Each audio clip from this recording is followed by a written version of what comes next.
reflections, ghosts in the crowd.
Come here to chew bubblegum and kick ass. And I'm all out of bubblegum. Hello, hello. Welcome, welcome. All right, let's see.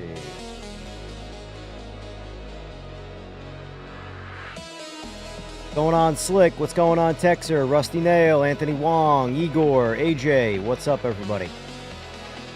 All right, so today's plan, a little PSA for anybody who watches this video back. Right now, Rennsport's update on PC does not exist. It seems to be out on console. I've been paying attention to the Discord. It was supposed to be live everywhere like almost 5 hours ago. So it's taken them forever to bring their servers back online. I'm assuming they're having some level of server maintenance issues, or I don't know. I'll read what they wrote on their Discord.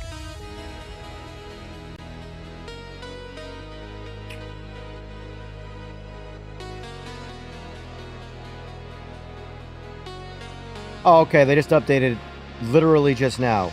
Touring Classics Part 1, live in 15 minutes. The servers are primed, the track surface is rubbered in, and the Touring Classics Part 1 expansion is officially ready for the grid. Alright, I don't need 50% price reduction. Important note for PS5 Deluxe owners. You already have the full expansion in the game. We've, however, identified a display hiccup on the PlayStation storefront where some of you might see the DLC listed as unavailable. That's fine, I don't have PS5.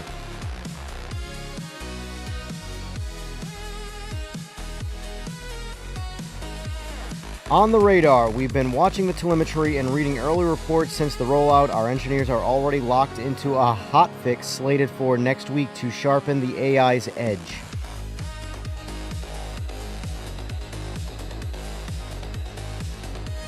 I'm maybe it's just like never miss an opportunity to never miss an opportunity-ism, but I feel like the AI is always a subject of, hey, it's great. Just kidding, it'll be great in the next patch.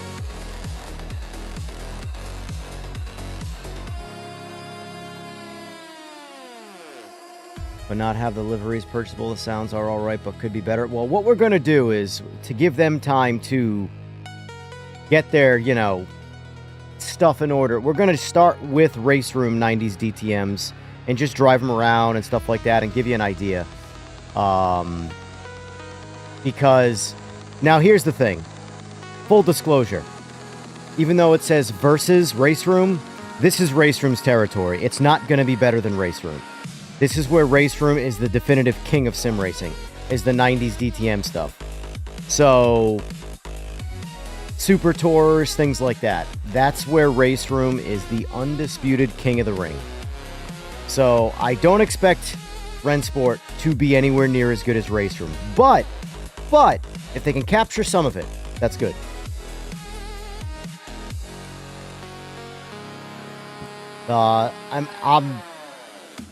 My opinion, the 80s and the 90s were the, like, golden era of just all racing.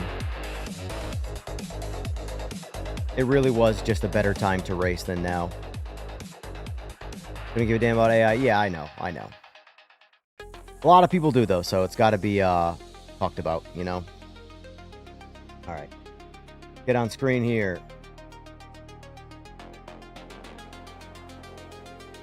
Going on, Zonley.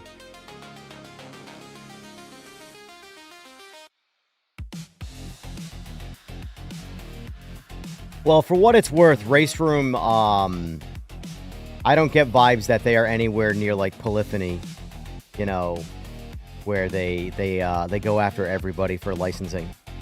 I get much more of a vibe that I forgot the studio name for Raceroom. It's a suspension company name.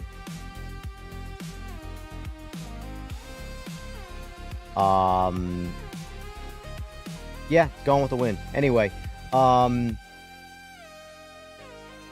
get they are more of a, we want everybody to have a good time and not be a monopoly, you know? But, yeah, this is where this game shines. So, from my understanding, the 4 cars we are getting span between the 92 and 95 DTMs in this game. So, we're getting the Alfa Romeo, the AMG Mercedes, C-Class, 95 DTM. I want to say DSMs so bad. Driving me nuts that I want to say DSM. And we're getting the M3 Evo and the Mercedes 190E Evo. So these 4 cars is what we're getting.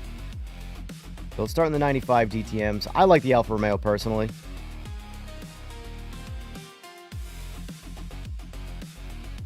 But this is where this game is, in my opinion, the undisputed king of sim racing.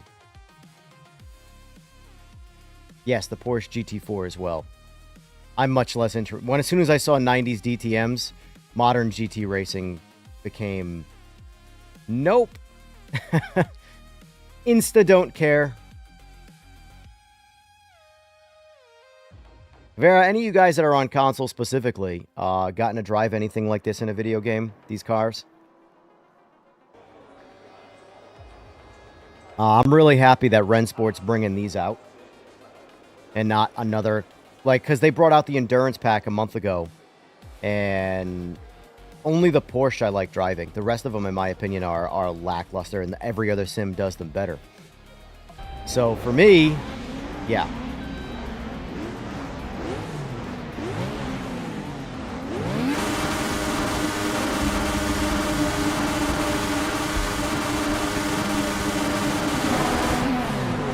Woo! Adaptive AI's got to adapt.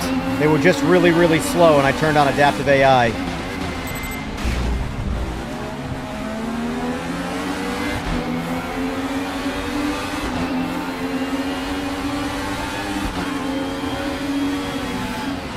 And I'm also driving them on the Hockenheim ring, because I do believe we're getting that track in Rennsport. Am I correct on saying that?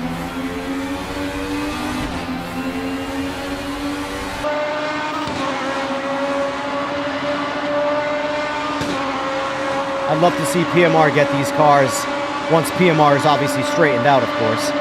PMR does not need content, obviously. It needs game polish. But these would be great, like, year 2 edition cars, in my opinion. I love driving these things. Those side mirrors, yeah. That was a bad time to look out the side view mirror right there, the window.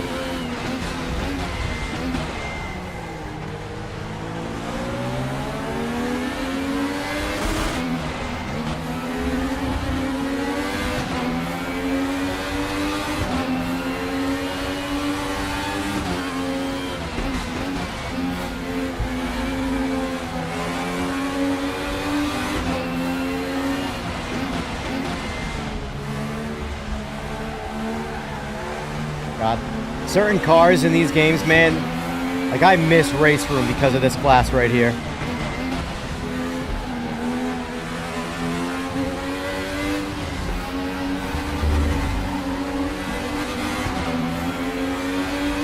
Make it interesting. way. I just turned TC up. That's right, I forgot. This game is the opposite. High number means off. Low number means aggressive. Same texture, same.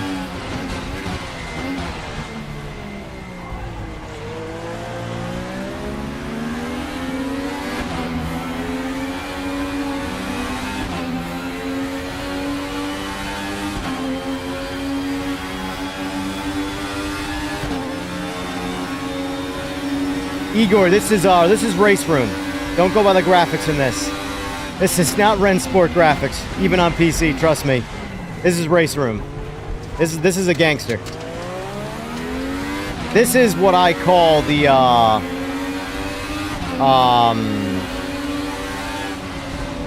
best, the most put together, most complete sim in all of sim racing. It's just not popular by comparison to the popular sims, and I don't. This is one, like, if you think PMR should be more popular than it is, this game is more of a travesty when it comes to that.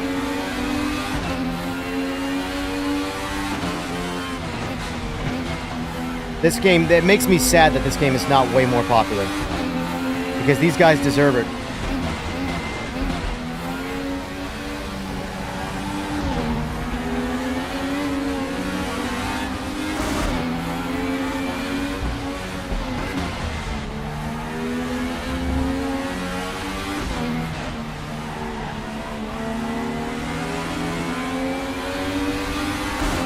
It's all good, Igor.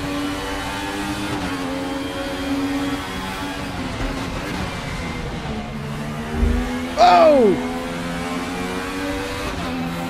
Not to roast PMR, but this game actually, you know, makes airborne physics make sense.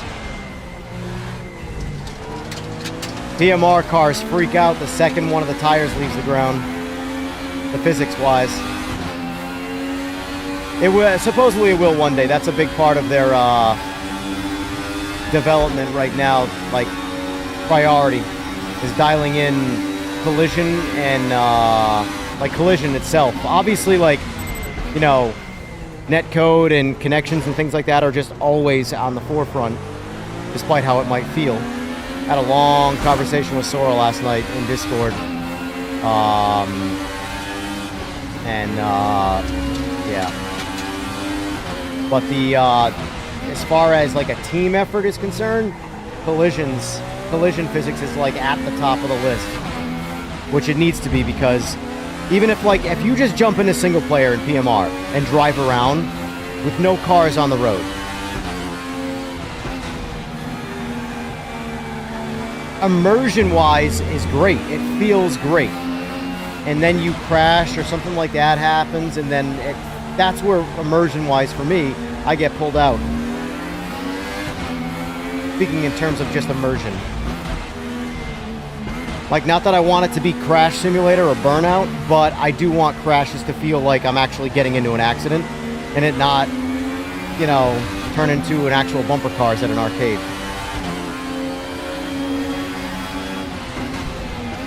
Like hitting this curve. Oh, I missed the curve. Well, see, I popped the front tire up.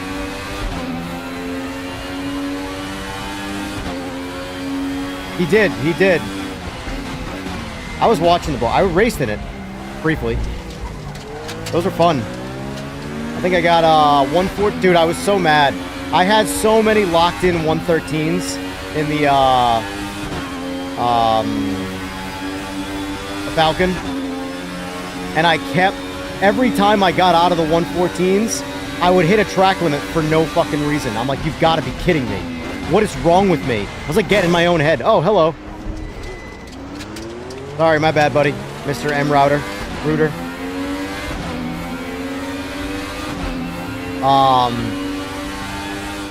But all things considered, no practice. I was pretty happy with how I was running in it. I was running the default car with just no fuel in it.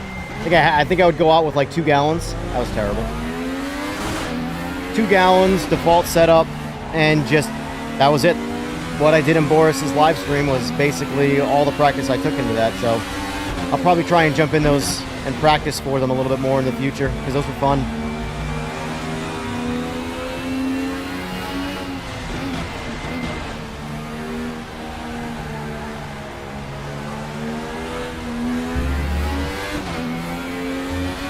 do miss Raceroom, man. Raceroom is like, I tell people this all the time, like, if you want to get a sim on PC specifically, like, AMS2 is the content king. AMS2 has every experience you can possibly think of. And if you're into formula racing, that's the one to go with. But overall, polished sim, this is the game. Raceroom, man. KW Studios, that's who it is.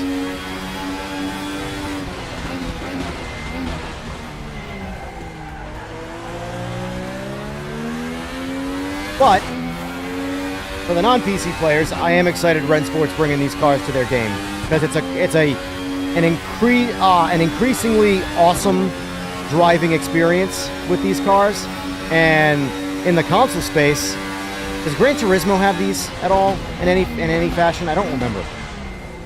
If they do, they must not be very good because I don't remember.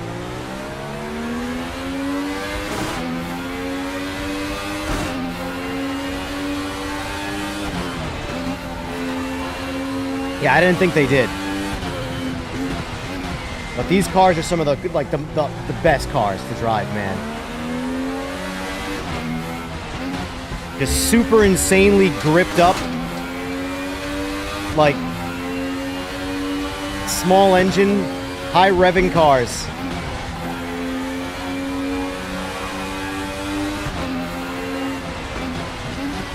'90s were a better time, man. Formula racing was 100 times better than it is now in the '90s. Oh, little bump and go. Whoa! Can't do that in iRacing.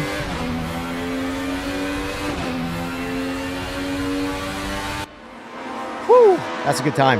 That's a good time. All right. So that should give you an idea if you don't know what the 90s DTM cars are. That's just an example. Yeah, Moffy, that was a Raceroom because I'm currently waiting on the PC version, although we're actually at the 15-minute marker, so let's back out quick. Because I do want to focus on Rennsport today, but I'm comparing it to... Yeah, we got the update. Perfect. I am using Raceroom, though, as the... because Raceroom is the golden child of DTM, of especially the 90s. They really are... It's undisputed. Rennsport's not going to win this if we're going from by a purely comparison standpoint, but what I'm hoping is that Rennsport captures at least some of the charisma and character of 90s DTM because they really are a very unique car.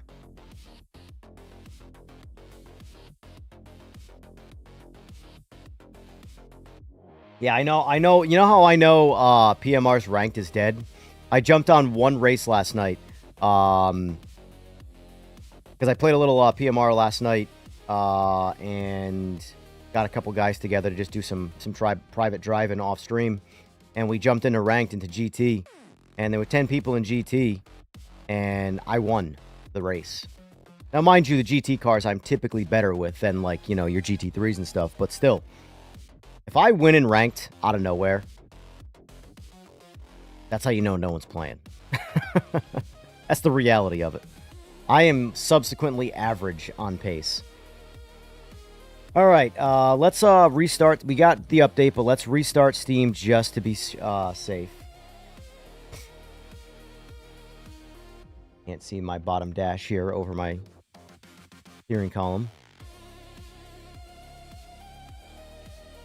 Most realistic? I mean, it depends on what realistic is. I hate that word because it creates so many arguments. I'll say this. If we're talking about GT3s only, the order of best experience to worst experience on console, ignoring the non-sim titles like Gran Turismo 7, Forza, things like that, is going to go ACC's the best. Though I think Rennsport's actually really good. Like, to the point where, like, because ACC's not being developed and Rennsport is, I think Rennsport could actually be a better GT3 experience in time. But Rennsport's actually really good. And then would be PMR. I think PMR has the worst of the three. Although I don't think it's like a massive, like, scale difference between best to worst, but PMR is the worst of those three. However, PMR is better in every other car category by a lot. But ACC also has no other car category. And Rennsport's Endurance Pack is, it needs work. All right. Well, it says we got the update, so we'll see if they're in the game. It's probably get closer to 20, honestly. For FX Pro or GT Zeus? To be fair, probably the FX Pro. I still think it's the more refined, like, bougie wheel, if you will. What's nice about the GT rim, though, of the Zeus GT, is that it's rim. You can swap rims around and things like that. So there's things it's better at that it can do. Why are we back in password?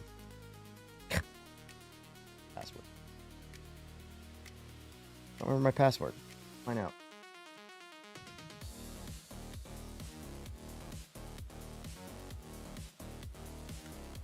I unfortunately did not have the luxury of playing Project Cars 2. I was too busy being an idiot playing Gran Turismo. Alright, I gotta look up my password because I'm adult. I never remember what my Rennsport password is.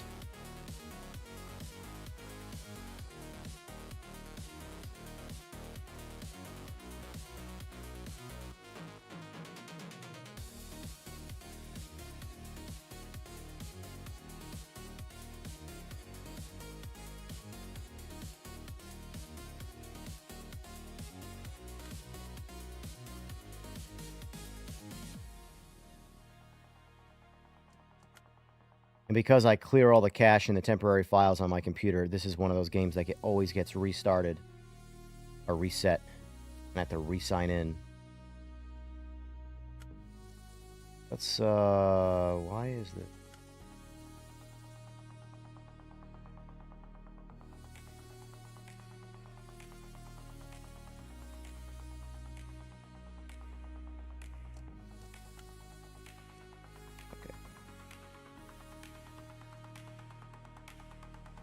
I'm not a Brewers fan, but I am a Milwaukee fan.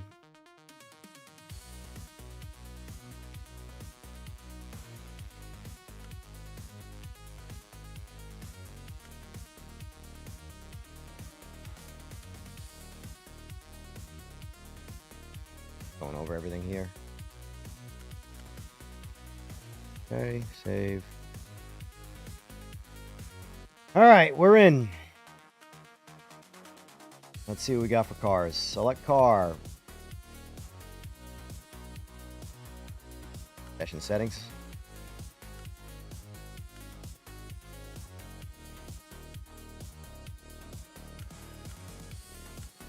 GT3, GT1.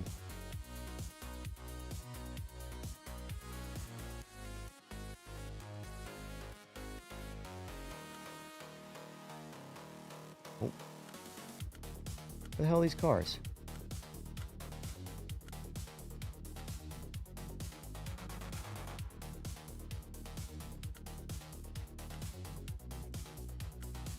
Okay, Group A and Class 1. Got it. So they're calling them Class 1 and Group A.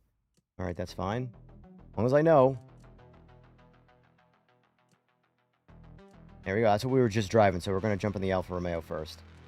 Select track. We want Hockenheimring.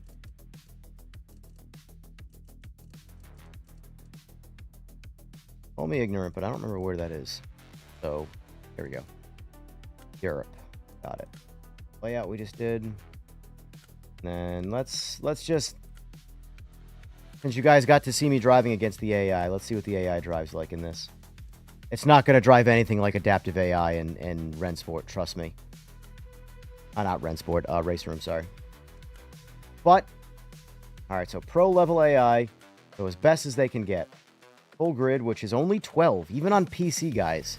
Only 12 AI on the grid. Kinda crazy.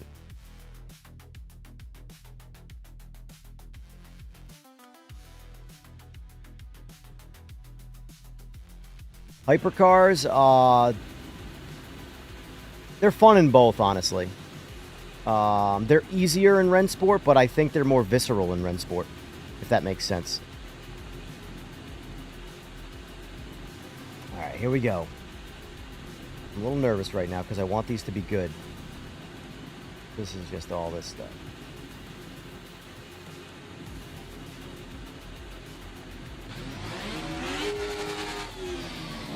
The worst sound.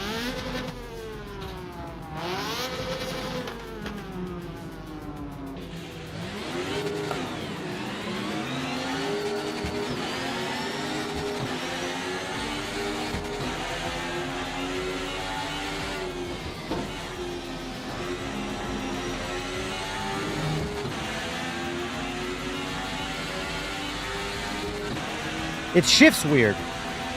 It's shifting like it's... Let me just see something here if I have like some manual with clutch on or something going on. Because it's like I'm using the paddles and it is a sequential car. But so it paddles and sequential should operate basically the same video game wise. Controls. Gamepad, nope.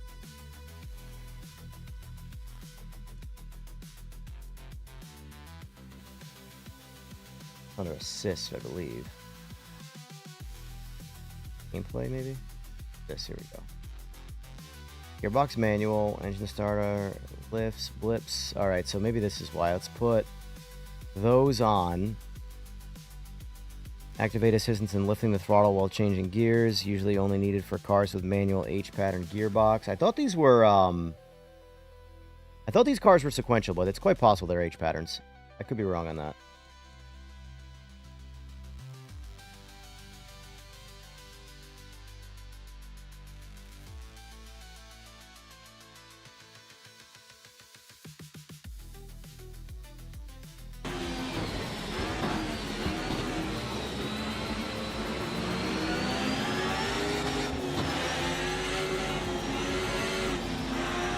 AI, bro, what are you doing, man?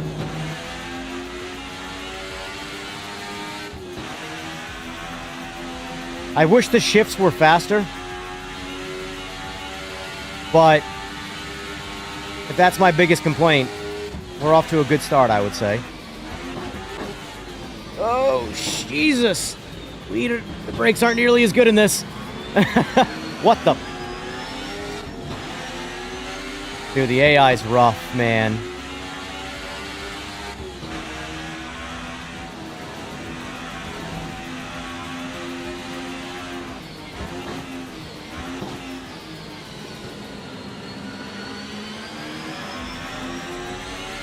Admittedly, though, they actually did a good job with the driving physics of them by comparison to Raceroom.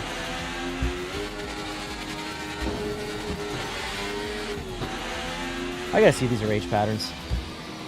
Use my H pattern for a second.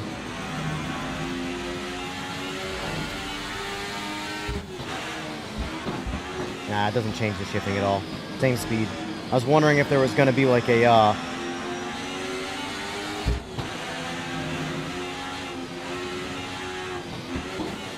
Admittedly, like, physics-wise, like, force feedback feels entirely different from Raceroom. Raceroom's is better.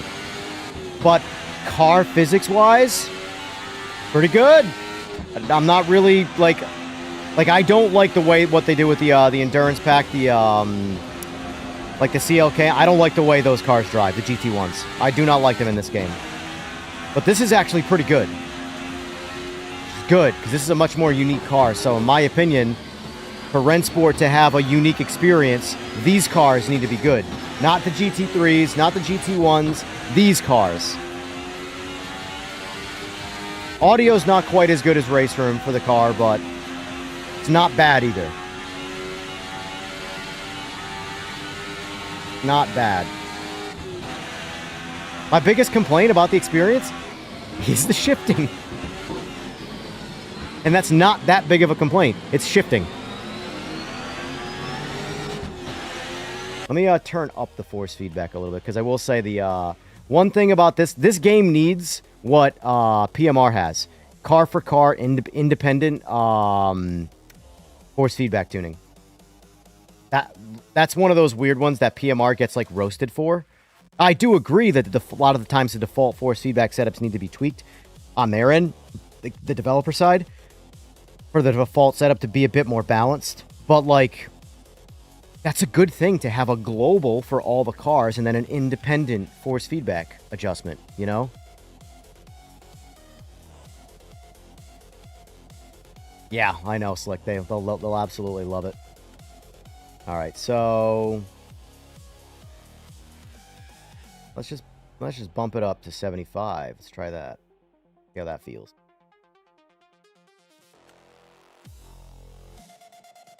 Actually, you know what? Screw it. Let's not twiddle dick around here. Let's go right to max.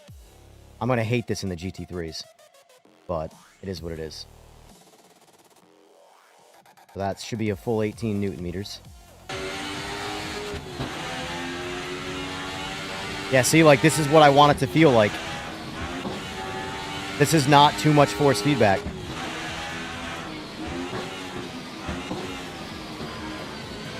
This, in my opinion, feels like Raceroom.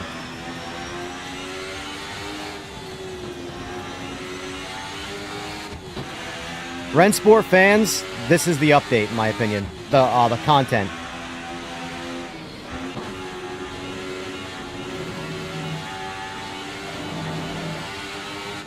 That's literally what Raceroom is like. A little bit of loose rear end where that you can immediately chase it and save it because these cars are just so fucking awesome. All right, Rennsport, I see you.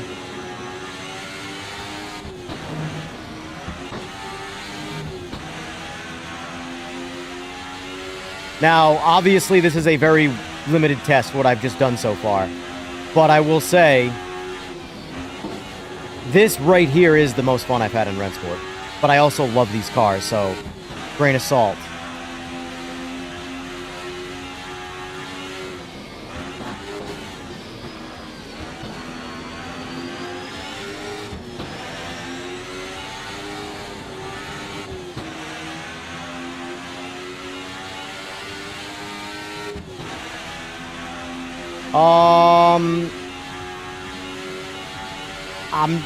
I don't really know, Juan. I don't like to tell people what to do with their money, to be fair. I always recommend buying packs that include all future DLCs because you save so much money in the long run. You really do. But because of the whole discount chess game that's been being played with this, I actually have no idea what to recommend. Like, I've had this game since it came out, or since it was leaving early access. I had it before in early access, but this is, dude, these drive like Raceroom. That's a compliment. I was really worried these were going to be like how the GT1s are, where they just don't feel like anything. They really don't. I understand people can ignore things and that's fine, but like the GT1s in this game just drive like they're, I don't know, like they're driving in mud or something. I don't know. I can't explain it. These drive like these cars drive in Raceroom, and I love the way they drive, so. They might be a little bit on the safer side than the Raceroom ones. By that I mean like it's a little harder to lose the rear end, but for the most part though, let me, can't see because of my wheel. What's my TC at? Let's go down to like TC1. Put it right on the edge and see how it feels. Could be all TC because I did have it like as soft as it could go on Raceroom.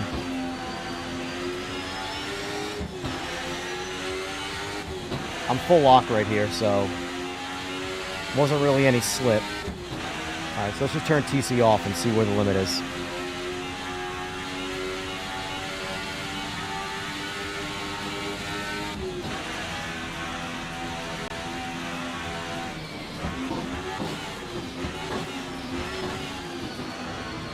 Let's just...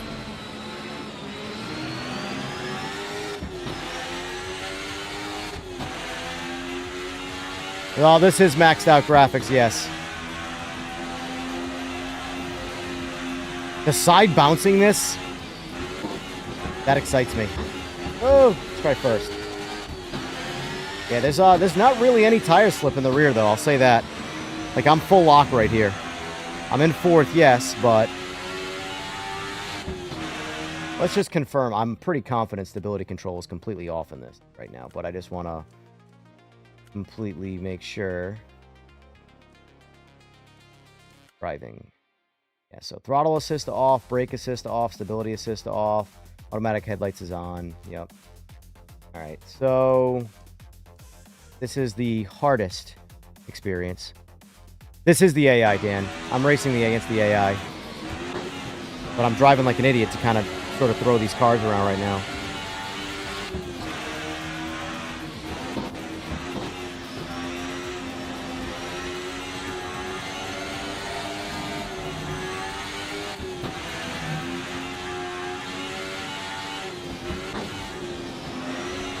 Yeah, I'm full lock right there. So one thing that I would say is definitely, they're a little bit more forgiving than the Raceroom cars, because there's no TC on at all right now. And we are like locked in on the rear end. Which admittedly, these cars were monsters. But I'm like trying to abuse it right now. And I'm not really losing the rear end. That being said though, I'd say these are like 90% the experience of the Raceroom cars, which is way more than I thought it was going to be.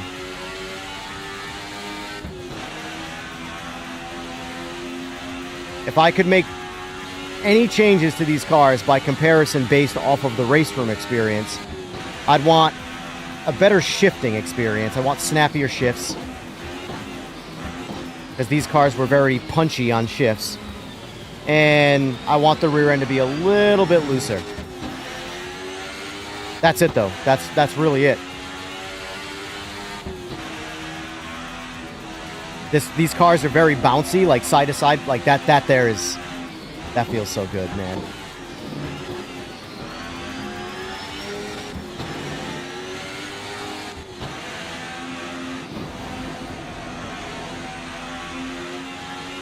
That like side like bounce. Oh, I overshot the shit out of that.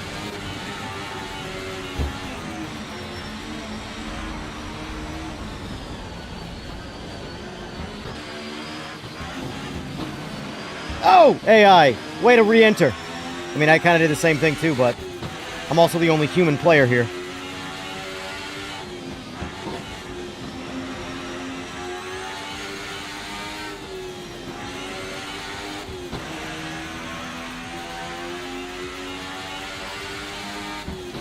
One thing that annoys me with Rennsport that is like super basic in sim racing, like super basic. Oh, hello, I still got control.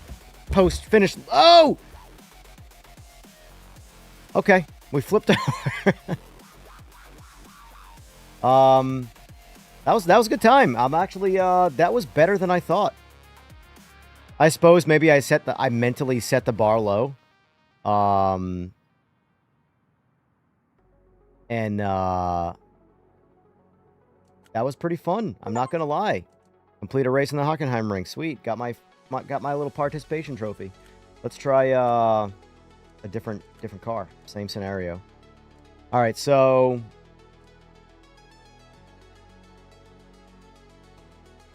oh, weird. The 86 model, the 92 model in Raceroom, but all right. This is.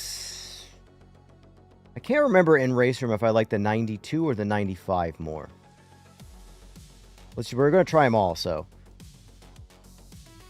Okay, so the Alfa Romeo, according to this, is a 6-speed manual. This is a 5-speed manual. This is a 5-speed manual. So the C-Class is a 6-speed sequential.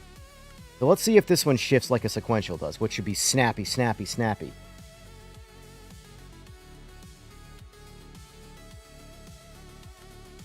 Because I can understand if they want slow shifting for, or slower shifting for manuals, like actual H patterns.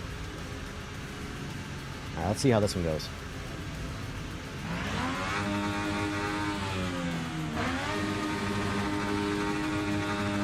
They got the launch down right, though. These cars leave like animals.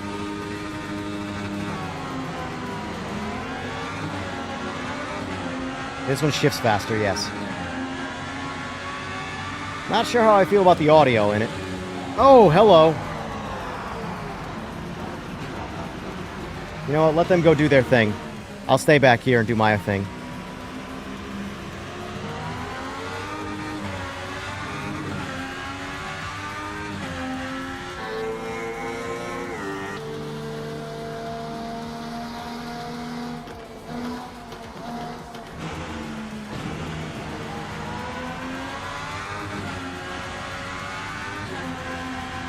This car's got a bit more snap.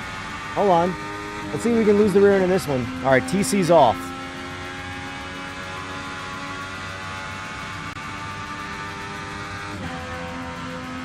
So the shifting is there, so okay, maybe they're just, relying on H patterns shifting slow and sequential shifting fast.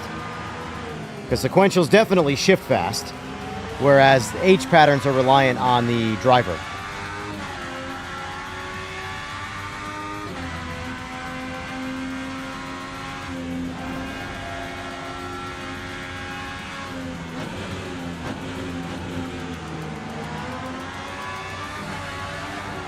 All right, this car can lose the rear end. Probably got a little more torque in it. That's good.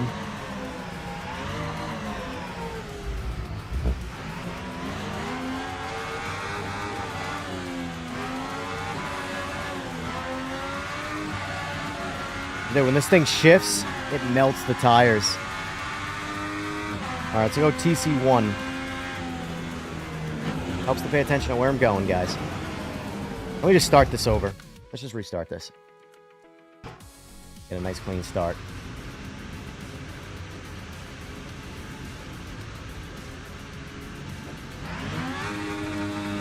So, here's what I can say about graphics between this and PMR. PMR's actual core graphics, I think, are better. But this game's lighting and overall color palette is better.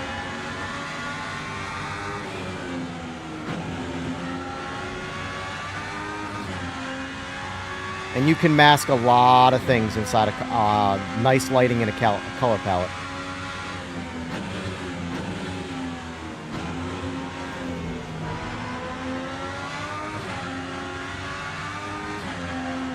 This car just snaps on the shifts. I'm not gonna lie, Mayhem. These DTMs make this game worth it to me. If you're a console player, the DTMs is why you buy this game. That's my honest opinion. Oh! You can brake so much later in Raceroom right there. Not so much in this, though.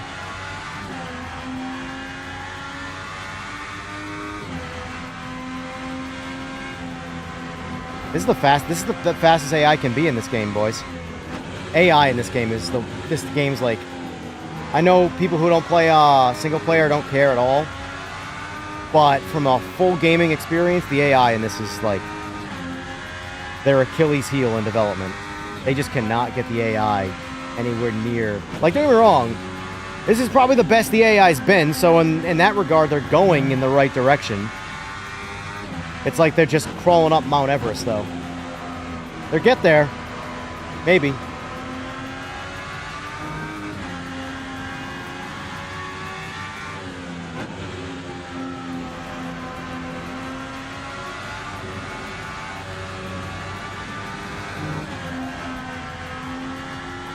Driving physics are good, man. Driving physics are good. Beats the... Man, I love these... Oh, God. I'm happy right now, believe it or not. First time in Rennsport that I can actually say I'm happy. These cars are like... You gotta do these cars well. These are unique. I love that this thing kicks out sideways when you shift it.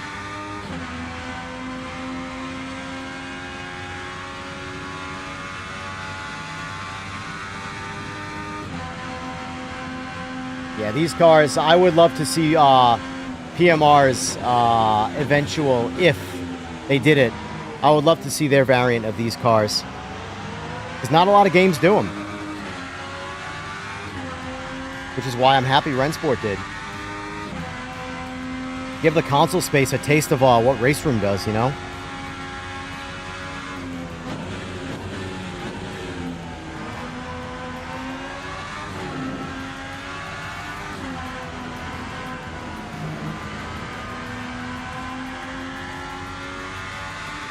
I wouldn't say it's a waste of space.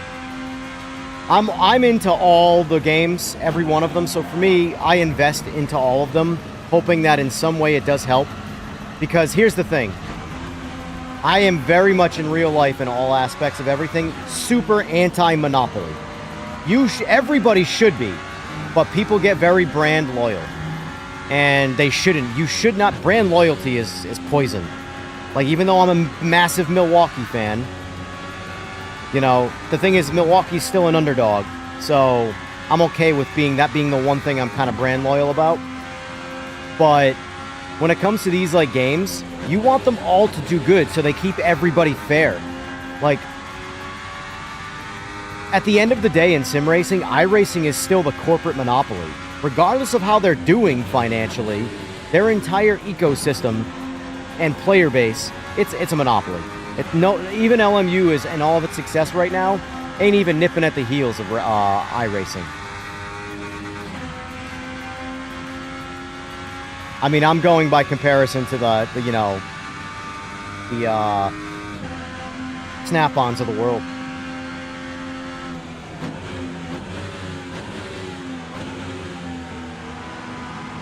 I don't think they're necessarily an underdog from a quality standpoint. I think they're an underdog from a cost standpoint. Because Snap-on is still Snap-on. Snap-on hasn't moved on the cost side. They just sit there and take your money.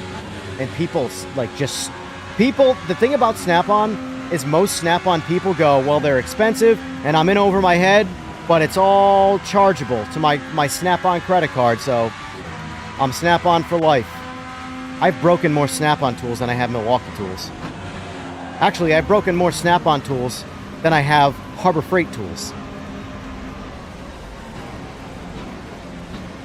Yeah, it's because there's no vibration. I gotta put a vibration dampener under my camera because my wheelbase is literally 100% mechanically connected to the camera with no isolator.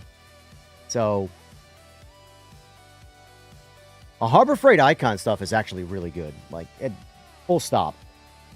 There's actually nothing to make fun of there.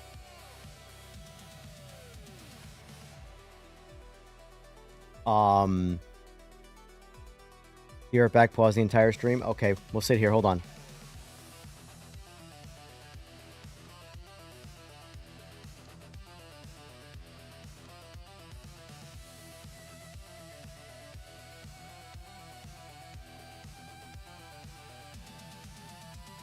I gotta blink. Oh, I wonder if I convinced anybody that the stream was frozen. Was I good? Did I sell it?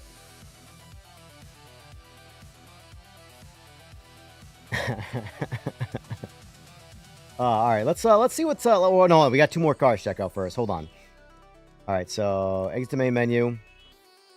So, admittedly, I like the driving better of the C-Class, but the audio way better of the Alfa Romeo. So that's a battle for me right there. I don't know which one because I'm a big audio guy when it comes to what I'm driving. So if it doesn't sound good, it doesn't sound bad, but it doesn't sound like the Alfa Romeo. All right, so let's try the 92 Merc.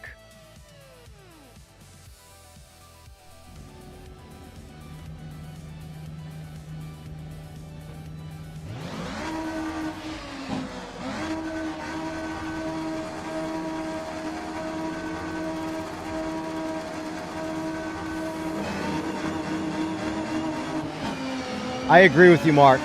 Forza Motorsport, especially on PC, does look better than PMR and Rennsport. Whoa, Jesus, that ripped it out of my hand. I guess I'm chasing from the back now.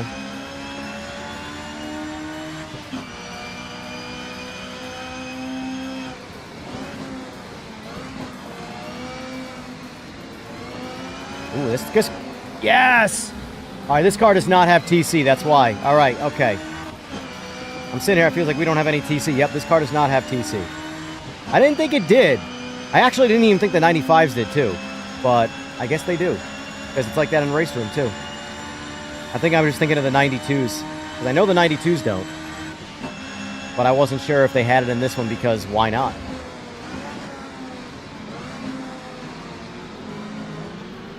God, there's a lot of force feedback on this car. We're going to check that out once we're done trying out all the cars, Tom. I see us being in Raceroom very little today, honestly. I really thought we were going to be not shitting on this, but, you know, I thought this was going to be a lot. All right, just go AI. Bunch of... Do we have an e-brake? No, we don't.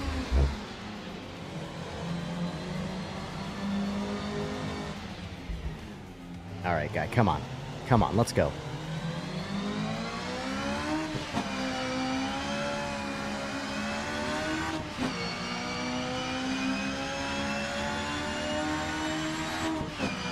Oh, what I was going to say, though, that really kills me about Rennsport, though, that's a bummer, is there's no telemetry. No telemetry. And that's like sim racing, like super duper basics. Like, this dash is doing nothing for me. Just take it off. All it's doing is blocking my screen.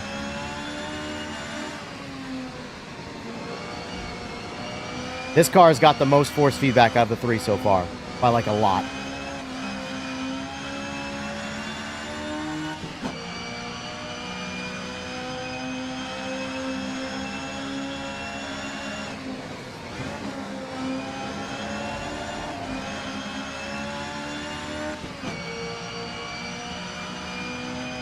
Underfunded, Mark. That's the biggest reason. Underfunded. Remember, you're comparing, when you compare to Forza, you're comparing to Microsoft. Very different funding pool. So it really comes down to, the real question that should ask about, like, Forza Motorsport is why did, with all of that funding, did Forza Motorsport take so long to get to a decent state? Because all of these games are underfunded by a lot. This, PMR, you name it. Oh, I missed it. I totally missed it.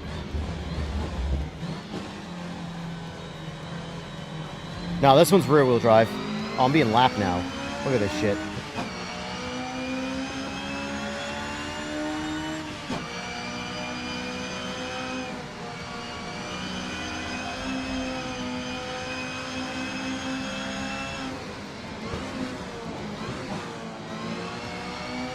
Chase it. Let's chase the rear end.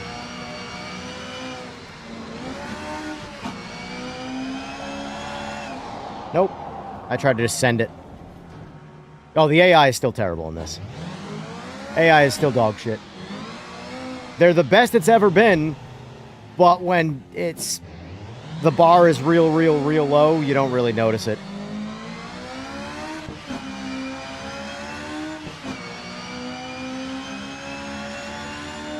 Well, no, it's called an assist, Mark. I'm using auto clutch. And this is technically an H pattern car. Hold on.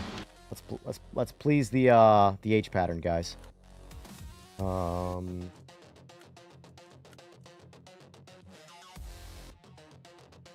There.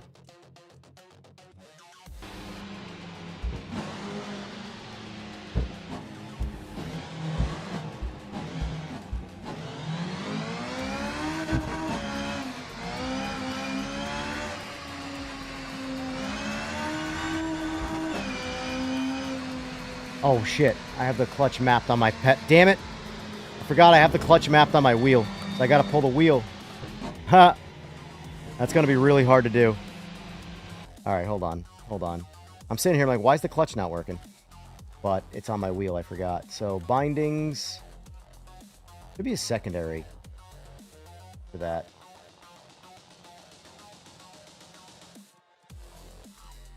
I don't think I can change my bindings in games. Son of a bitch. Hold on. Exit to main menu. Alright, let's try setting that now. Controls.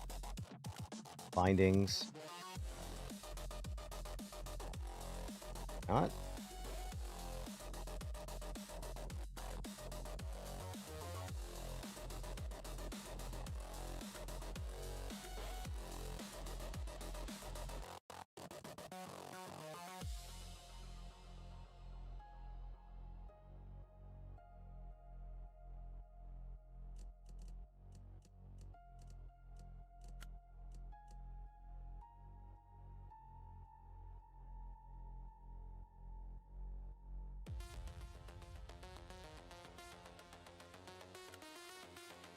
I don't know if it does anything, but it's bound now.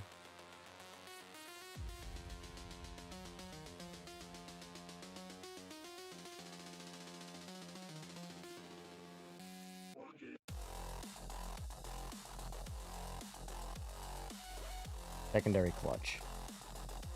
Alright. There we go. That's what I wanted. Secondary.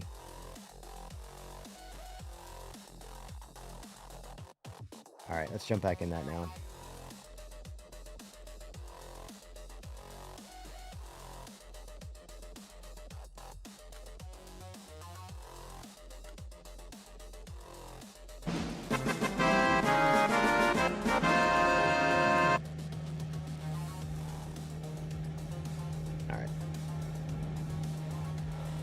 Patrick, thanks for the sub. Oh, shit.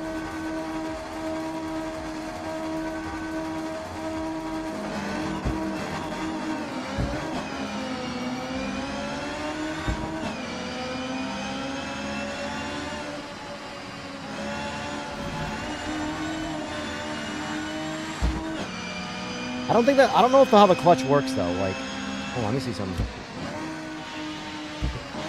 It's still auto-clutching. It's still auto-clutching on me. Because I'm sitting here, I'm snapping the clutch, and I'm like, I don't feel like I'm sitting on the clutch like that.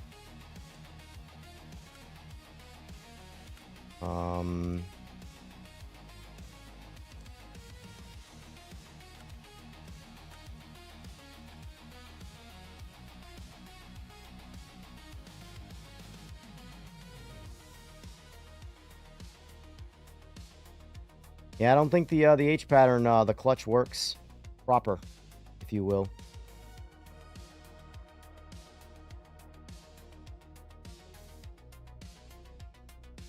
Because those should be making it so that the clutch doesn't work right now.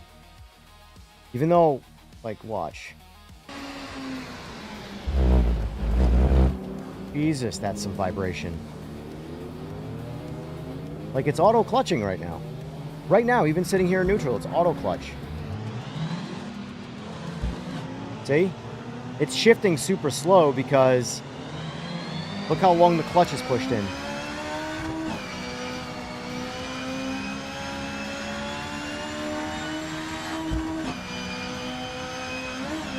Yeah, I have full clutch control. But see the difference though? Like, see how my foot's actuating the clutch? But then watch. That's not me touching the clutch.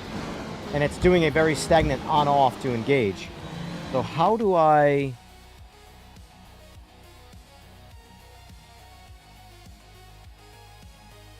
I guess it just doesn't work.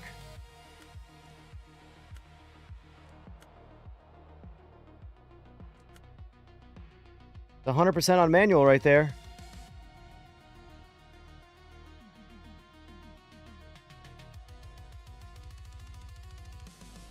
So it looks like that doesn't currently work. This doesn't actually turn it off. These settings here are supposed to turn off the automatic clutch usage.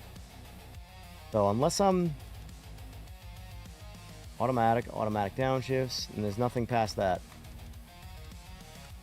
So far, yeah, clutch is grayed out.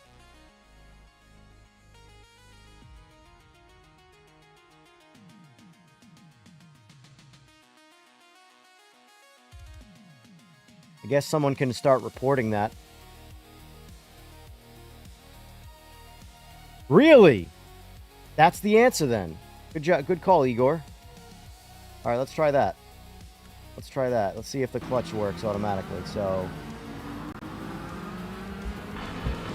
All right, I think it's working now. We're grinding like a son of a bitch. Yep, it just goes into neutral. Actually, it synchro shifts. When it finds the right RPM, it will actually go into gear. Watch. I don't know if you've ever driven... Wow, let me try that again. I don't know if you guys have ever driven a manual car, but there is an opportunity, synchro shifting, to shift without the clutch. And it goes in gear when it meets that. See? Alright, that's actually pretty cool. Question is there clutch work? Can you be snappy with the clutch to engage? Because some games, you can actually, you know, clutch shift, and it, even though you work the clutch, like that, so that's what I'm seeing. I don't think it's going to work out well like I want it to. Because in a real car, like a quick shift would be like this. It just catches neutral.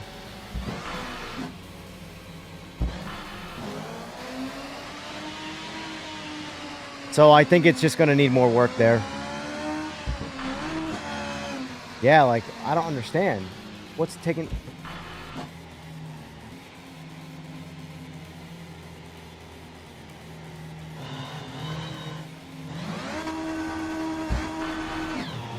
Yeah, it doesn't work.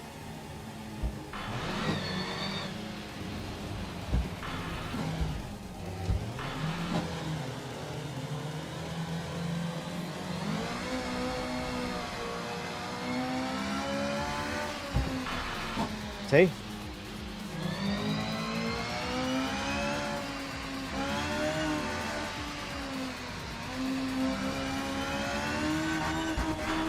Yeah, clutch work just doesn't work right. So we turn that back off.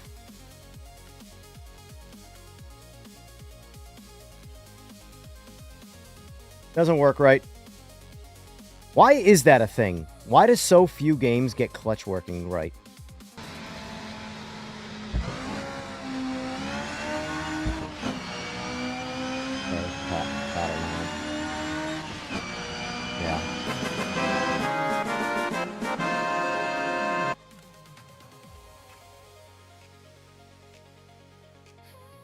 Ezekiel, thank you for the sub. Alright, let's try the last car before we jump online. Oh, M-Tree. M-Tree.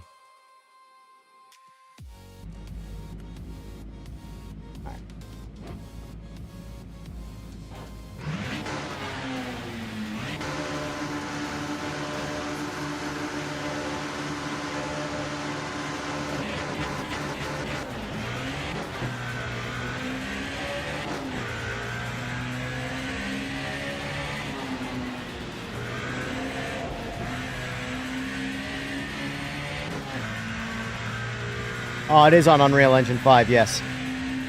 That doesn't mean graphics are good, though. The engine's a tool. You have to still work with the tool. You know? Unreal Engine 5 gets a bad rep, but it's one of the best engines ever made. It's just very hard and very complicated to use. The tools are only as good as the tool user.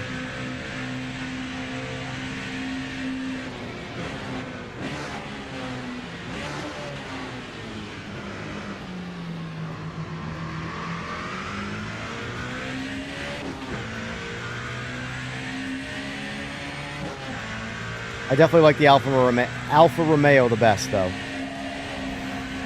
Although these 92s are fun to drive because they actually slide on you.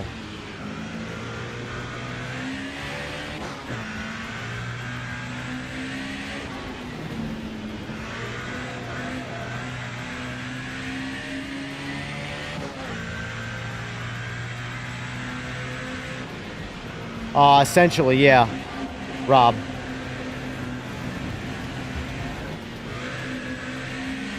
Oh, shit! There's the AI doing AI things. Oh! We're good. We're good. We made it. I think the Alfa Romeo is definitely my favorite one so far.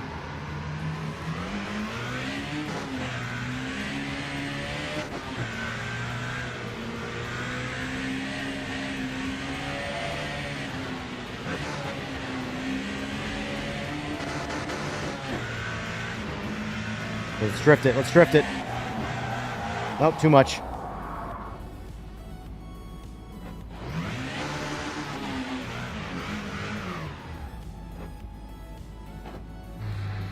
Yeah, the sound of this car is bad.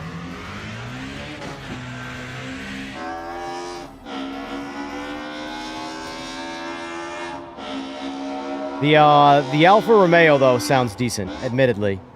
I think we started with the best car. The driving is still good, though. That's the thing.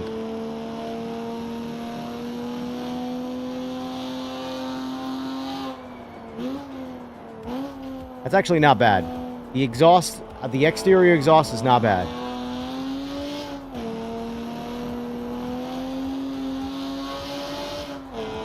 Exterior exhaust is not bad.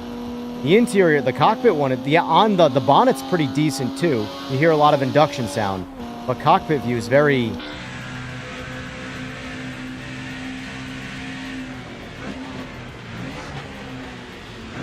It's not bad. It's weird. It's not bad. It's just...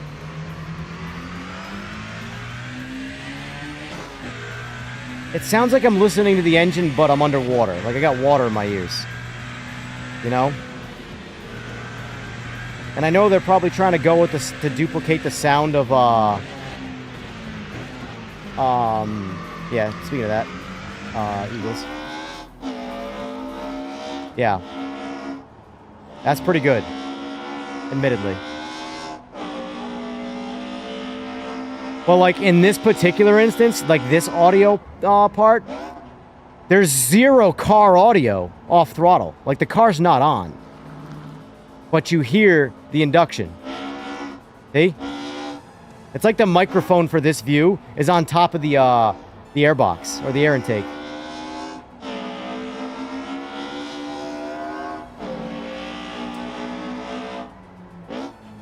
That's weird. There's zero audio but the induction sound.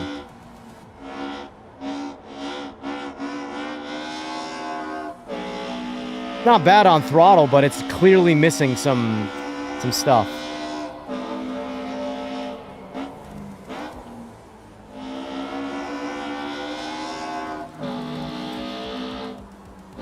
Same on bonnet here. I would say the rear exhaust sound is the most complete sound.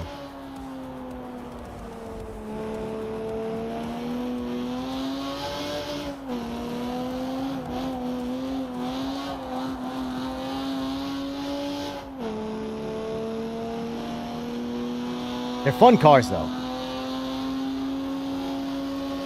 Automatic incompetence? Yeah, basically. The AI is... They're just on the track to be there.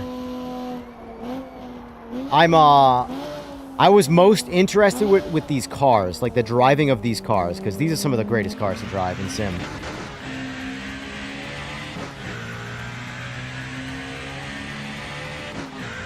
If you didn't like Raceroom a while back, depending on how far back, you probably still don't. I love Raceroom. I absolutely love Raceroom. It's one of my absolute favorite Sims. But if you don't like Raceroom, depending on when you played it, it's always been kind of the same game, you know? But Raceroom is like the undisputed with these cars. That's why I compared it to Raceroom. Am I ready for GTA 6? Of course I'm ready for GTA 6. The entire world is... Alright.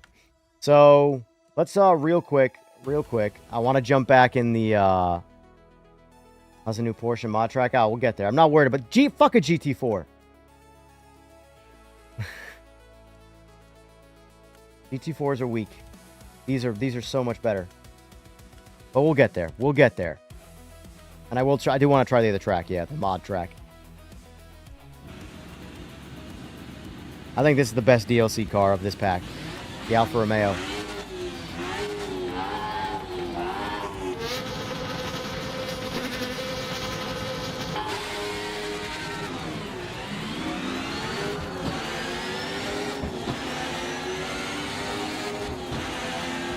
Unless you like oversteer. This is the easiest car from an oversteer standpoint.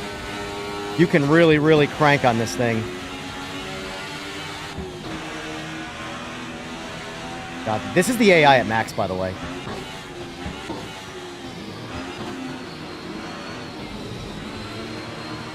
Jesus Christ, man. Fucking AI. Alright, I gotta get away from the AI.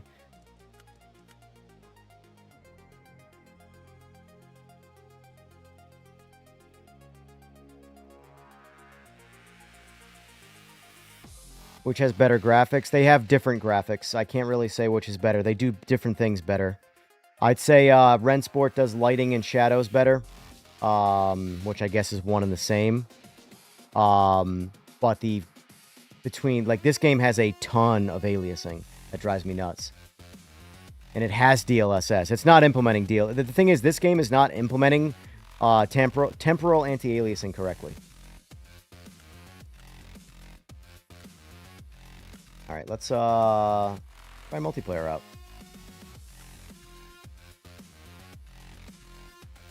Oh, hold on. I forgot. We got the other track.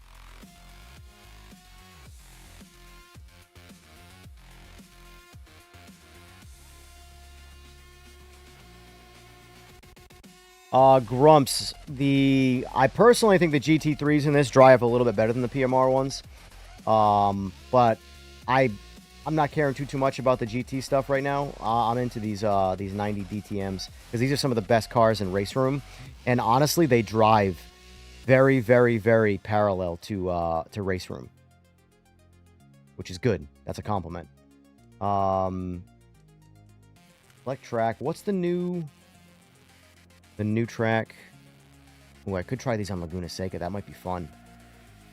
Is it Thermalito? This is community content. Created by Nuke Drop. There's Sebring. This is the Founders track.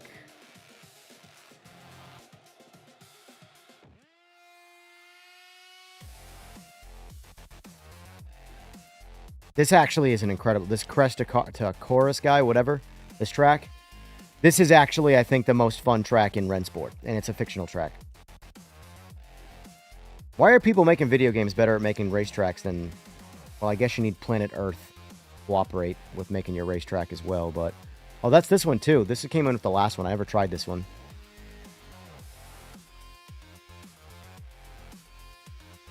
I didn't try the Koala one, either. We got a lot of fictional tracks to try since I played this. Try the new one, though. Thermalito. I'm going to do this solo, because the AI just gets in the way.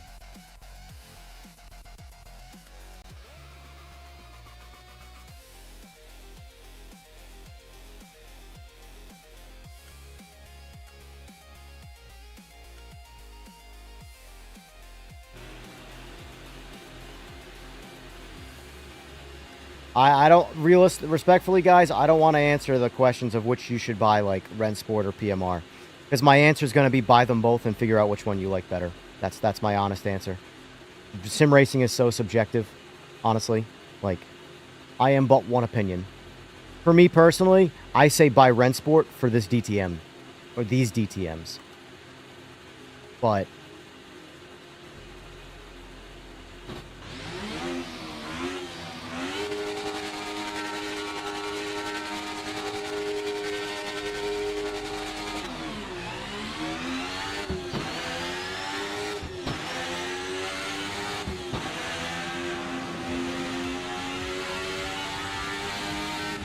Never been around this track before, so we're going to see.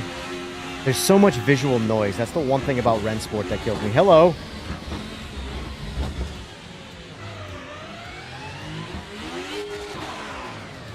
This thing must be all-wheel drive.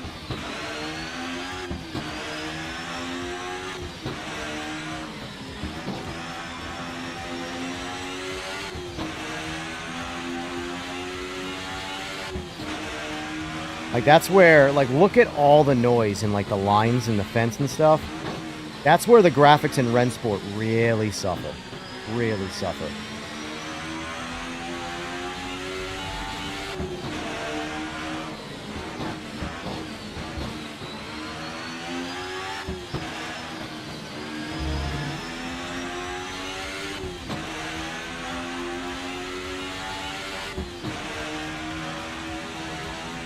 Like, I look at buying video games for certain experiences. That's how I, like, judge for, like, these games. So, like this, I would buy Rennsport for the DTM. For the 90s cars. I would buy PMR for its vast array of classic race cars.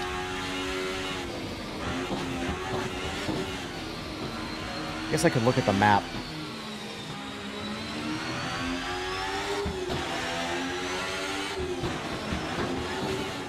I didn't look at the map.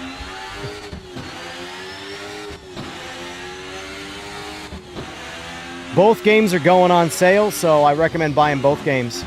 That's what I would do. Just saying.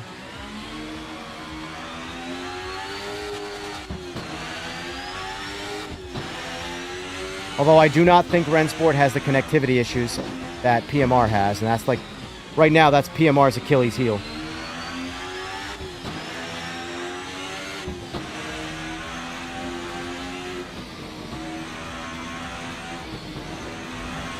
This feels like a go-kart track, honestly. Like a high-speed go-kart track. Twin-engine go-karts or something.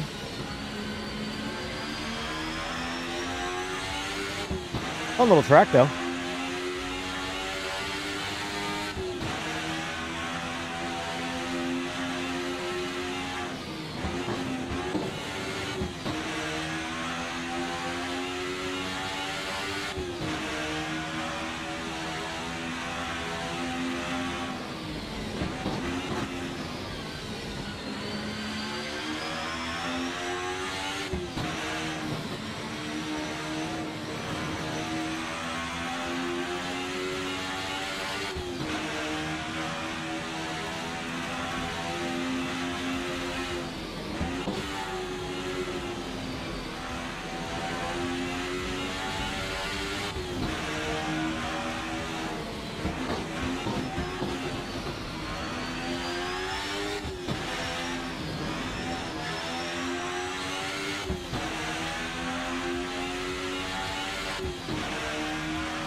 I don't know when it was supposed to go on sale. I know they delayed the sale. And whoever buys the games, I'd even recommend playing them occasionally, right?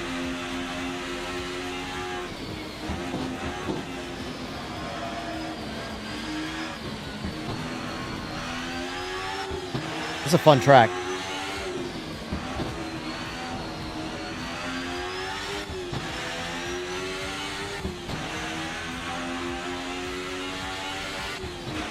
Honestly, here's the thing. Maybe I'm biased because I love DTM. The old stuff, I mean. The 90s. But I would buy this game just for these. I mean, I already have the game, obviously. But I'm saying if I didn't have this game, I would buy it for these cars. They're not in PMR. And I'd buy PMR for the other cars. That's the reality of it.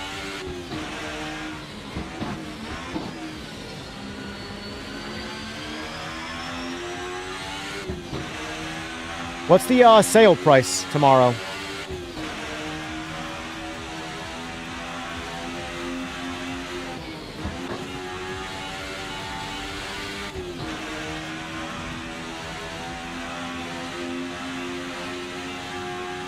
Is the deluxe going on sale though?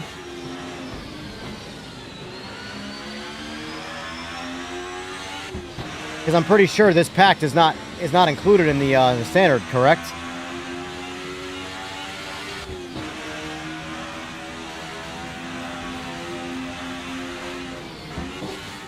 Yeah, but you can't get AMS2 on console, Steve. That's the point.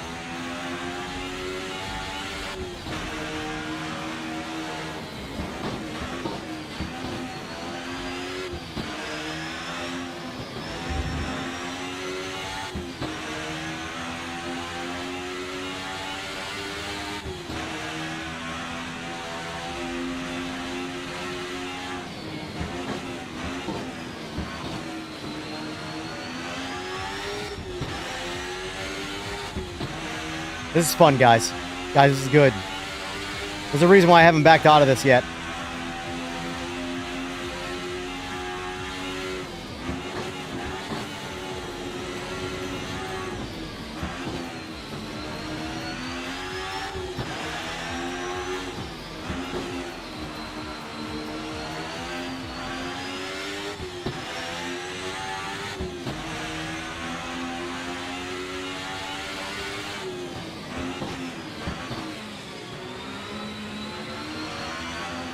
It's a fun track. Why are mod tracks always more fun than real tracks? Like, they're all created by people.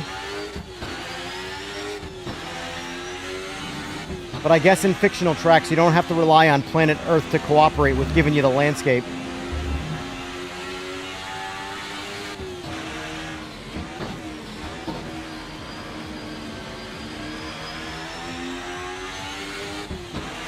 Get over the 15 minutes. Eagles, these are fun cars. I think you're going to like these cars. The M, as much as it kind of has weird audio in spots, they're all a lot of fun. This car, I think, just has the best audio of this particular pack. Accurate or not, don't really care. It's visceral.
I could do this all day. I gotta stop.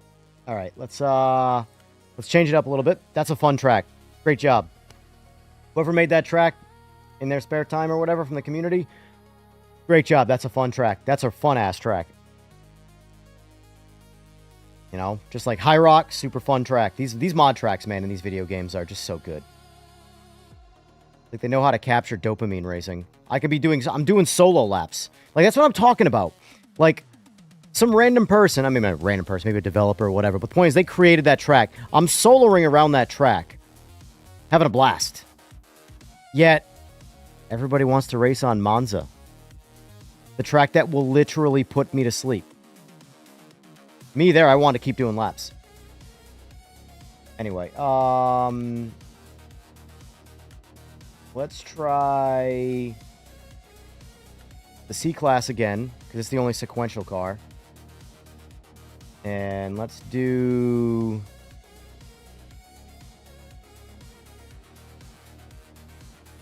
Founders Track's, it's alright. That's like a figure 8. I don't know what the point of that one is. We've done Takaris, whatever the hell. I have not done Koala or the Orchid Road Street Circuit. Let's do Koala.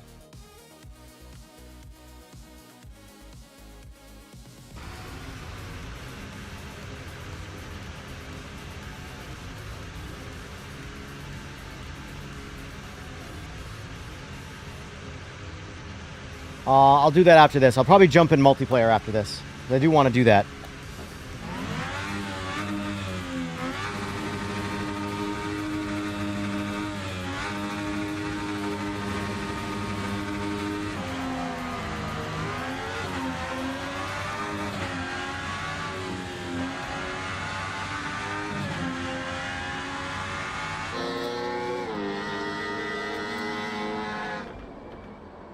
Can't park here, mate.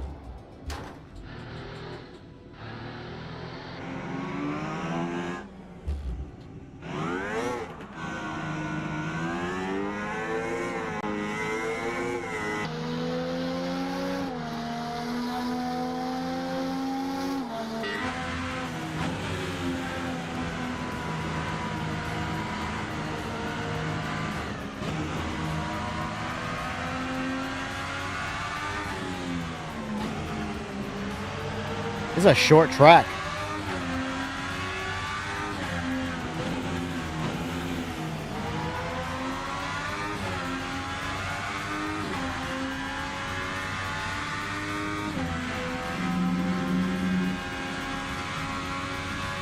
Yep, I saw that on the map the last second. Oh, that hurt. Ah.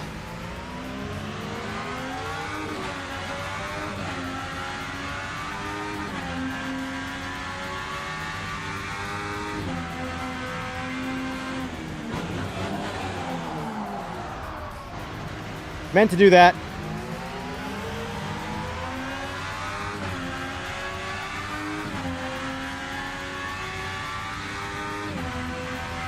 Yeah, AMS2 is the open wheel king, without a doubt. Without a doubt. In fact, AMS2 is becoming, or is, my open wheel sim. And they clearly know, like, AMS2 clearly sees the gap in the market. That's why they're focused so hard on formula racing. Because sims only dabble with formula. Obviously, there's F1 26 now, but that's an arcade game. It's a fun arcade game, but it is an arcade game.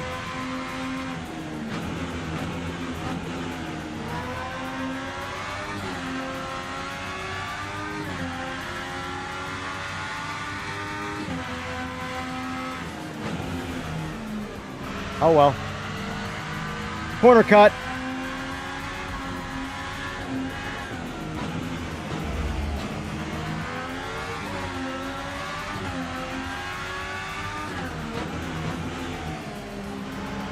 Late summer. Current version mismatch. That's set on the website. Got it. Got it. Is there going to be an upgrade path? Like if you buy the standard version to try the game out, are you going to be able to upgrade to the deluxe version for a cheaper price than if you just buy each DLC as they come out? All right. This track's going to require some time, but I definitely like the other track better, for sure. I'm also distracted. I want to get online.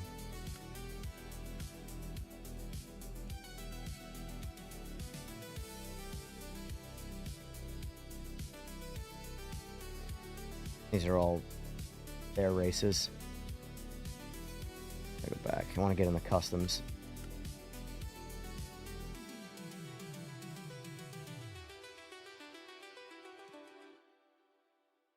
Why? Where were you guys seeing these guys online?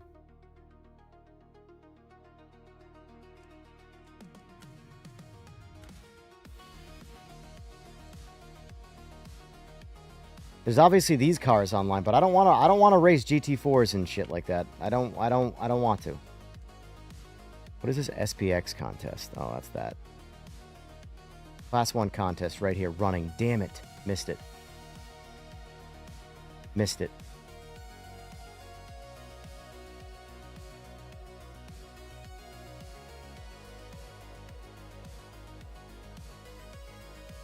When's the next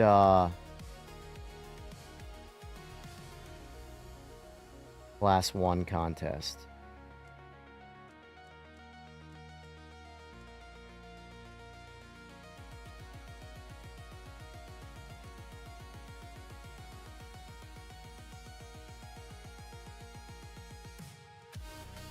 I mean, I would do customs. I have no problem. In fact, I'm more interested in customs, but you got to get people to actually play.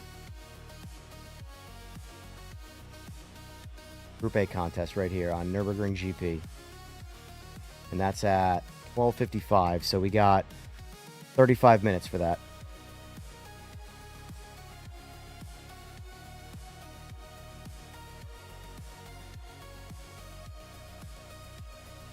Penalty system does work, I'll say that. Let's see. Well, if we got till when? 12:55, so I don't want to miss that. But can I get in?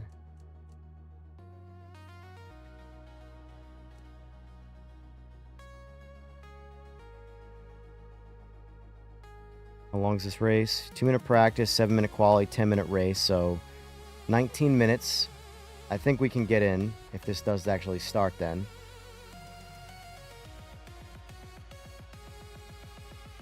Yeah, the Jetta one's longer. What is the R1 class again? Is that Hyper? Yeah.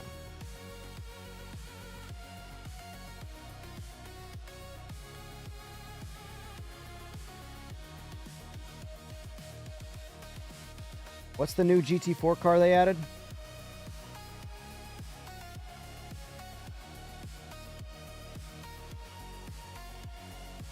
Oh, the Porsche 718, right?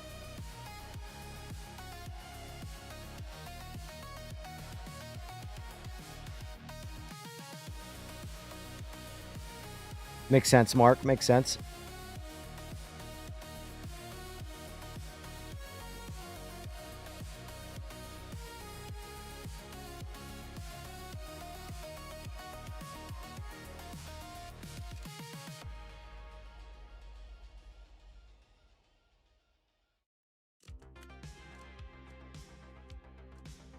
Yeah, you stay registered. This is what PMR needs to do. Porsche just killed it. What are the details of that?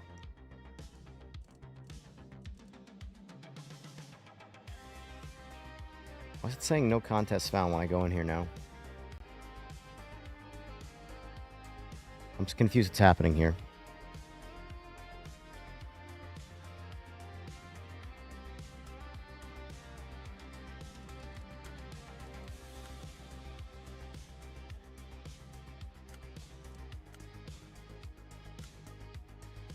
I don't get what just happened here.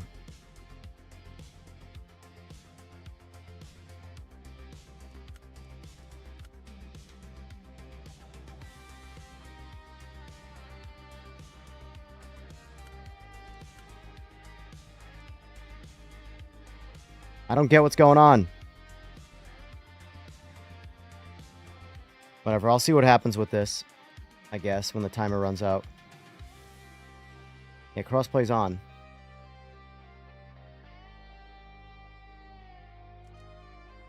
Registered. Why does it keep saying no contest found? Did their servers go down or some shit?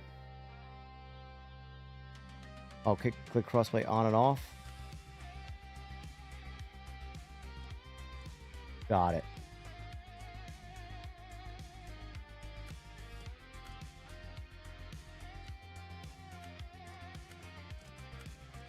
All right, let's try out the new Porsche.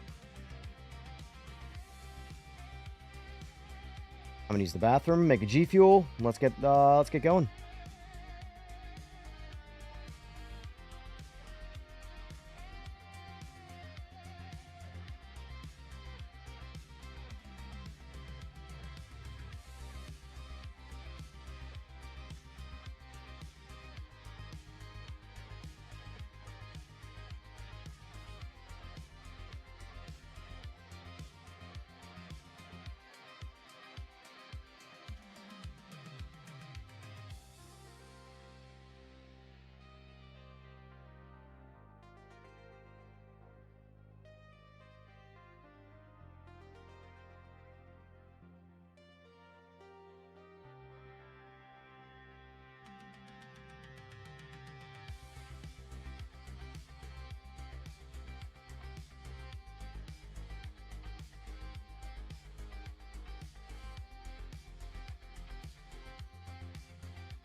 I have to say, it's been a good week for console player and DLC. Because the PMR DLC frags, this one's pretty solid so far. Honestly, it's a good week. It's a shame the connection system is still an issue in PMR. But, like, it's pretty solid. Dude, I'm excited.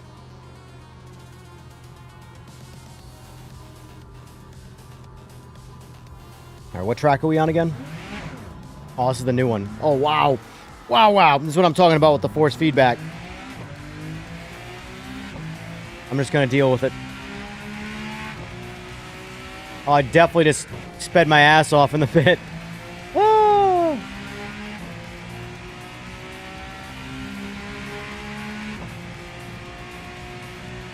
Wait, what the hell? That camera moved. Hold on. Oh!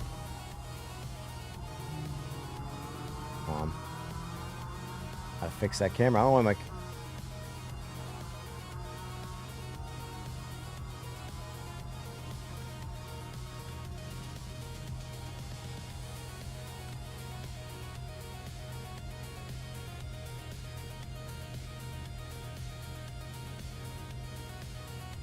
Fix my camera angle here. Hold on.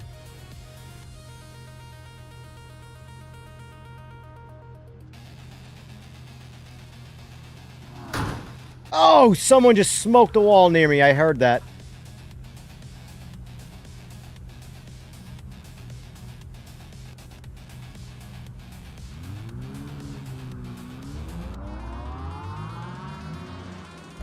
Oh my god, I gotta turn the force feedback down. I gotta. Just the vibrations alone are wild.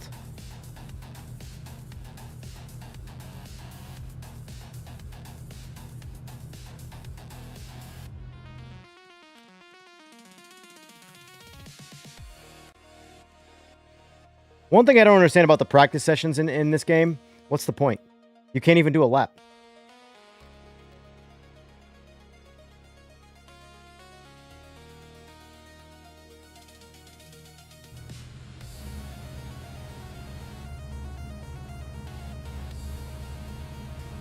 Alright.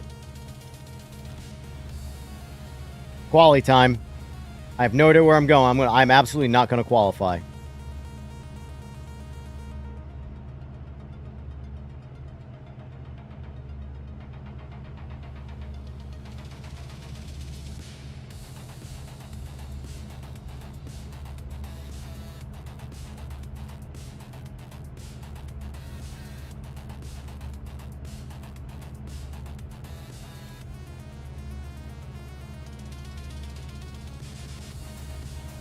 That could be it, Eagles. That could be it.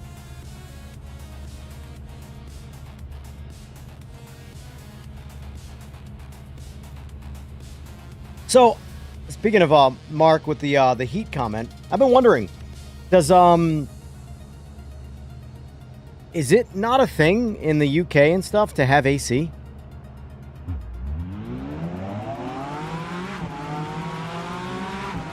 I mean, I've never lived in the UK, but the UK guys are going nuts about the heat, and, like, they can't sim race. Is not having AC a thing?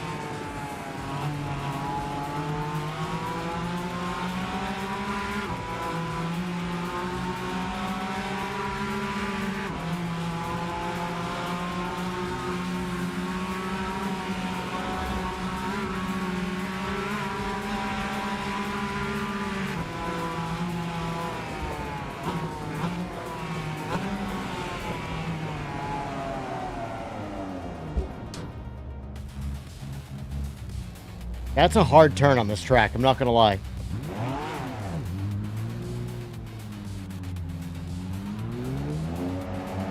Nine out of 10 homes don't have AC. Really?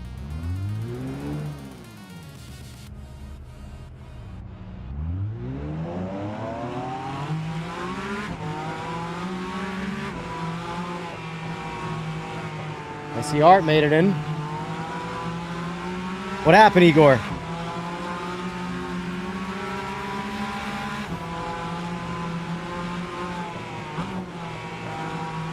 In my opinion, the DTMs are why you play this game.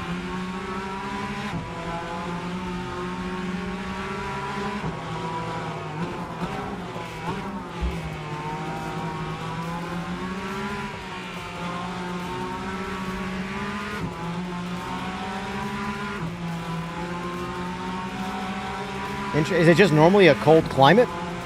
Is that it? Because, like, the numbers I see the guys in, like, the UK and stuff complaining about, I'm like, that's... Hottest is normally 76, 78. A fan would be enough. No shit.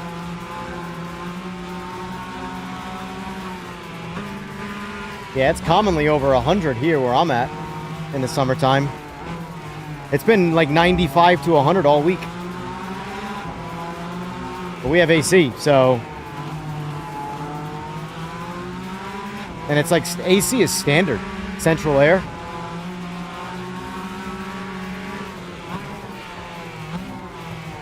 He got to you, gotcha.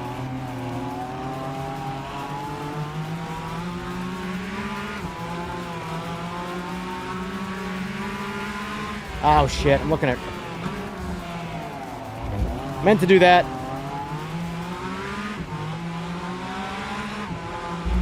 Alright, focus up, Evan. Focus up.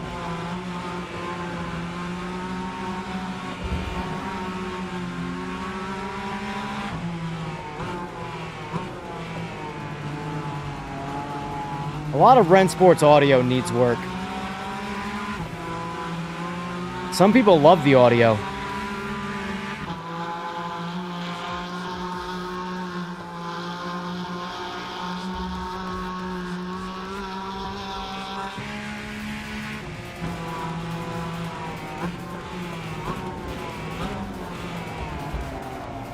Jesus, same thing. I'm coming in that turn way too hot.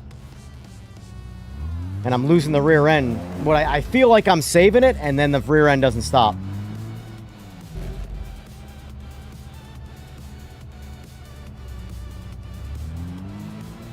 Well, yeah, we're no strangers to height. I live on the east coast of America, so it's commonly 100% humidity. Jesus Christ, that hurt my hand. I'm just saying, we couldn't... There's a reason why it's AC is standard. We would all die. Like South Florida, in the coldest, like, whatever the rest of the world's coldest months are, South Florida, it's summertime. It's hot. It's in the 80s. At the coldest point of the rotation of the Earth for South Florida, it's in the 80s.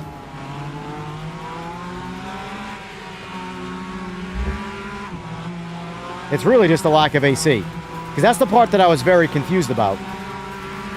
Because I'm hearing the temperatures that everybody's talking about, and they're like, and everybody's talking about how they're like suffering from it, and I'm like, I could understand with no AC. I get it. But I didn't know that it was just not like a thing to have AC.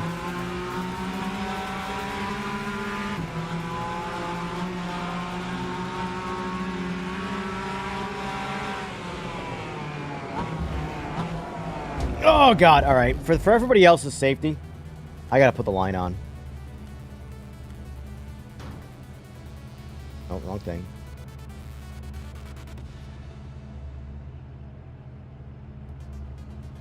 Just cause I'm not paying enough attention. I was trying harder when I was in the DTM, honestly. Now I'm kind of being a bit too lax here, and I'm forgetting about turns. I'm not looking at the map. Oh, I will say this. I know this is a silly visual complaint, but PMR needs to copy this style line. How expensive could it possibly be on visuals? Obviously, it's not a priority. It's a first world complaint because no one even wants the line on. But when you do turn the line on, it's a lot more appealing in other sims.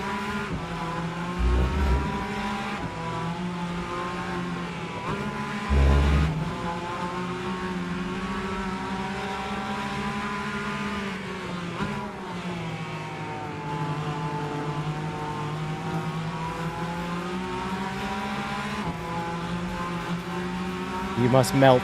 Yeah, that sucks. That definitely sucks. I couldn't live without AC, truly. So I feel your pain when it gets to those temperatures where you don't have AC. I get it.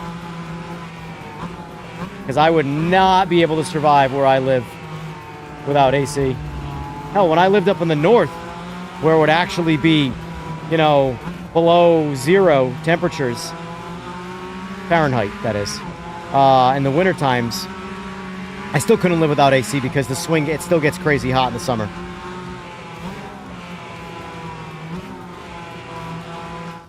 Oh. Yeah, the line is definitely ugly on PMR. But the good thing is you can turn it off, so it's not like you have to stare at it.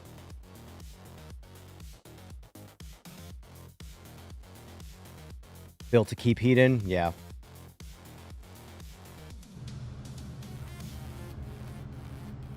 Or you can use it to cool the water on the heating pipes. Gotcha. So far I'm liking this update, Dan. I mean, I'm in a car that I don't care about. I mean, it's an addition to GT4. It's not bad. I want to get in the DTM stuff. That, to me, is the reason to play this game right now. That is the unique experience that Rennsport is offering. Like, truly unique experience for console players. The DTM stuff. And they drive really good. I'm very happy about that. Some of the audio is a little weird, but the DTM stuff drives like DTMs. 90s DTMs, I mean. That is the first time I can say, yes, you should buy Rennsport. Like, confidently. I'm just doing this race to kill time. And it's a new car in the game, so.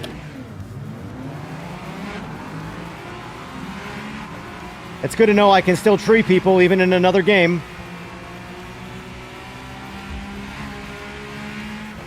Whoa! What happened to you, buddy?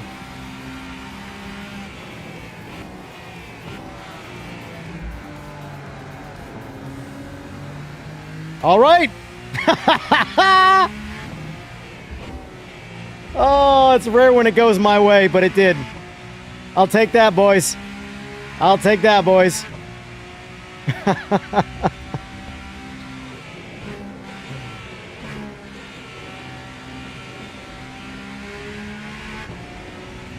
I'm slowing this guy down, though.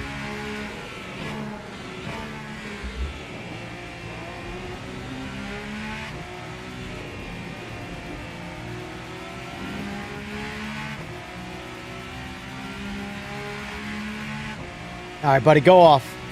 Go do your thing. I don't mind second place. I gotta learn this track.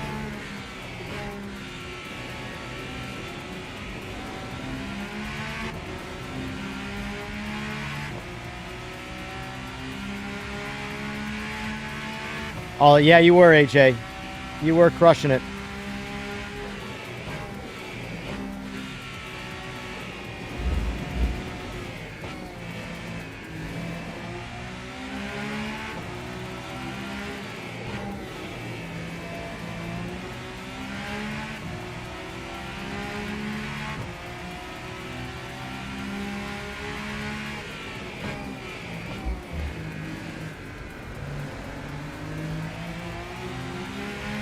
I like this track, man.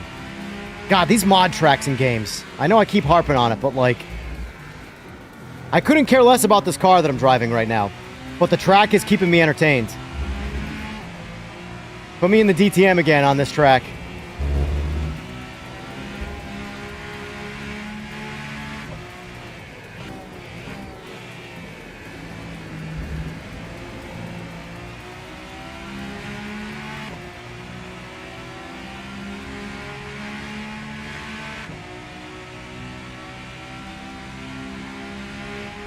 This game needs telemetry so bad. I got all this shit on my that does nothing.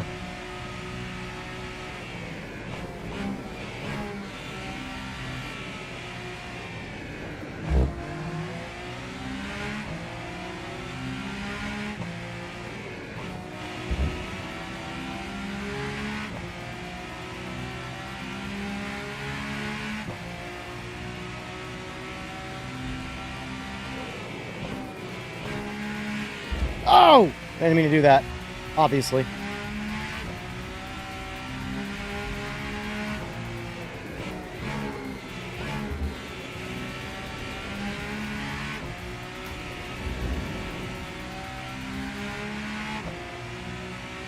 This is fun. This is good. This is a good time. I'm pleasantly surprised. I thought this might be another day where I kind of made fun of Rennsport, but honestly, I'm having a good time.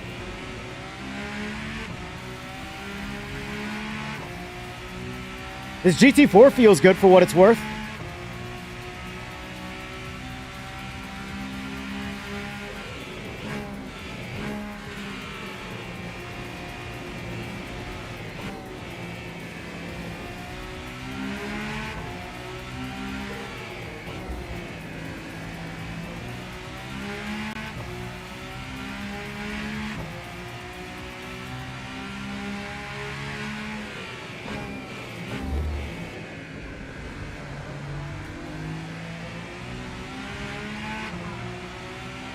Yeah, if they add car-for-car force feedback, independent force feedback, that's what this game does need. Because the cars are all over the map in terms of the... Like, right now, this is a shit ton of force feedback for me. And if I ran this on the 90s DTMs, the steering would be way too loose. I'd have to turn it back up again.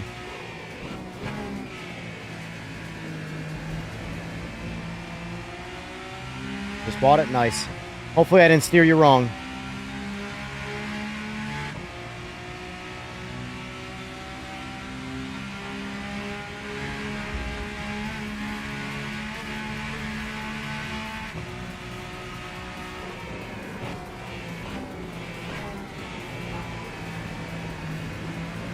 You pulled out of the pits to make the same mistake, bro. You almost destroyed me.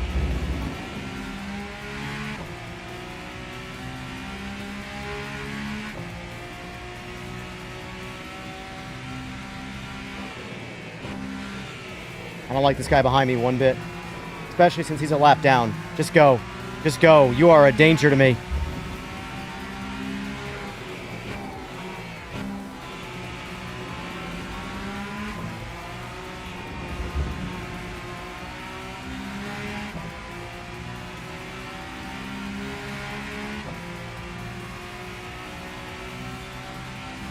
Very good, MPK. You won't regret it. I don't know how much you know about, like, operating computers, though, but if you don't, there is a pretty steep learning curve, so do your best to be patient there if you don't have, like, Windows experience. Windows sucks. I hate Windows. I wish Linux was more mainstream for PC users, so we could game with Linux. I should have been third right there. Here's where I go second.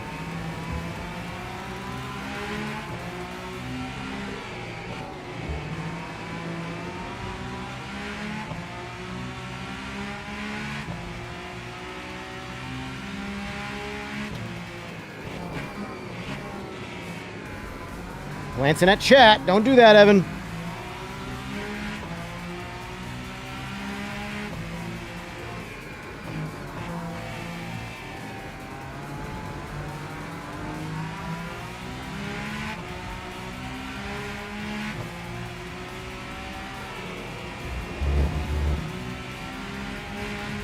Curbs are so sharp in this game.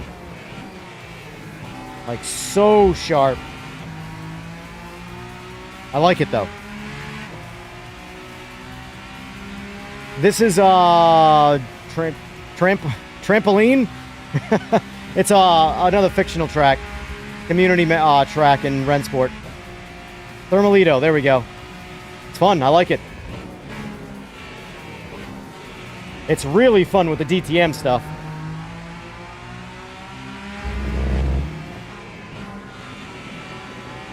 All right, good. Get out of my way. Oh, God, the impact sound.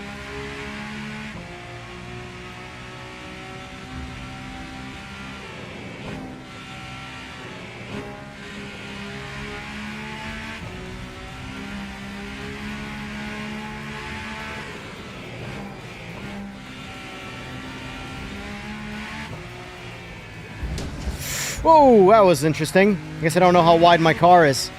Uh-oh. Steering's jacked up now. Oh, God, the car's all sorts of bricked. Not good. Oh, no. Go in front of me. Just go in front of me. Go in front of me. You are reckless. Oh, wait, that was not the... Shit. I just gave up a position right there. I fucked this. I fucked it. I needed to get skinny, and I hit the wall, and now my car's all jacked up, and then I gave up that position thinking it was the reckless dude.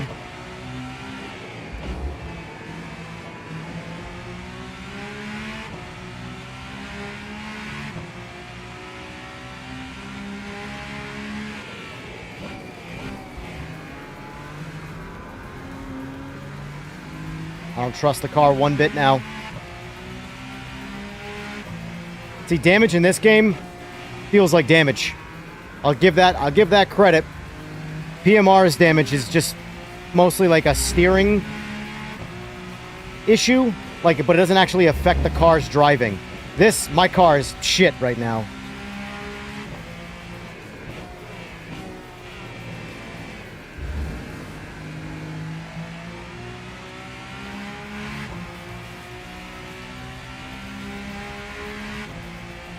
Got my position back, though. He had to, pit. Like, right there. I had to roll out of the throttle because the rear end was going to come out. This is going to be dangerous right here. Take it easy. I got to drive so slow this lap.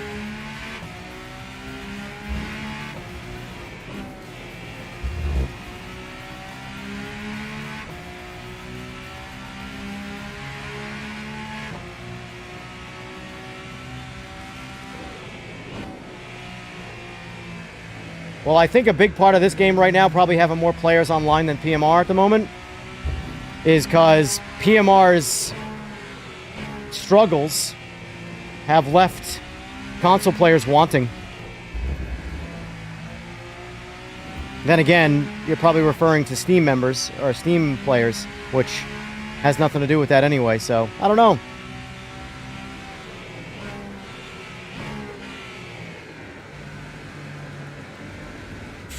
This car is so fucked.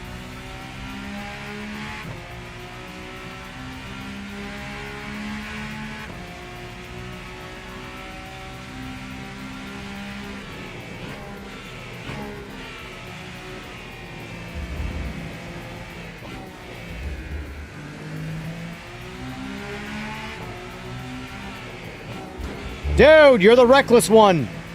Just go, just go. Fucking... That's the Lashley guy. No. I don't know who that is. That's the same dude that has hit me Bro.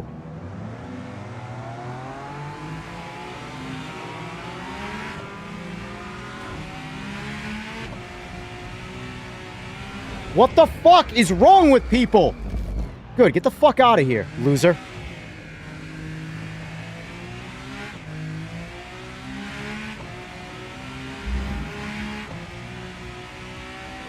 Bro. How can I identify that person?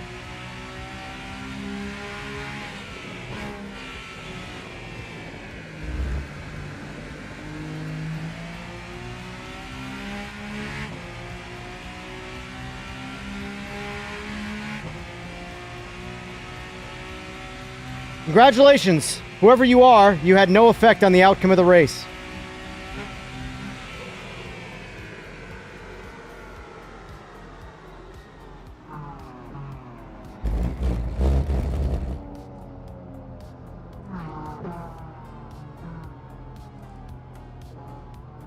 I have the feeling that person was fucking with me the whole time.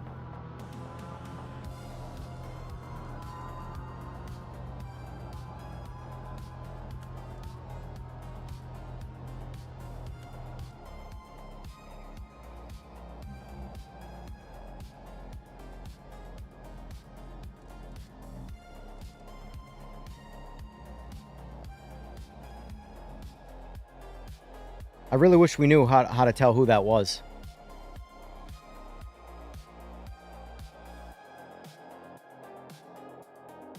Like,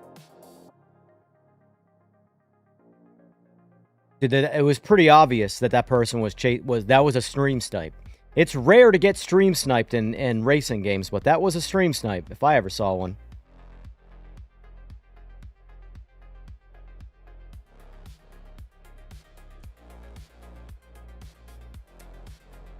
Well, now we gotta pay attention. Now we gotta pay attention. Wrong thing.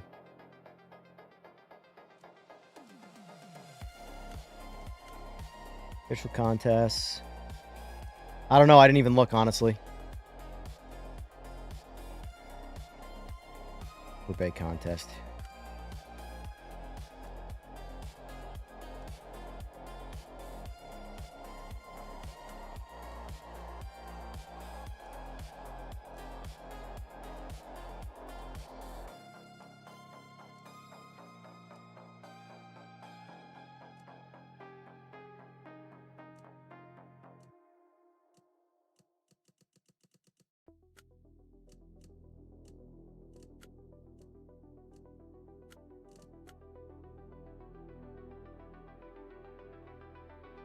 So what is the other class called? The other DTM class called? Because this one's Group A or Class A, or Group A, whatever. But what's the other one called? What did they label it? Yeah, let me know who it was if you don't mind. Yes, he was in a Porsche.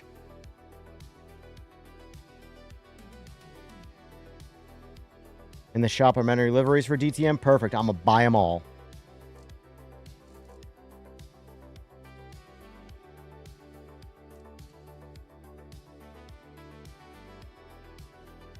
Oh, I got to switch my...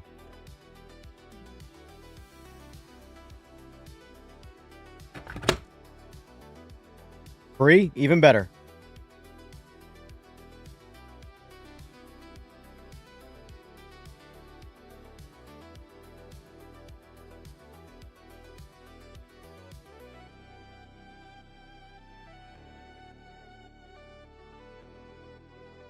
See, I don't know if it was Daniel Lashley, though, because Daniel Lashley was genuinely in third place.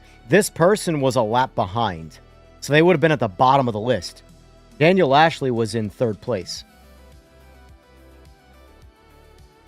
And when he overtook me, when he was like screwing around when I let him by, the position didn't change because he was a lap behind. I don't know if he was just fucking with me or everybody, but let's see if he's present again in this race. Let me see something here. This is good. This feels fresh. This feels fresh. I like it. See, guys, even on console right now, I think you guys are in a better spot than you think. Because this feels pretty good. Not gonna lie. What I've done so far. Not all of it. This game has plenty of problems, you know, but it's improvement, and it is fresh, and it is fun, what I'm doing right now. Yeah, right now, Rennsport has more people playing it than PMR. Online, anyway. Yeah, it was a lap down.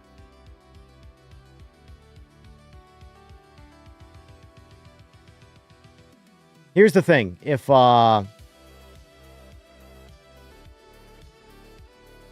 we don't see him again, then he's probably not stream sniping. He's probably just a troll trying to ruin everybody's day. And Christian Spanos? Is that what you're saying?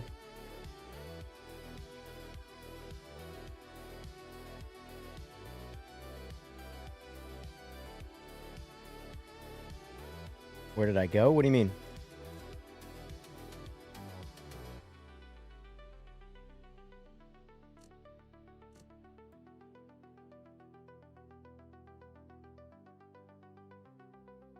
What do you mean, where did I go? I'm right here.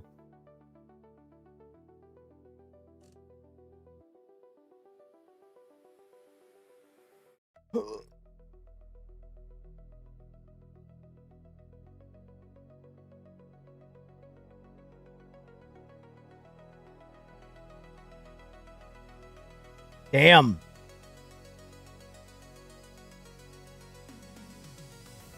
Why are you going to crash out? It says you're right there.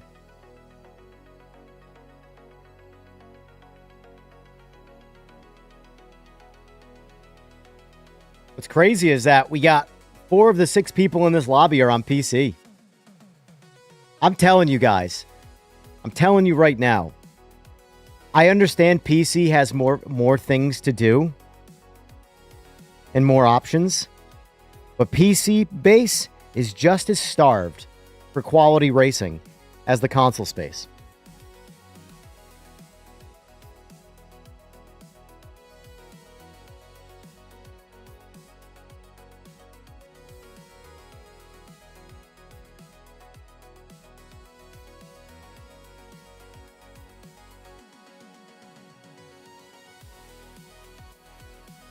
Really, you crash a desktop on the Nürburgring GP, huh?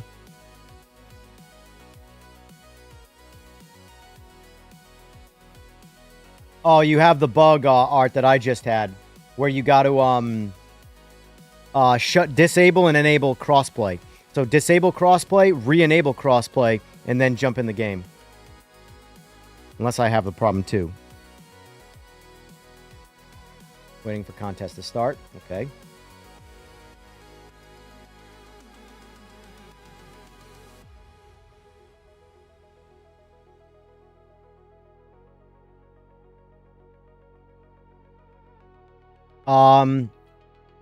What resolution are you going to be playing at, MPK? Like 4K, 1440p? That's going to have a big effect on your overall experience. But LMU is fine for that. Like you'll be able to crank up LMU's graphics and enjoy every bit of it. AC Evo, I can't crank the graphics up without problems.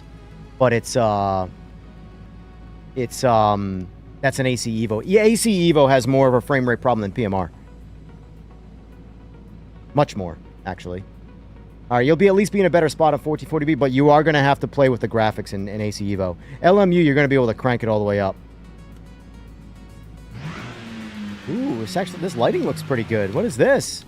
What time of day is this? This is what I mean by Rennsport's lighting. They have like a sepia thing going on right now, but it looks good. Oh yeah, can't speed in the pit.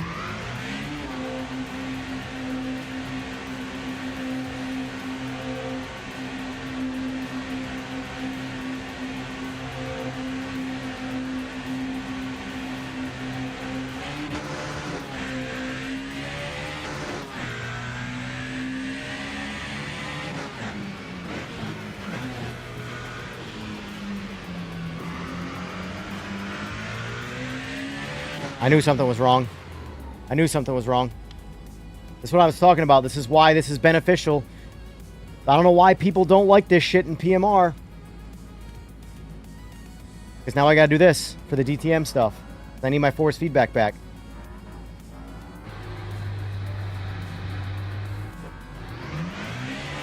Independent car force feedback settings are so good to have.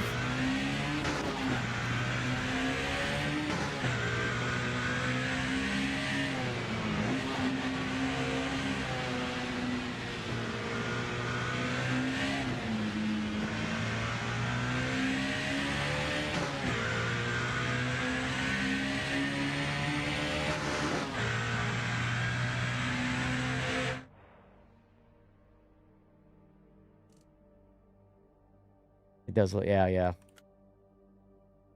This game has me interested for custom lobbies. If you have a couple guys around, I'll make a lobby. Like Mark, if you're around, Art, if you're around, anybody who's around, who's watching and wants to try, I'll absolutely. Because I mean, if we're only going to have 4 guys in here anyway, you know. All right, here we go.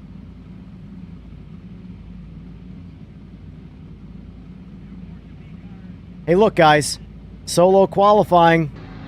Remember that.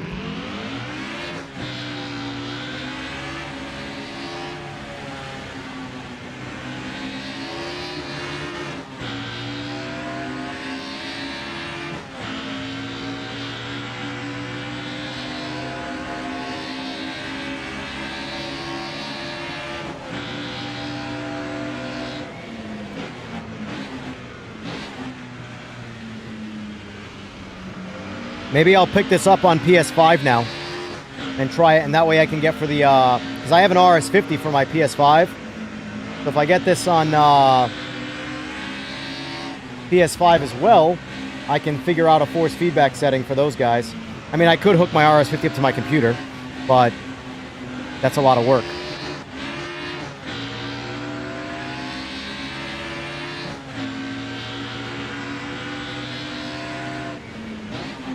The biggest visual thing that bothers me in this game is the visual noise. There's a lot of aliasing, man.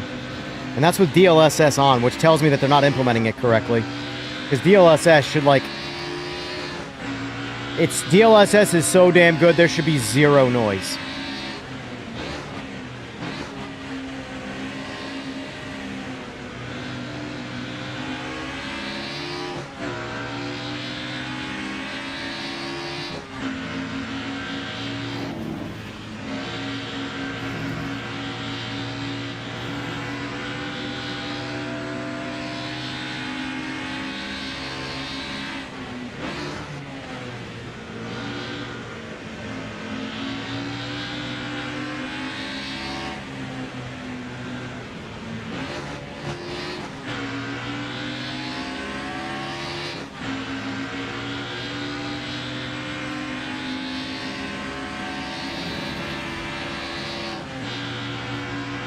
That is bright as shit. That hurts my eyes. Oh, no!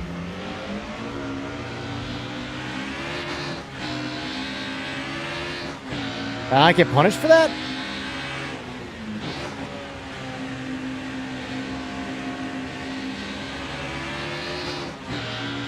Did that not punish me at all? Oh, it gives you at the end. So it gave me the slowdown penalty at the end. That's different. Normally when you, in this game, when you get a track limit penalty in qualifying, it gives you an automatic forced slowdown as soon as you're back on the track. But it didn't do anything there. It gave it to me at the end. That was weird. Still got pole, though. That was weird, though. Yeah, still one lap quali. It's definitely built to just get you in the race, which I don't necessarily mind, but I can see how that's going to piss some people off.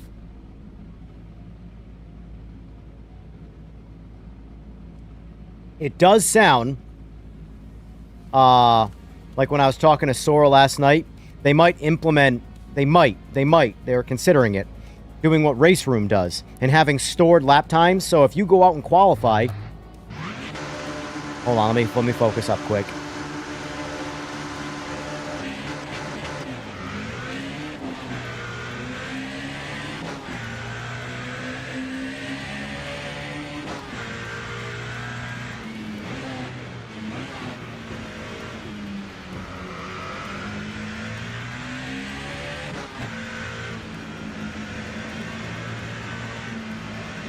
Rennsport saves your lap times forever.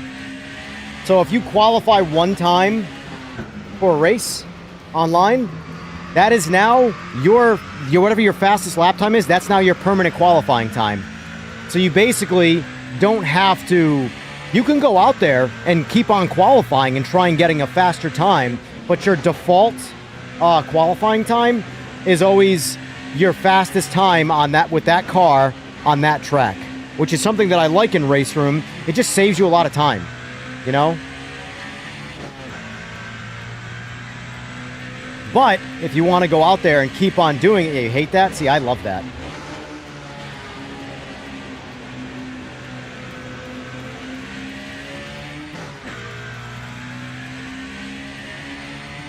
I don't know why you hate that, man.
Well, clearly there's some division with that decision.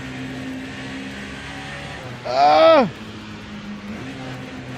mean, we can't even, like, determine, like, look at all the different opinions on how just qualifying in general should operate. Right now, PMR has the most realistic qualifying of all video games. everybody just goes out on track and it's every man for himself. So from a realistic standpoint, PMR should do nothing in qualifying.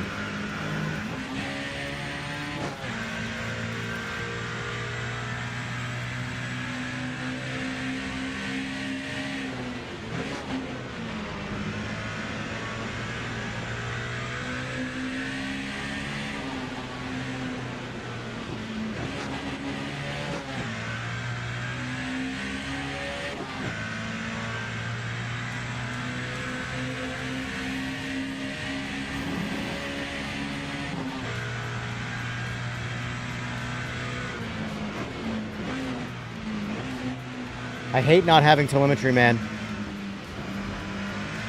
Because, like, I'm so used to it. Like, right now, my steering wheel covers my entire gauge cluster on the car. So I can't see my tack. I can't see what gear I'm in. I have to, like...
I'll read as much as I can when the race is over.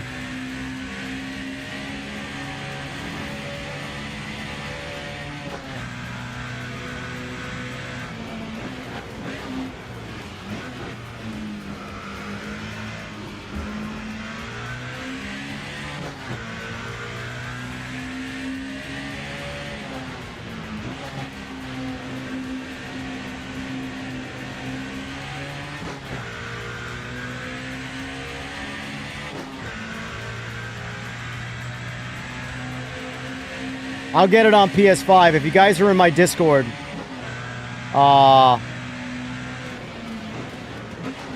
absolutely go, once I'm off stream, I'll go buy this on PS5, and I'll experiment with the RS50. I'm sure I can get it to be fine, though. It's just about experimenting. Like, I've heard people say the RS50, like, sucks on PMR. I'm like, I don't know what you guys are driving, but my RS50... I got cranked up on my PS5, and it feels awesome. So, I'll try and figure out some settings. But I can already tell you, based off how this feels at 18 Newton meters, I'll be cranking up the RS50 to absolute max on just about every setting. Because the DTM stuff is real soft.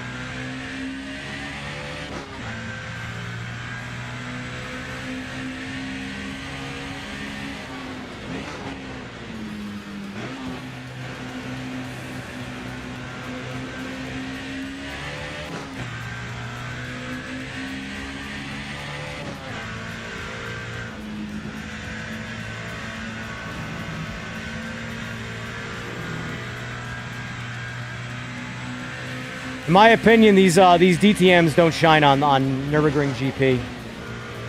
I also think Nürburgring GP is a bit of a boring track. Sorry to offend anybody who likes it. It's just a lot of this. Maybe if there was a grid of like 100 cars, sure. But with 3 people on the track right now, this is not where a car like this is fun to drive. You need a car with high horsepower or something. Oh, that sucked, Evan. For some reason, I don't know why I did not... It's way too weak on the brakes right there.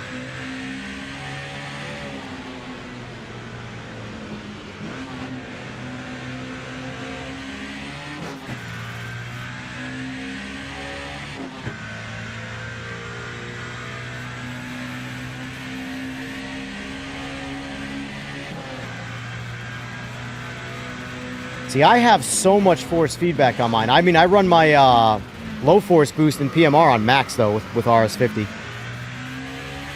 I'm going to open a custom lobby when this race is over.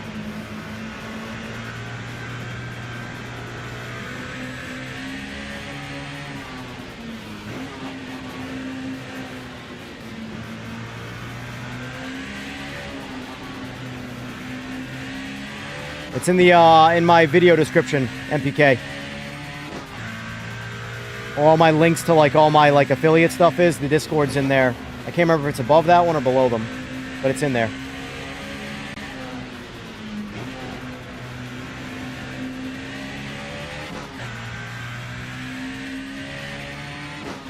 I'd love to get a Logitech affiliation because I'm a big fan of Logitech, but they are far too big of a company, I think, to ever even see me on that radar. That's fine. None of that shit's entitled, but I push Logitech a lot because I like Logitech. But all my shit's Logitech. Keyboard, mouse. I bought every one of their keyboards at some point.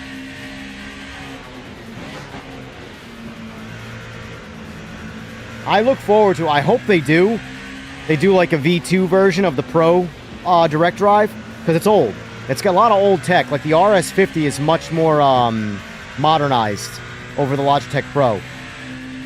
Even though it's got 3 more Newton meters, I'd rather have the RS50.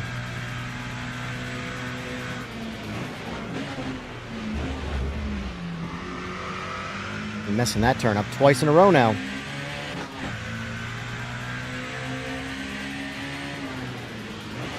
I didn't realize how long this race was.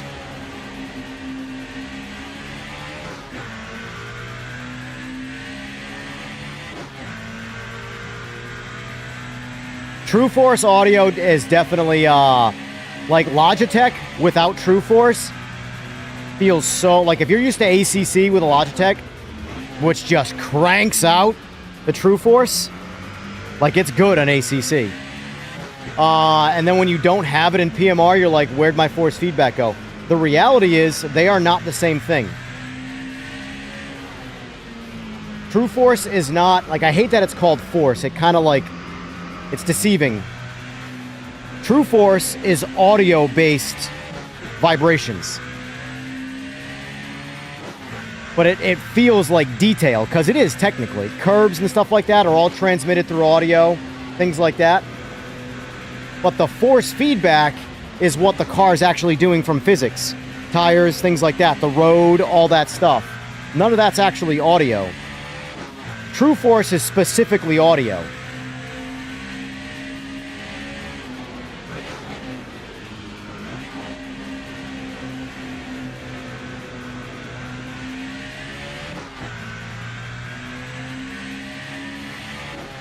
I'll play with it.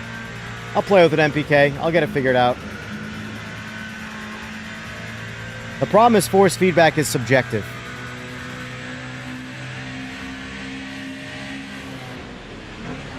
Like, the funny thing is that I think Gran Turismo 7's force feedback is some of the worst. Because it's not force feedback, it's just force. Exactly, Fogbound.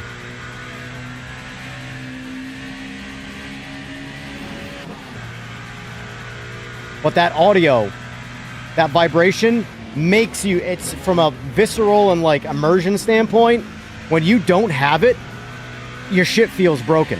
When you get used to something like True Force and ACC, and then all of a sudden you just turn it off, you're like, whoa, what's going on? Why is my wheel broken?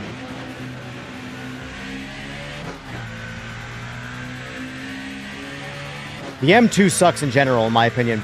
I think the M2 is the worst car in this game. And I think it's the demo car, right? Which is ironically, they're using their worst car, in my opinion, as their demo car. Like, that's one of those weird marketing decisions that I just don't understand. Like, you, not for nothing, you want to show your game off for demo? You give everybody the best car in the game for free.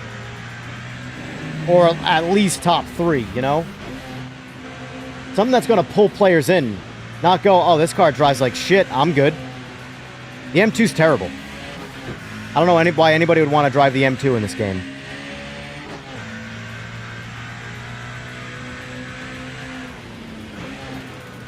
But yeah, when I say the force feedback, though, is terrible in GT7, what I mean by that is, it's not force feedback. It's just resistance. It's a constant state of resistance. So it's just hard to turn the wheel the whole time.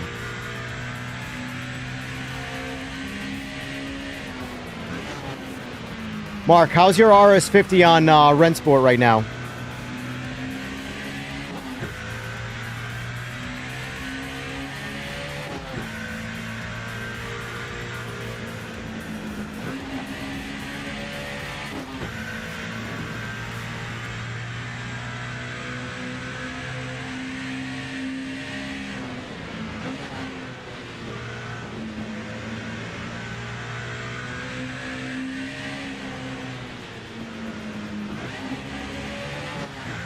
Good. See, that's what I'm saying. MPK in chat doesn't like it. Mark says it's good. So settings are very, very, very subjective and also admittedly complicated.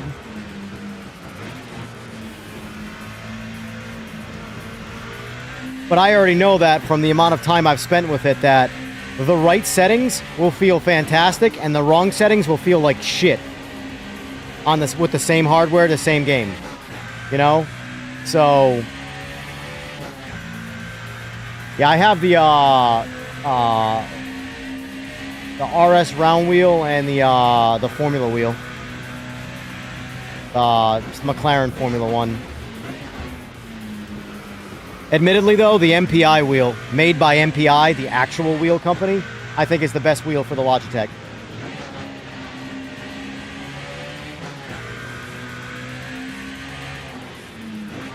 Because before I went over to the Simagic ecosystem and I had the Logitech DD, I had a bunch of different rims for it. And the MPI wheel, the D rim, that thing was awesome. And then I bought my RS50 as my second rig, and I wish I had kept the MPI wheel.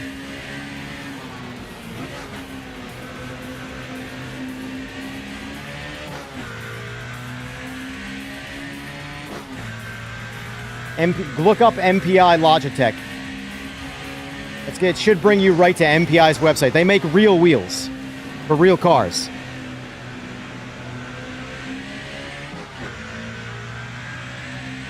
Yeah, it's it bolts to the hub, the RS hub. It's like the Momo wheels. But the problem with the Momo wheels is that they kept them, I know why they did it. They kept it, their round wheel, super lightweight. But the problem is, they kept it super lightweight so it actually gives you a bit more force feedback. But there's way too much flex in it. It doesn't feel like a real wheel.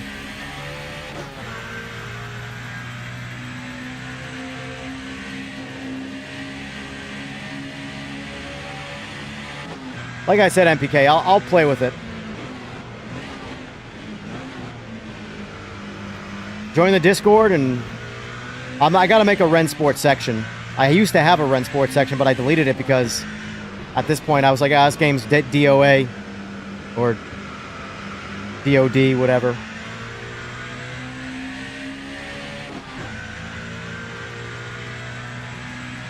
Yeah, they got their what, full force? I have not tried LMU yet. I mean, I've tried the shit out of LMU in general, but not like today or anything.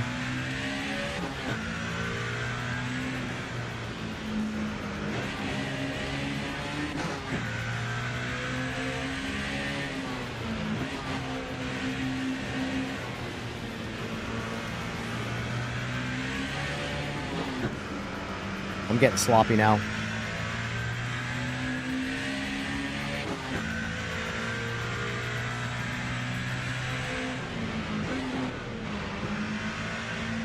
Well, Simucube is considered the flagship of sim racing. They're the ones that sell everything at an insane price because they can. The Discord link's in my description, MPK.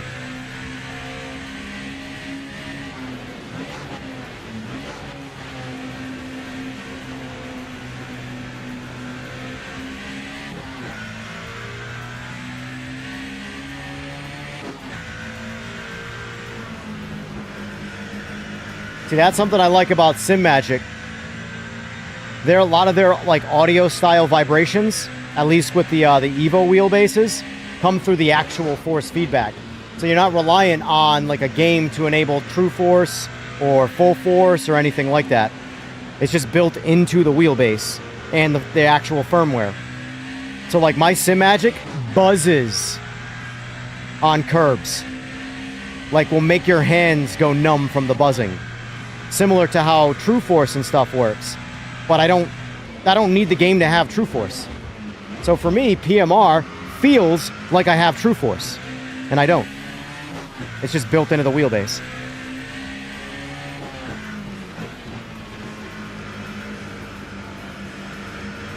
I can't speak to the older Alpha wheelbases, though, on Simagic, because I've never used one. I've only ever used the Evo lineup.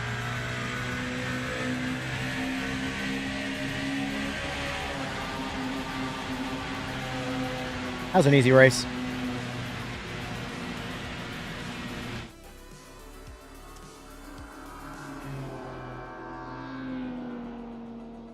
The H pattern. Yeah, the H pattern does work in this game now. However, the clutch doesn't work.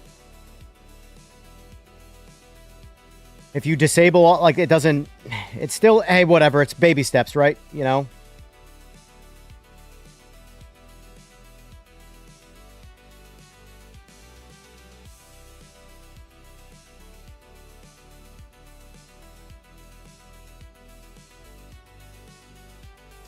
Ooh. So close to gold 4, boys. So close.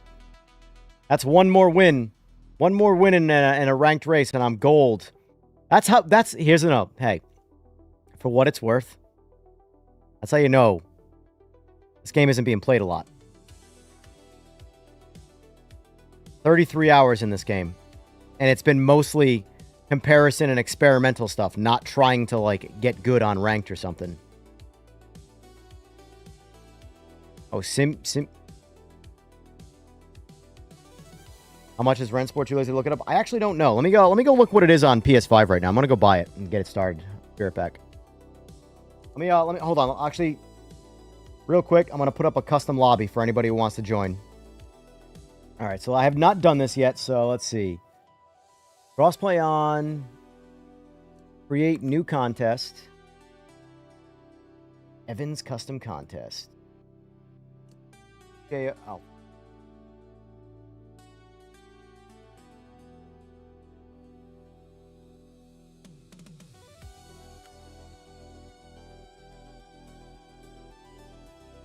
Where'd my mouse go? Oh, I think I just broke the game. There we go. Keyboard brought it back. Well, hopefully...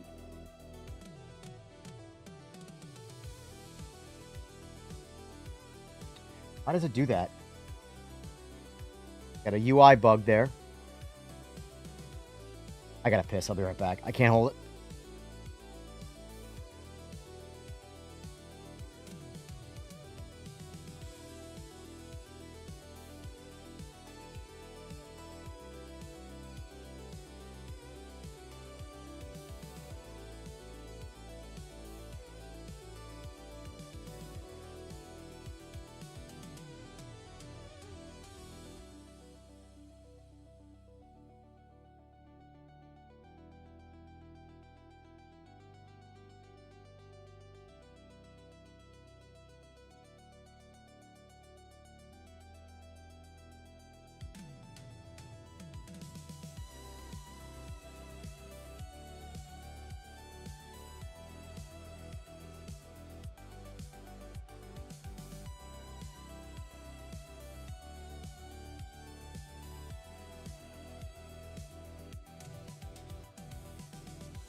Half price star. I'm going to buy the deluxe edition on PS5 when I go get it. Just because I'm not waiting around for whatever discount to save $10 or whatever.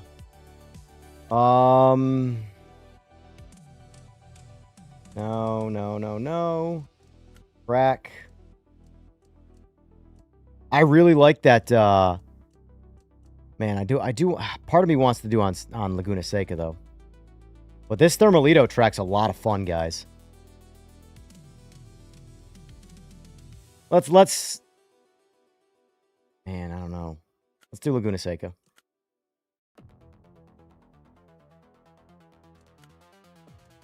Gameplay, realism preset.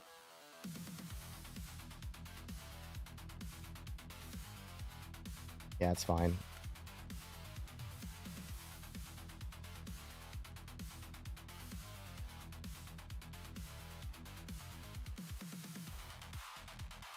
Dude, the mouse going away is super annoying.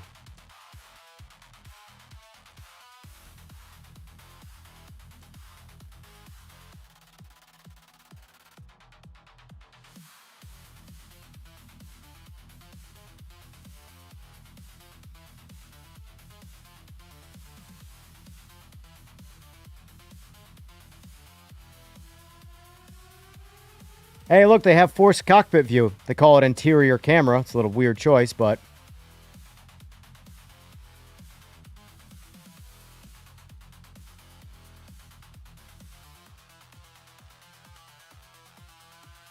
What? What? What? What?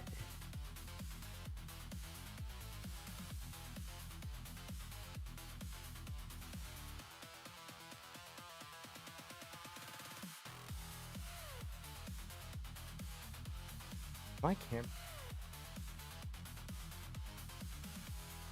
camera must be vibrating.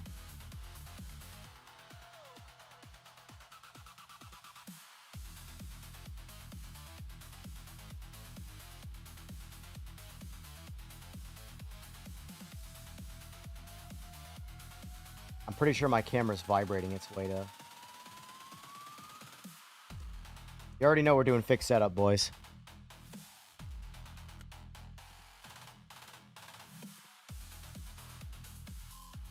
What is... Oh, it's Class 1. That's right. Class 1 and Group A. Well, I'm just going to leave them all on. I don't care.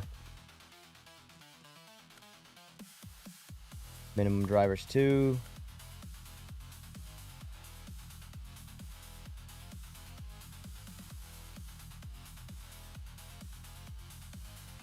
I might just leave it on. Keep it simple.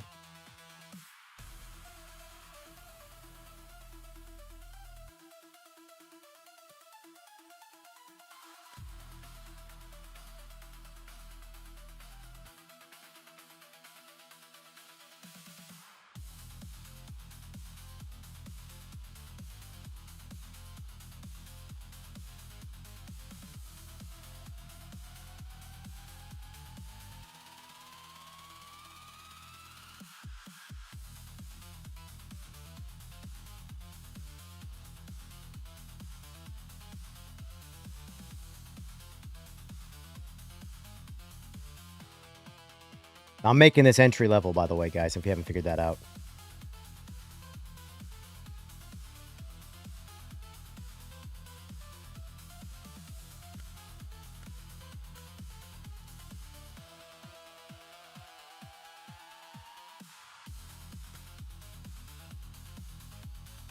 Do 2 races in a row. Same thing.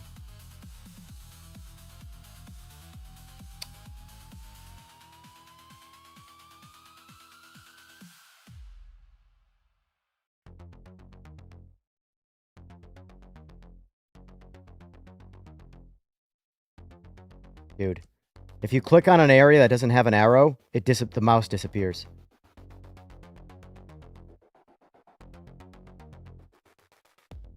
All right, let's try that. Oh, penalties. Hold on.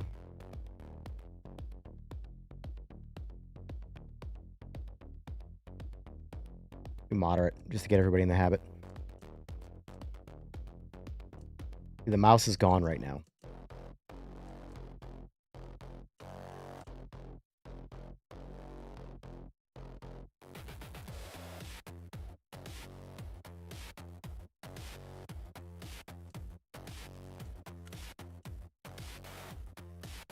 Session start. Local time. So it's a timer system to get in. Anybody watching, you got 5 minutes.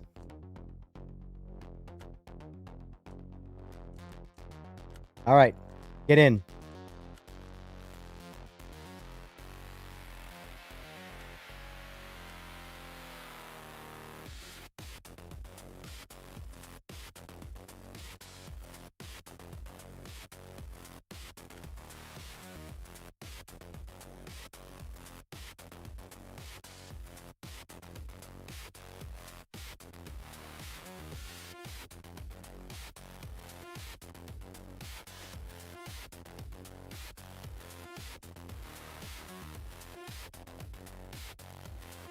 Oh, yeah, I gotta check out the liveries, too.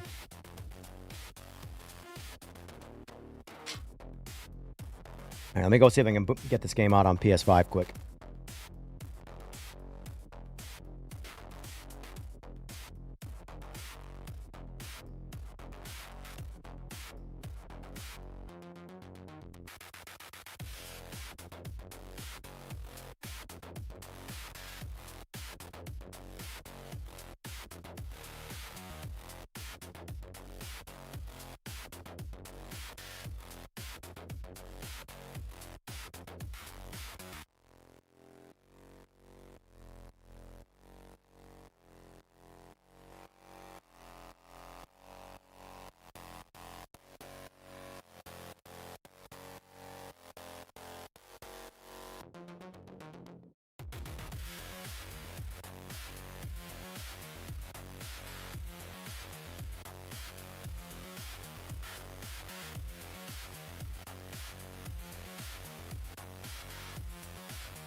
All right, Rennsport.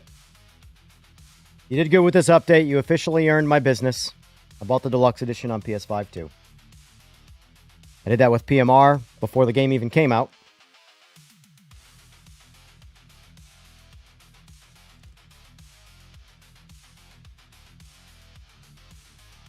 It's actually more relevant on PS5 to me, because there's only so much I can do on PS5.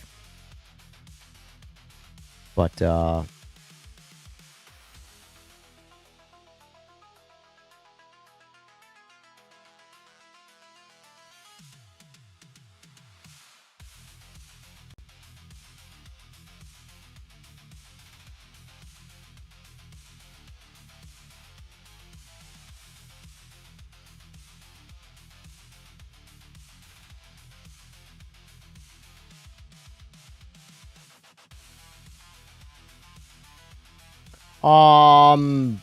one, I mean, there's a good chance I won't be doing anything, streaming anything tonight, but I might do this again tomorrow. I mean, here's the thing. I'll most likely play video games tonight, so if you guys are in my Discord, we can link up, but I don't think I'm going to do any streaming tonight. Went from silver 2 to bronze 1, just messing around. So what you're saying is it punishes you.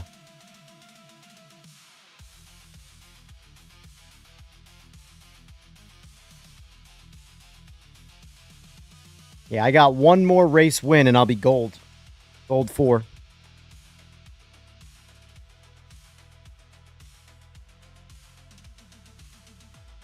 Not that that's worth a damn thing. It's easy to be fast in a game that nobody's playing.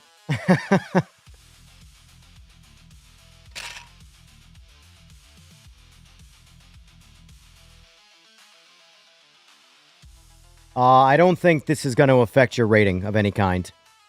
This is customs, so we should be good.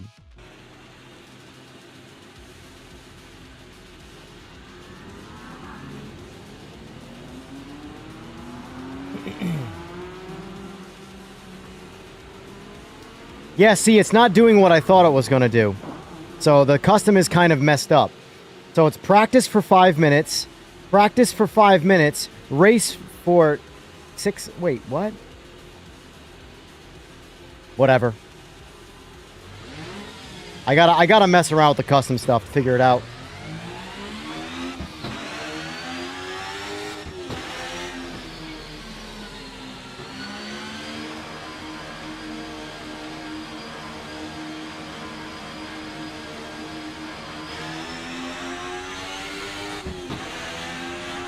Oh yeah,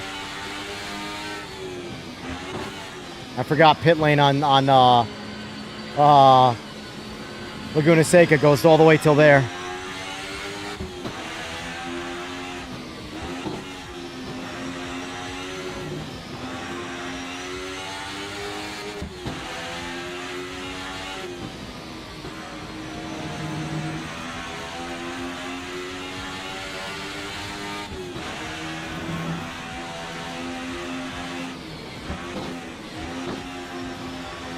Oh. Just turned TC off for these cars, by the way.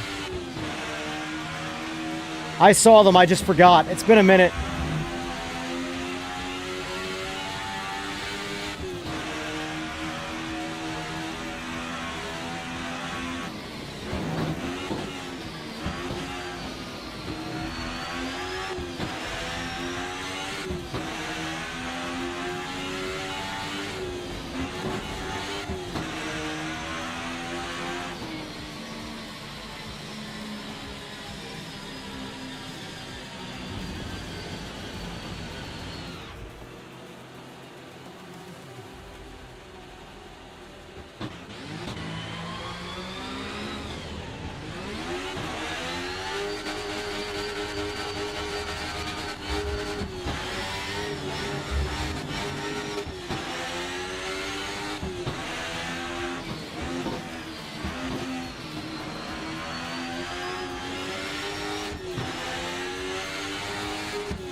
I love these cars, man.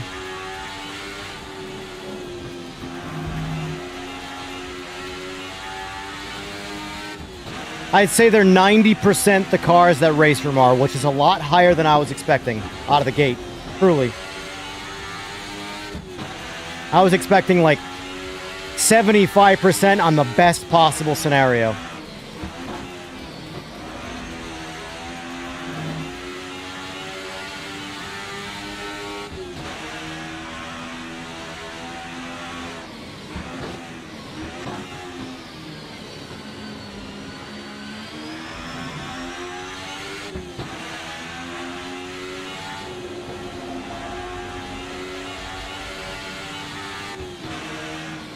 This is the reason to get Raceroom, in my opinion, right now. Oh, I cut the shit out of that. Yep.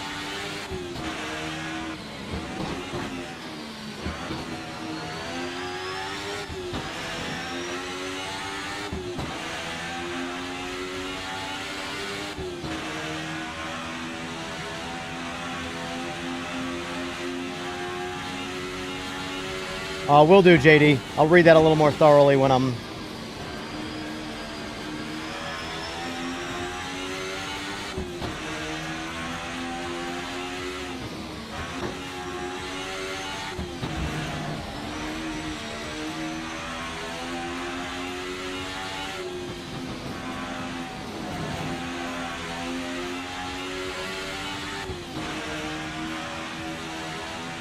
This feels so good.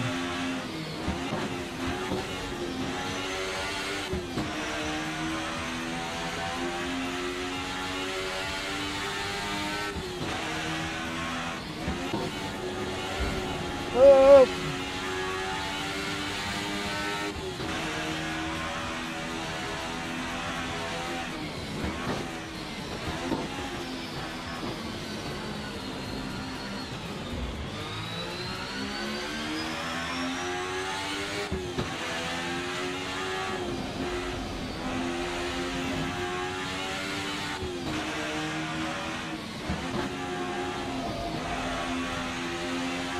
Love these cars.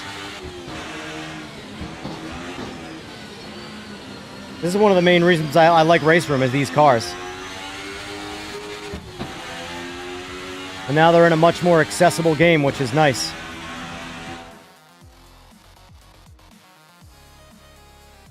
Oh, yeah. E-brake work? No e-brake.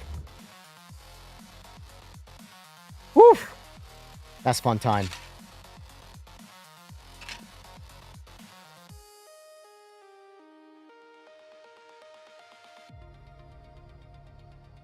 Sounds good, JD.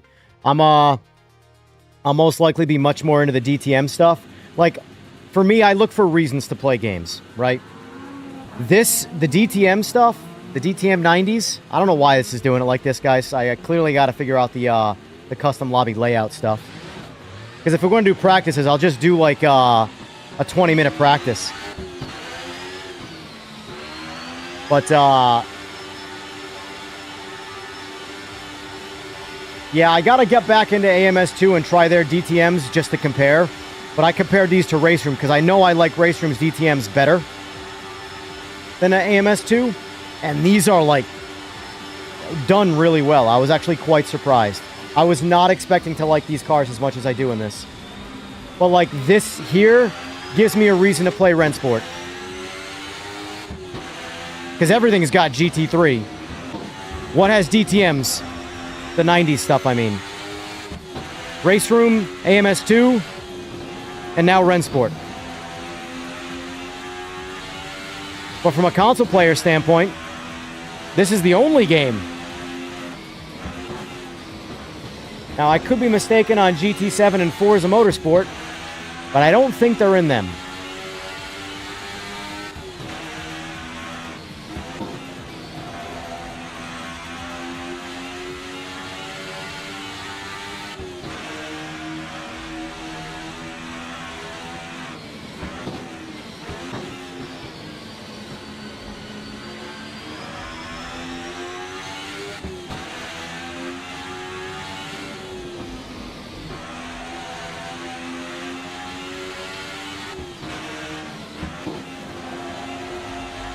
This car just turns in and slides so good.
Admittedly, I think they need to make this particular car a little bit harder.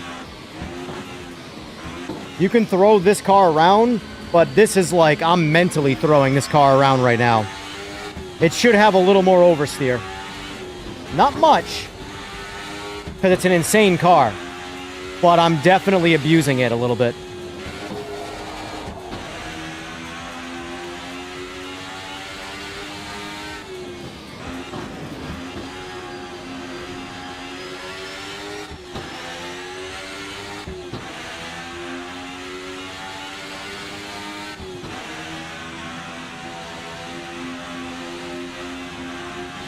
$130, boys.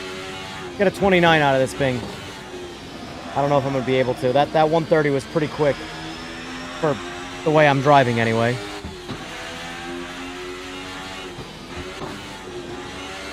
Ah!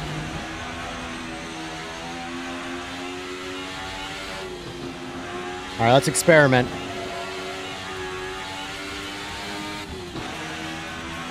Yeah, in my opinion, the missing 10% of this car versus Raceroom is the car needs just a little bit more rear oversteer.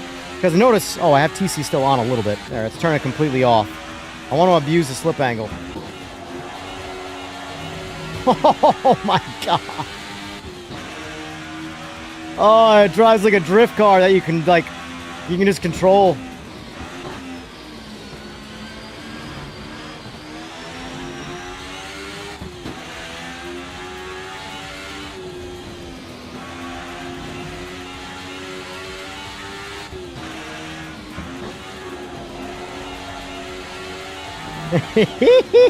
There it is, finally. We found the limit. Took a while.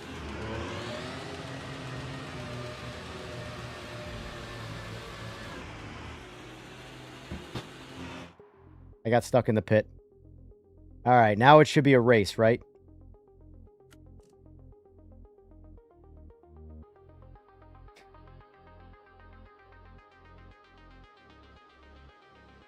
There's more rear sway bar. Oh, man. God, that car is fun. I can't believe they actually did good with this pack. I really am shocked.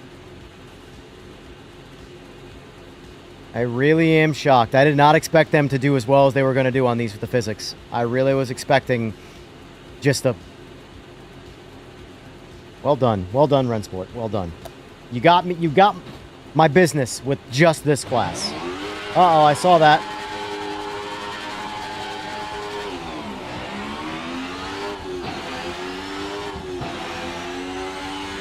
Sean got a drive-through.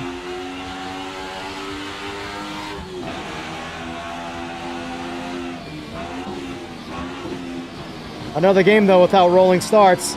Poor console players just can't get their rolling starts.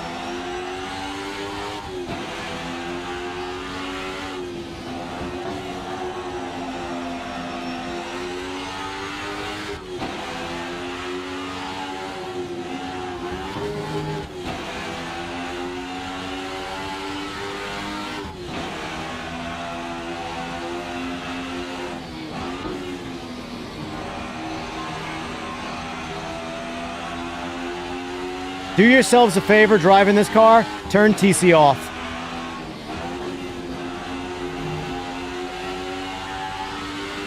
You can slide it so good.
All right, so third gear is probably ideal for that.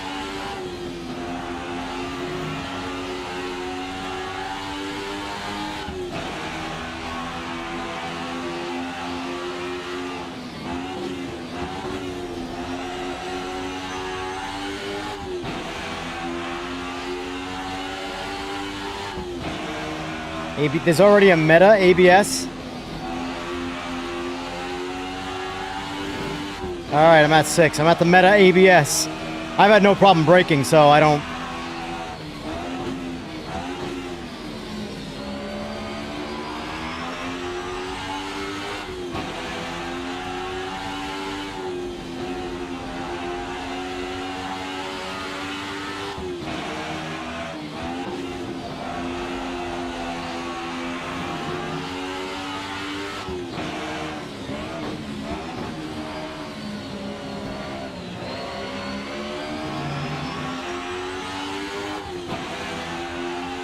Got it.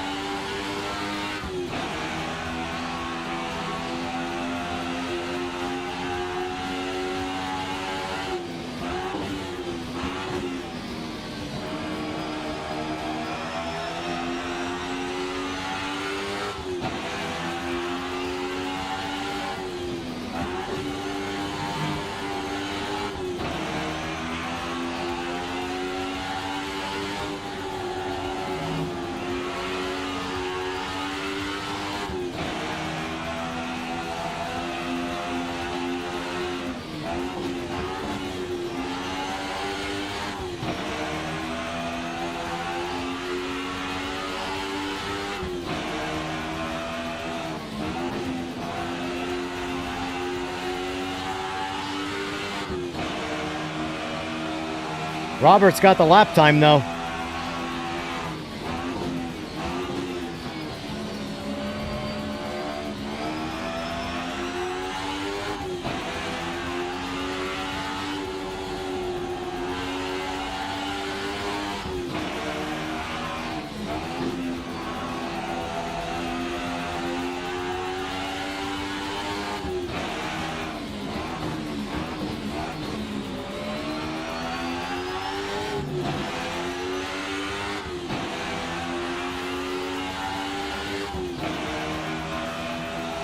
I'm in the 30s now.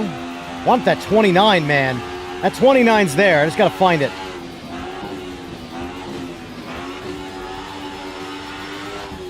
That ain't it. I tried grabbing second right there. That didn't work out. All right, so that's definitely a third gear turn. The first one. That's fourth. I'm just experimenting now since this lap time's gone to shit. Robert's not reading chat.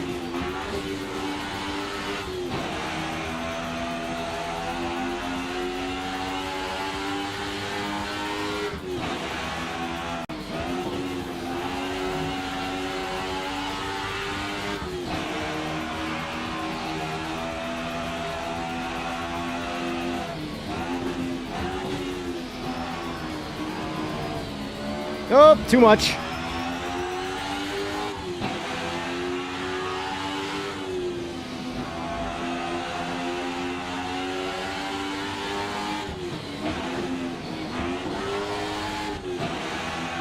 I'm just playing around with transmission.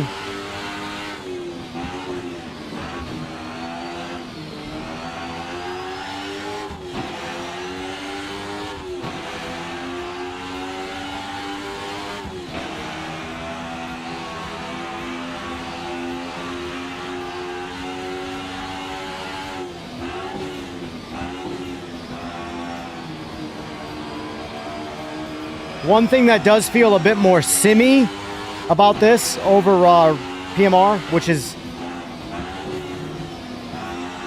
a low thing that doesn't really matter, is full control of the car post race finish. Like, the race is over, and I'm still driving around. You can go back to the pits, or you can wait for the timer and just stay on track.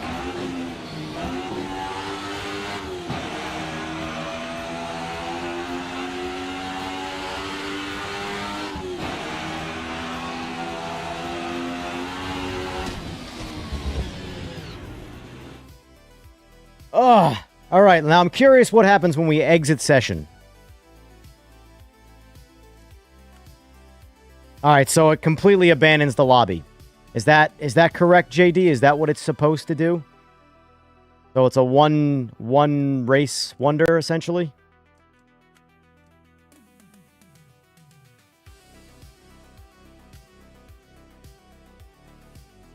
That's a bit more than a concussion, but... So it did save that. All right, that's fine. As long as I want to make sure I'm just doing everything to the best of the ability that the game allows me to. So visibility public, code access no, rating set, we don't care about that. This Thermalino track is fun, man.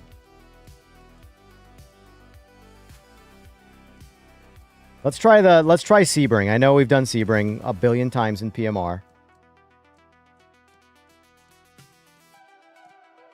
But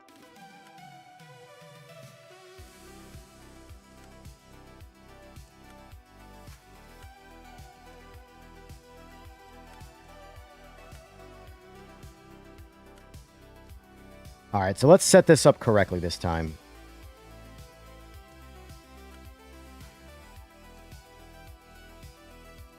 Why is it showing practice, race? It's not giving me an ability to change that.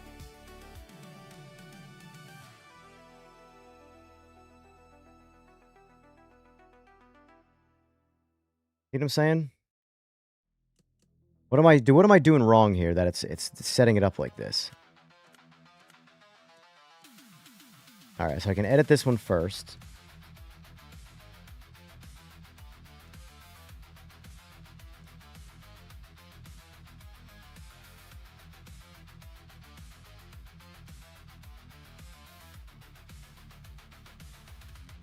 So time or laps, I guess whatever you get to first. Got it. I'm assuming that's what that means.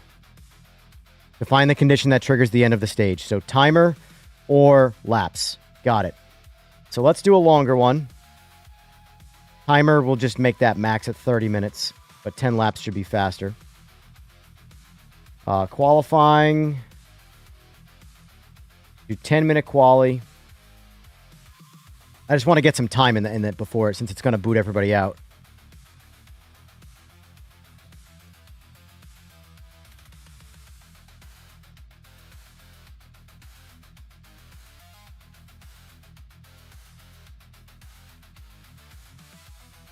Start type, pit lane start, time expires.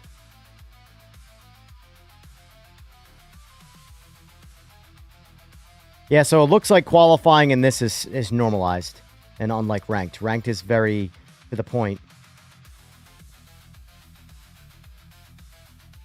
Reset, I assume that means reset every time you... We'll leave that on for now. When you go back to pits and stuff, I assume that means that when you go back to pit, it'll automatically reset everything. Hide players from each... Oh, so you can do either or. See, look, this is what I mean by PMR. PMR, straightforward, they need to, like, take some of this stuff and write notes. Because, like, customs, I always preach, custom lobbies need to be the most customizable a video game can be. So right here, hide players from each other in qualifying. No, yes. We'll leave it on for now so everybody can see everybody. But the point is that, look, it's there. Timescale fixed. Nice. Nice. So for practice... 5-minute practice minimum. We can probably just let's just turn off practice. So let's reset everything here.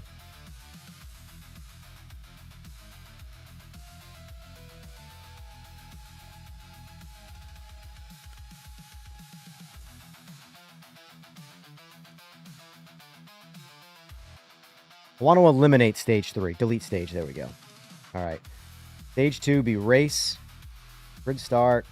Duration, max, 10 laps.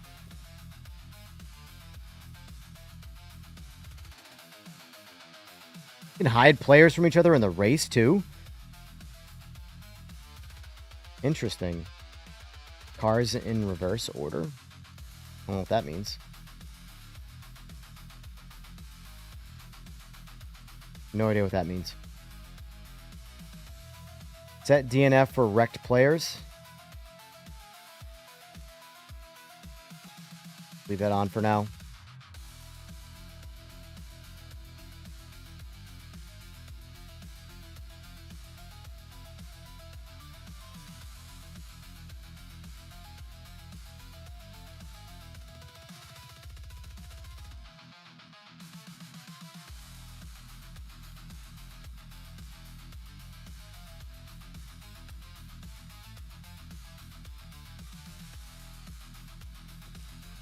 Looks pretty good here.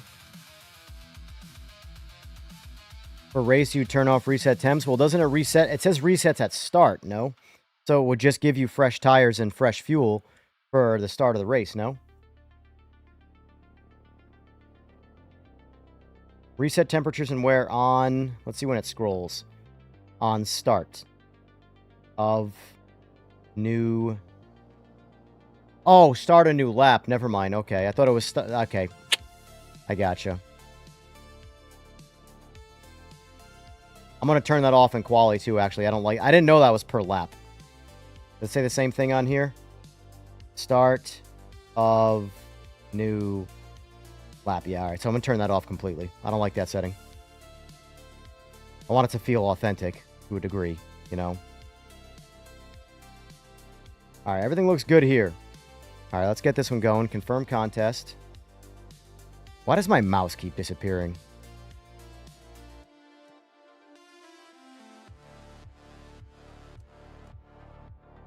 I wonder if my mouse is disappearing because of the... let me just see something. Let me back out of this quick. Settings, video, go back to windowed full screen. Save changes. That might be why it's doing it. I don't know. We'll find out. Custom contests. Create new custom contest. Hopefully this saves 100% of the shit I just chose. Sebring. Drivers and cars. Stages. Yup. All right, it saves everything.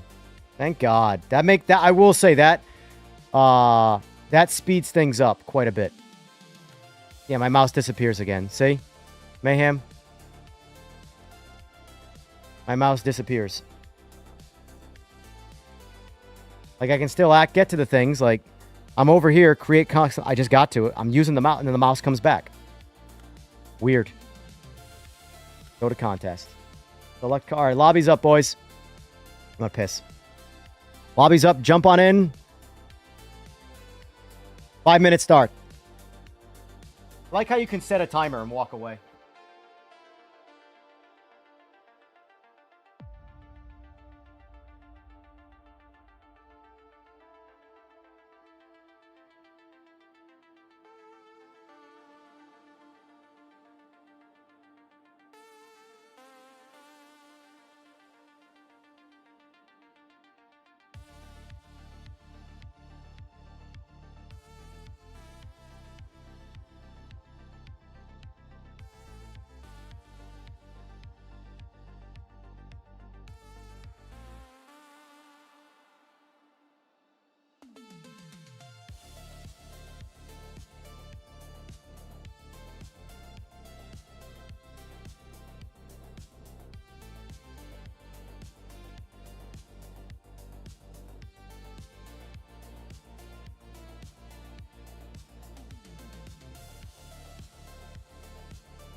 Yeah, that makes sense though, JD.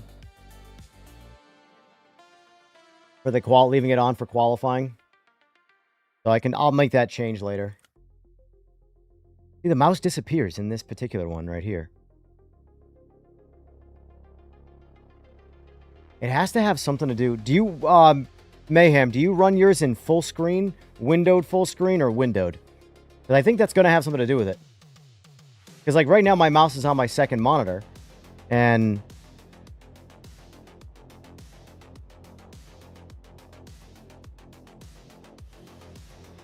I wonder if now that this lobby's up, can I leave the lobby? Let me just try this quick.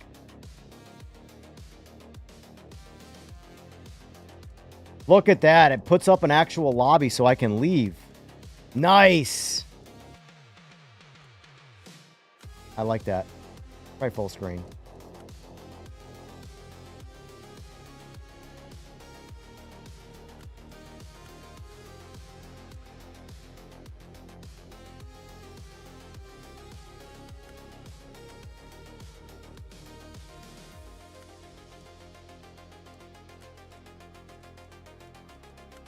Yep, mouse still disappears. That's so weird. That's so weird, man. The mouse is there, like I'm highlighting stage info, qualifying. Like I'm flickering over it. It's there, it's just not showing.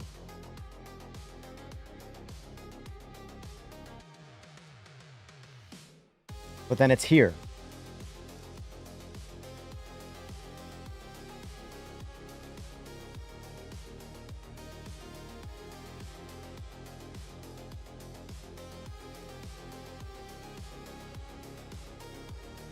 Seems people like the Alfa Romeo.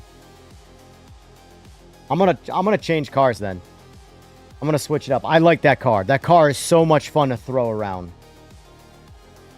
But I want a car. I will say it is the easiest car to drive of the DTM pack that they just released.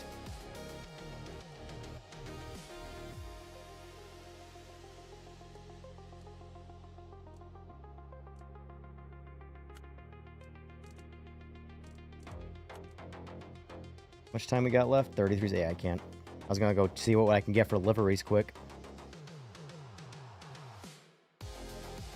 You know what's sad? I got more people in these customs than I did in PMR. Jesus Christ.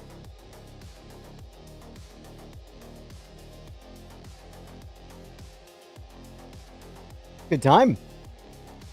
Surprisingly. Fway, the DTMs are a boatload of fun. I was caught off guard. I was not expecting it. I didn't see it coming.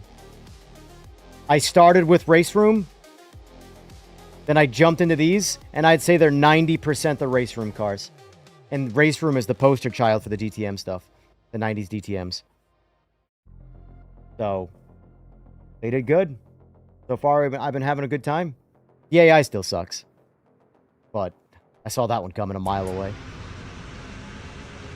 Alright. Customs is really good, by the way. The customizability in Customs is really good. Like, when I say really good, I mean better than everything else.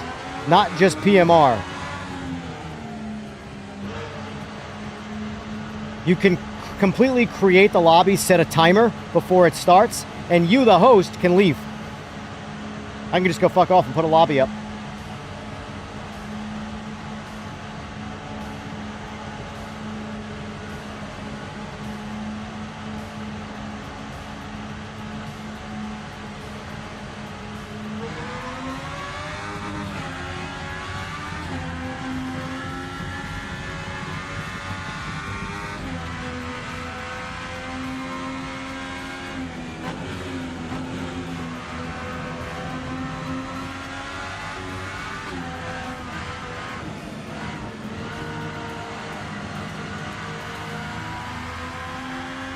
They just need to better implement DLSS and shit. There's so much aliasing in this game.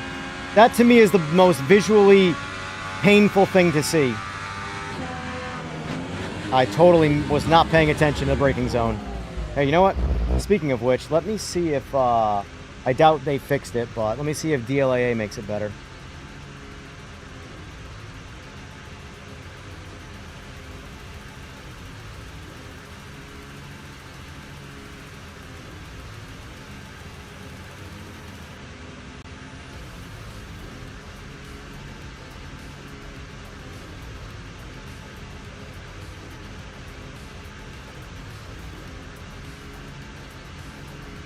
Where the hell's DLAA?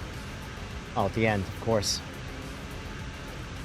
Alright, this is technically full 4K. Yeah, it's just noisy. It's just noisy. Just as noisy, and I can see the frame rate loss. Just as noisy. DLSS is still better than DLAA by a lot.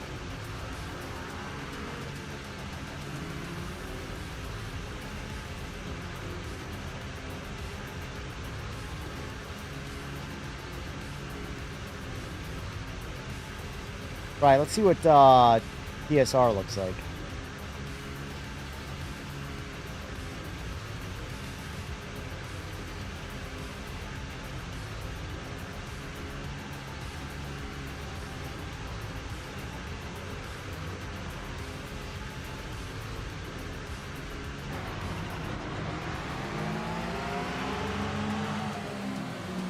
Yeah.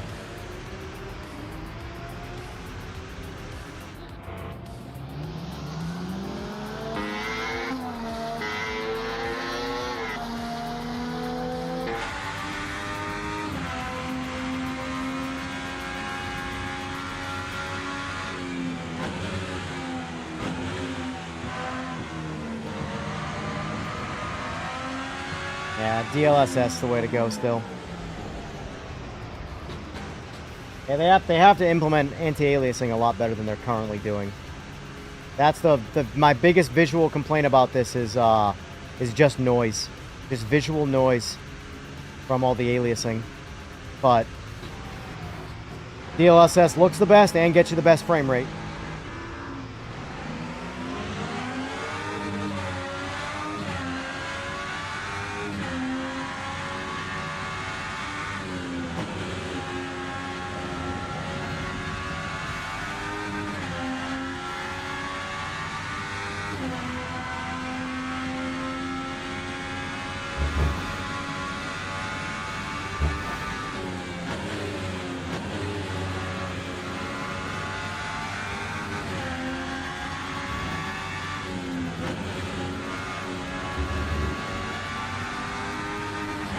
Pressure got to him.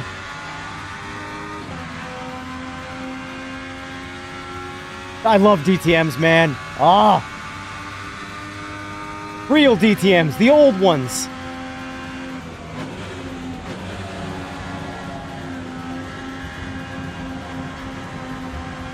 If PMR has a future roster, like year 2 type stuff, I hope these cars are on it.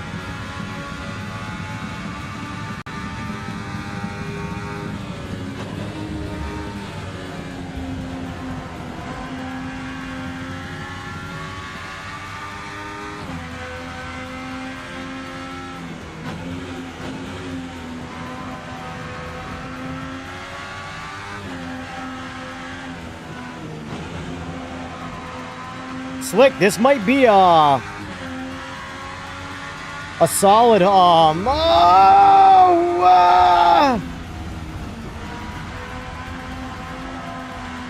we're good. A solid I missed the braking zone again. I'm so distracted. I'm not letting shit overtake me. How dare you? Why can't I think of the word? Oh, league race for you.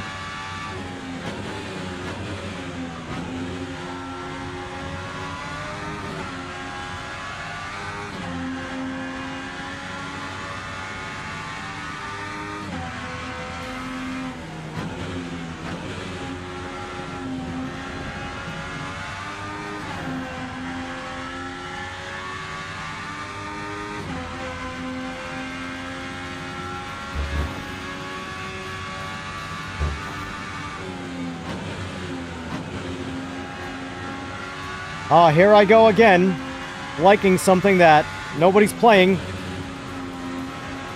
I swear to God, I'm cursed.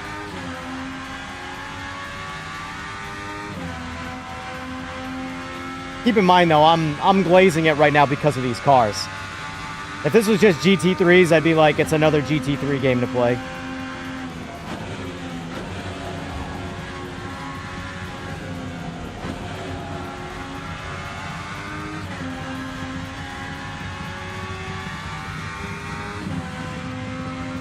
I do like how Rennsport has the rib for her pleasure concrete slab audio that when your tires are going over it. Not paying attention again. And then as soon as you get off the concrete slabs, boom, it's gone. That's actually a really nice detail. Oh.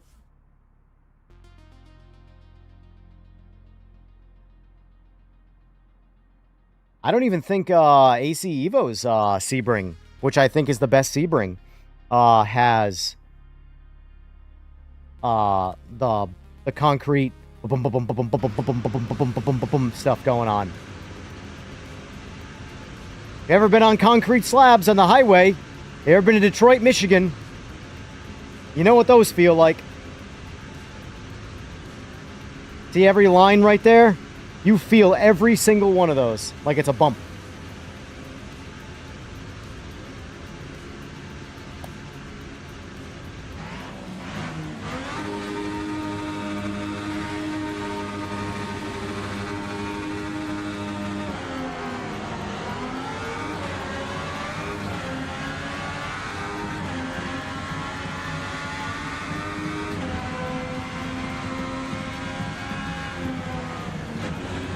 What car is that? 2 cars up in front right there. What is that?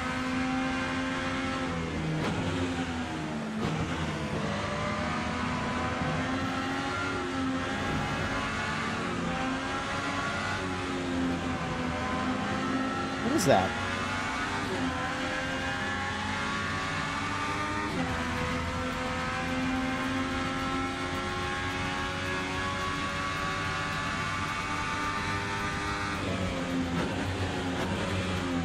Oh, it's a Mercedes. Okay. E190 or whatever.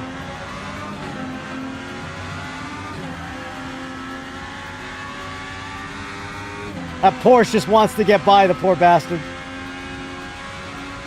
I'm too busy. Oh, whoa! We're good. All right, go on.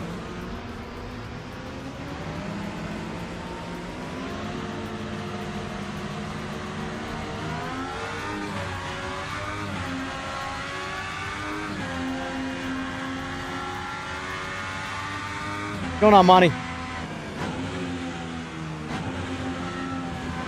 Yeah, realistically, I wanted to battle that Mercedes. I didn't give a shit about that Porsche. I personally like the 90s DTMs more than the JP1 cars or the Japanese prototype cars, but that is just a preference, not so much a like a game thing.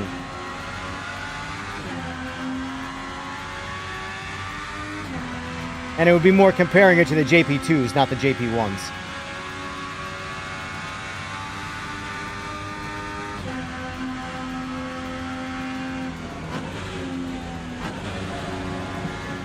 These, it's weird.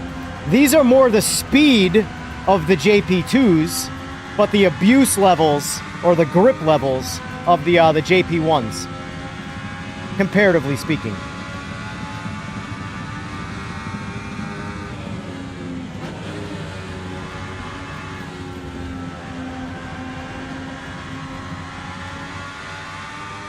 These cars were mental.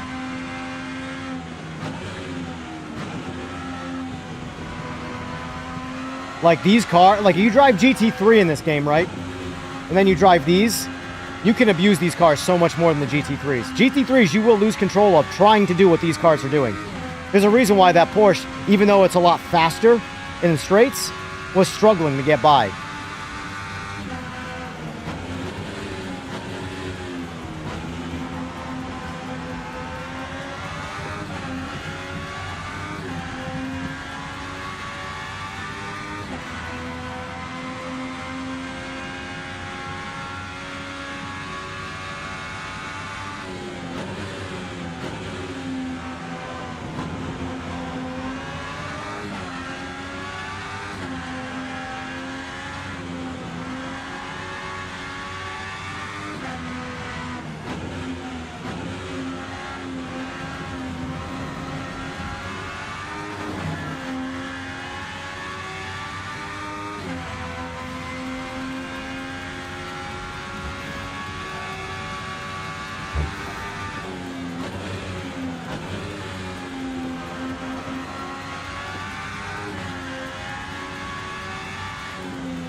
Should I stream tonight?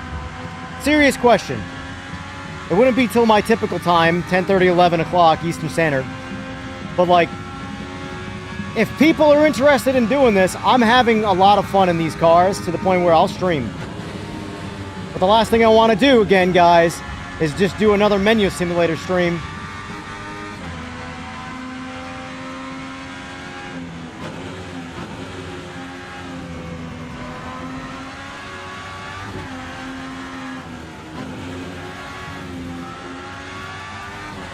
Oh!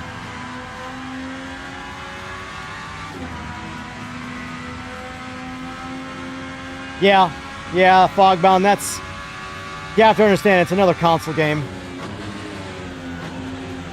You know, and it's not that console players are inherently bad. It's just, like I said before, the barrier to entry on console is a lot lower and easier to get into it. Doesn't cost as much money, so on average, people won't take it as seriously. Obviously, there will still be very serious players on console who drive like they're, you know, have a $10,000 simulator or something. But the point is that at the end of the day, someone could be letting their kid jump on their PS5 and play this right now, you know?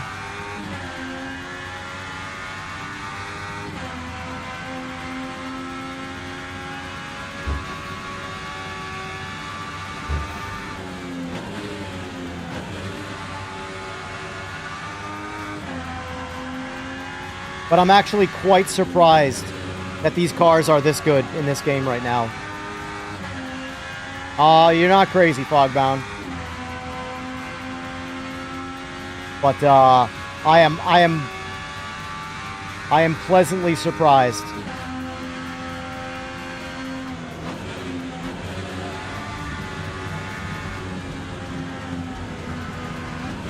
Caught me with my pants down, if you would say.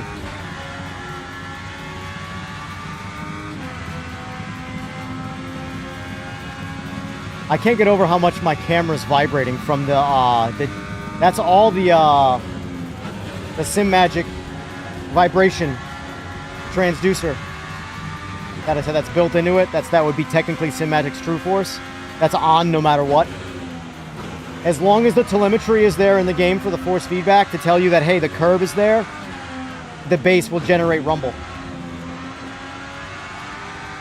It doesn't rely on like another like True Force, which is an additional feature set. It's just built directly into it.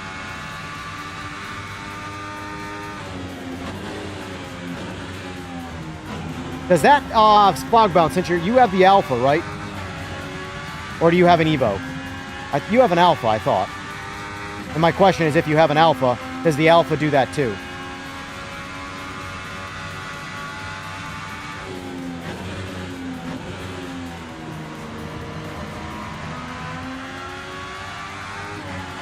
Whoa! The shift, dude, the sequential shifts of this car, if you're running low TC, you shift in a turn, that happens.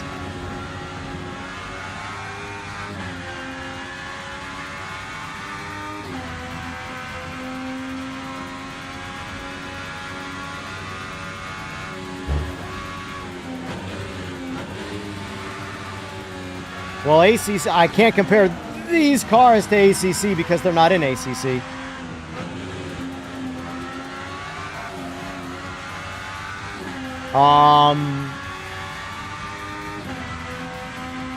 Honestly, for me to give you my personal opinion of like ACC GT3 versus Rennsport GT3, I'd have to do it back to back to give you like a real like detailed answer as to why things are the way they are, and not just say, because right now without driving both of them, I'm going to go ahead and say ACC is better for GT3. But I'd have to do it back to back.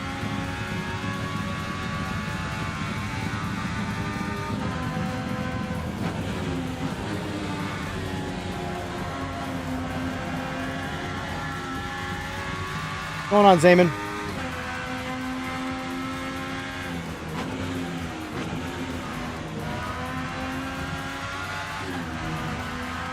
Yeah, right now I actually think the worst cars in Rennsport are the Endurance Pack cars that came out like a month ago. The GT1 stuff.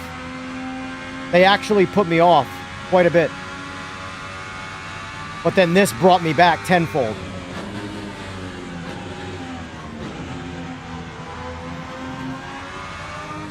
I'd love to see what Straightforward would do with these cars. 4 laps remaining. Oh boy, I'm gonna have to pit.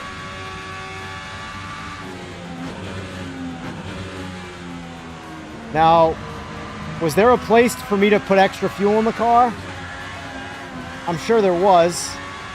JD would know.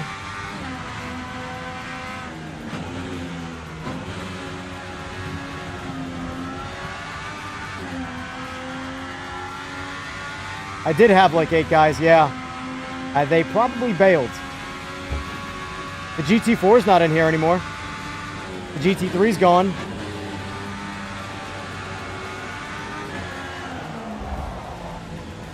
Oh! That hurt. That's going to leave a mark.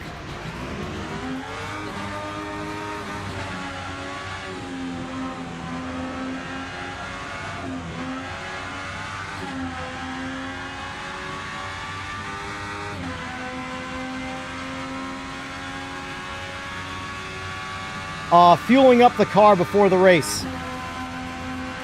I assume that's in the game. I didn't look at all because I'm going to need fuel before this race ends.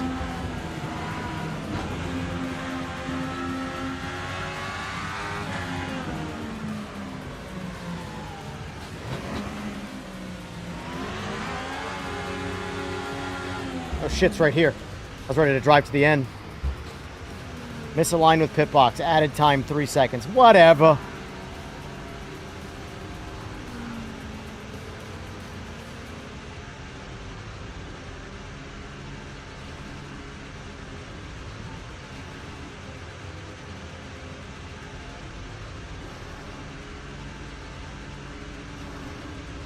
Yeah. These are the cars for me. Like, these cars right here are the reason for me to play Rennsport. Without these cars, I don't think Rennsport's a bad option, but this is why I would play Rennsport, these cars.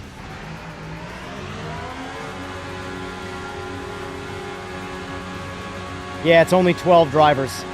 That's on PC too.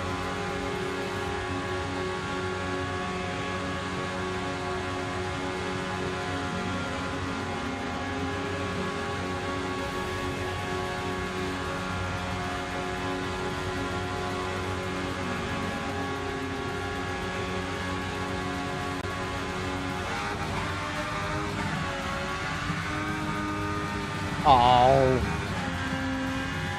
Hey, you know what the thing is, though? At least we got it, right? It's not there in PMR, crossing pit lanes. I'm just used to PMR. Just dive into the race once you leave the pits. I'm gonna bump up TC a bit. Oh, it allows 24 on track? So what's the difference between custom lobby and official lobby, JD?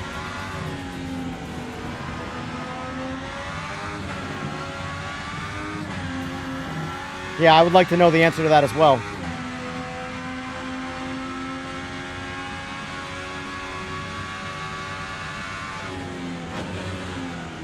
Speak with the devs. Got it.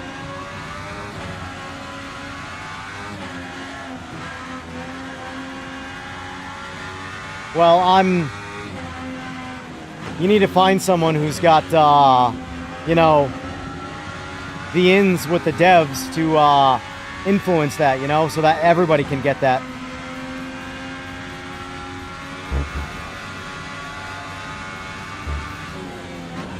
These cars are so much faster.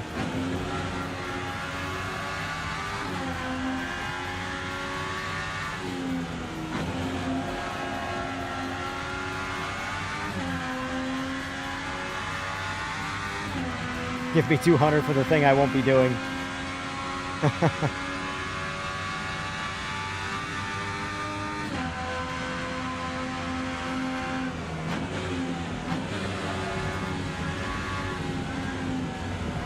I mean, I'm not as much of a stickler for total people in a race. I'd rather have a small lobby with good drivers than a big lobby with a bunch of idiots.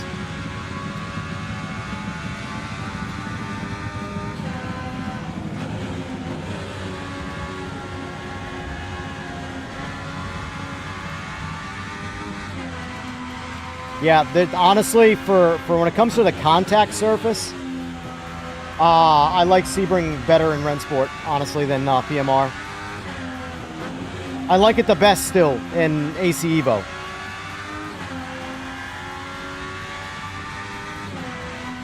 How big are your current leagues right now, Slick?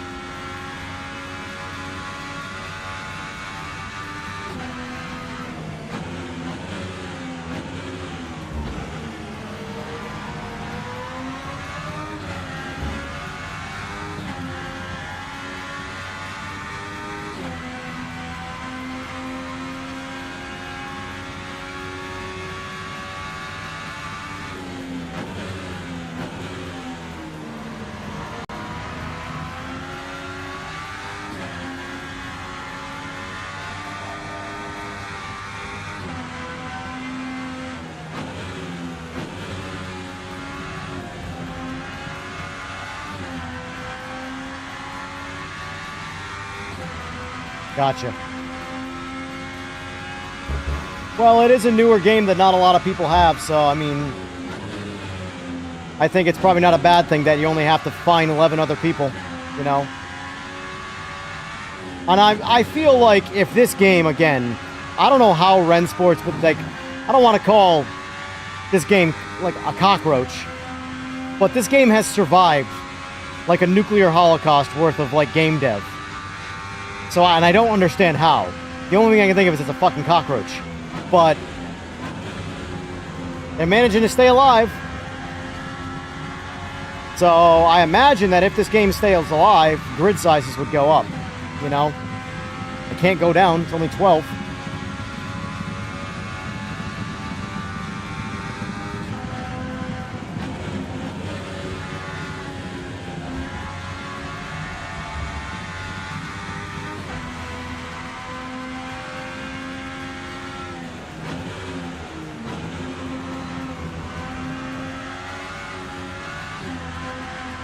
I'm just saying, console guys, this is another cross-play option. This is good. This is good. Really, really happy they added these cars.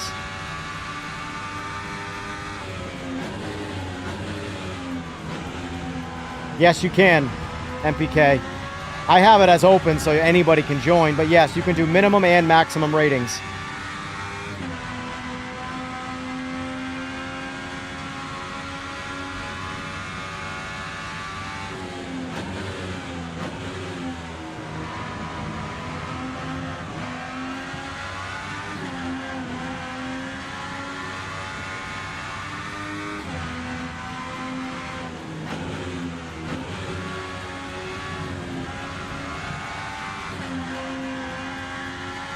I agree, Fogbound. But don't get, and I think it doesn't help too, for what it's worth. The consumer base does not help the matter. The tribalism shit. Like, for example, there's going to be a lot of talk because I'm playing Rennsport right now, and I'm enjoying it, and I'm glazing it because I'm having a good time. There are going to be people that saying that I'm anti-PMR now because I just said yesterday that I'm not playing it, stepping away, and now I'm playing Rennsport, so I switch sides. I guarantee you shit like that gets said.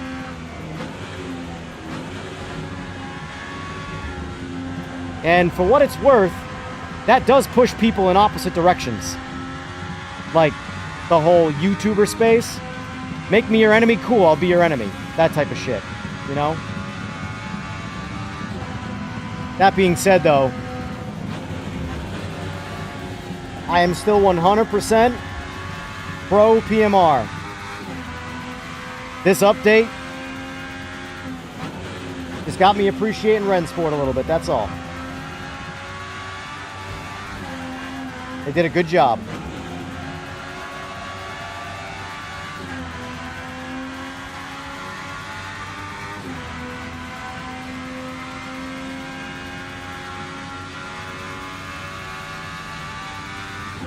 Yeah, you do get a rating that goes up relatively quick in this.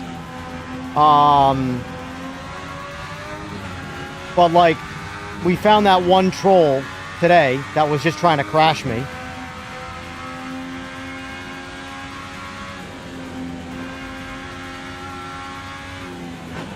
Between this and PMR, which one will stay alive the longest? So I have a theory.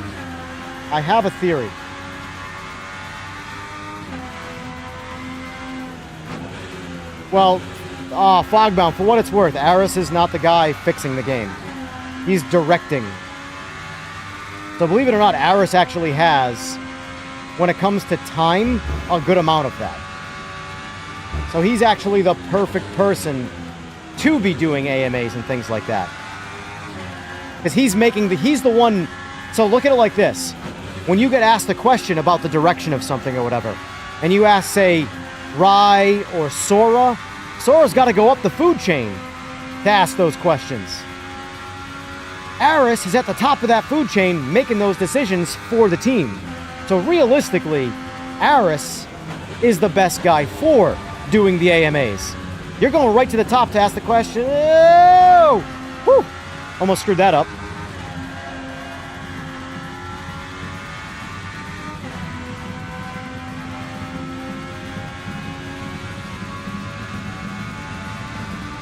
What's going on, Trev? But what I was going to say before the Aris stuff was I do have a sneaking suspicion as a big part of why this game is surviving is it's a passion project from people who have money. You know, and there's two ways to start a business successfully. Or survivably, I should say. Go into it with a shit ton of money, so you can afford to make a lot of mistakes.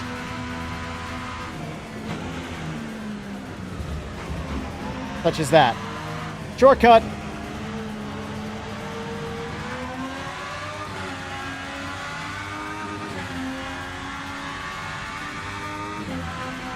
Apparently I didn't bind my left and right. Oh, okay, it's on those. Got it. It's on those.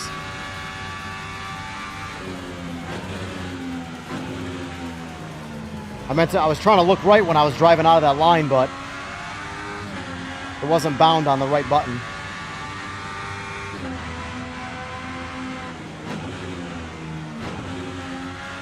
But I do think the guys at Rennsport, I think they went into this with a good amount of money in reserve to make mistakes.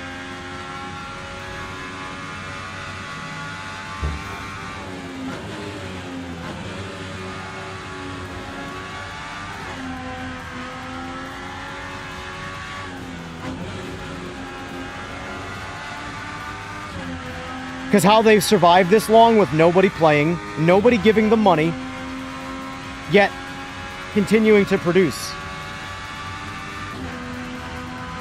I think that's a slick, that's probably a pretty solid assessment of the situation. Like I said, the only way things survive like this is if you go into it with just a shit ton of money.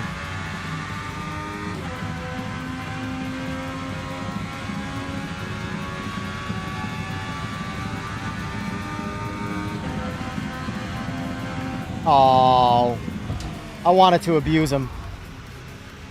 Mayhem, were you in that race? Oh, there were 8 in here. 2 DNF'd. They just weren't on the grid, on my grid.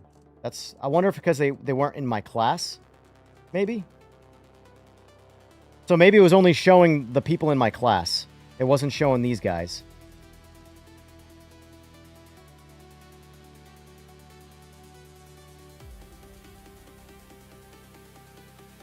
Well, I know about the self-publish. Nacon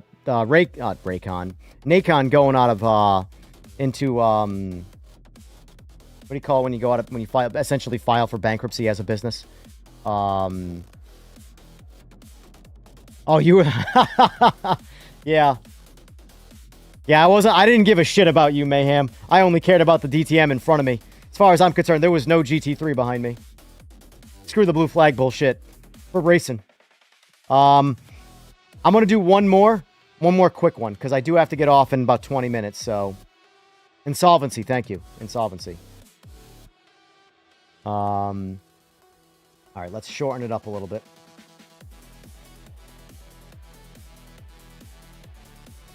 Do a quick 5-lapper. And we're going to do, oh, what did I want to do in qualifying? I wanted to turn off. Yeah, I want this on, reset temperatures, qualifying. Penalties.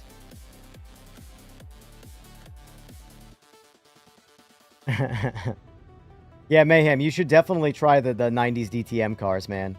The GT3s are pretty good in this, admittedly. But if you're looking for a unique experience, I mean, I guess you have computers, so you have Raceroom, but you're only getting today's experience that I'm showing you from Raceroom.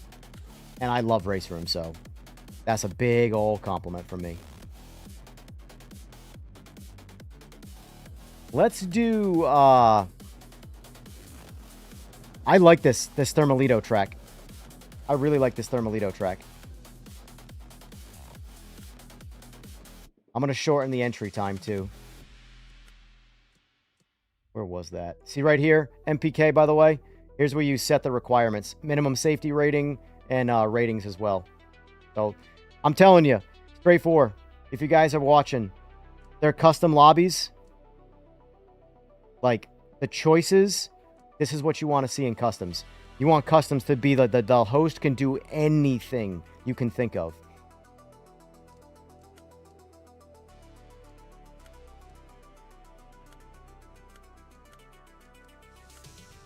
Where is the timer? Start timer. I want to shorten that up a little bit. I want to get the race going.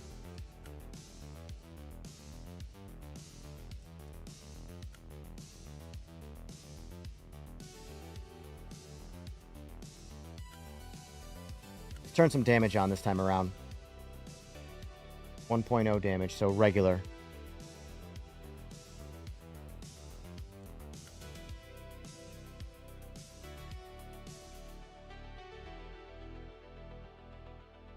Oh, I'm going to piss some people off. I'm going to force cockpit view.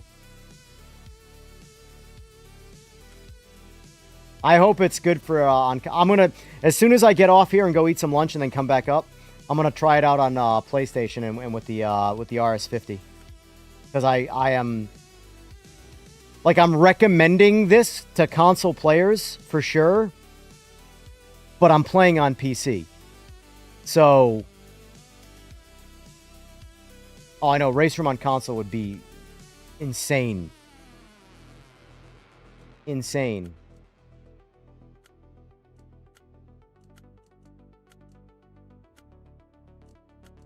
I can't find it, man. And I'm just wasting, honestly, time.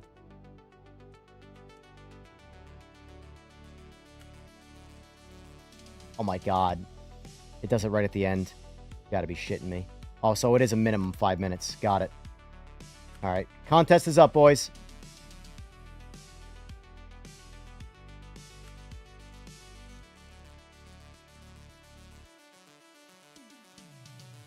The Porsche is the only GT1 I think they did a good job with. The other, I'm butthurt because the CLK is my favorite one, and I don't like it. I've never driven the Mission R. Curious what that's like.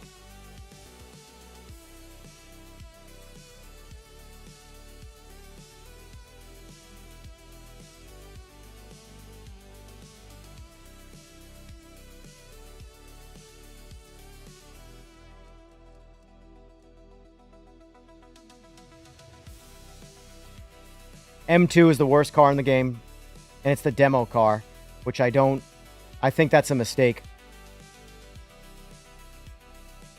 Braga R1. I really want to drive this. Ooh! Okay, here we go. Did this come with today's update? Or is this already in it? I haven't driven this thing yet. This was the car I was confused about.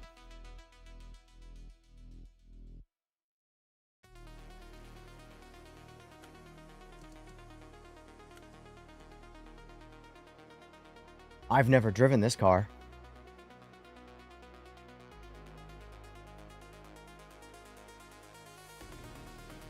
This was added today? Is that what you were saying yes to, Slick?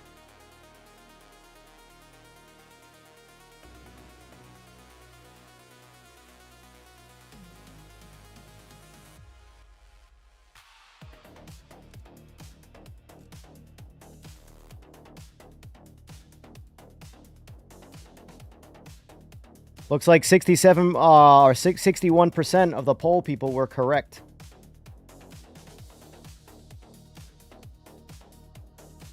Yeah, I don't know how I missed this thing. This is clearly some kind of, I think, fictional car, no? Either way, I'm ready to drive it.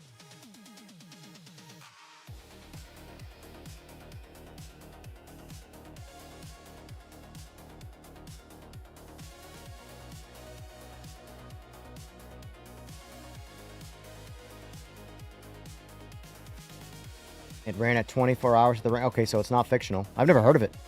Never heard of it.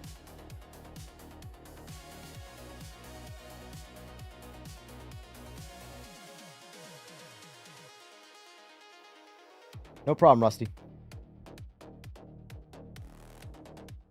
It is forced cockpit view, though, so I do apologize for that. Tires get hot fast in it.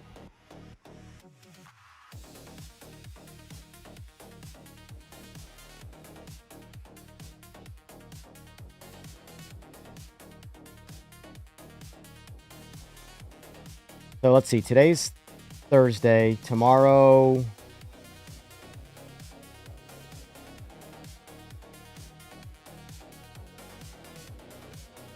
Why did I think there was an update for something else coming out tomorrow that I wanted to go over? But I don't remember what it was.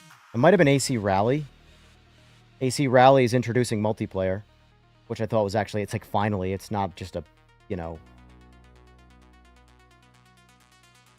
Honestly, the graphic, here's the problem that I think the biggest thing with their graphics are right now is aliasing.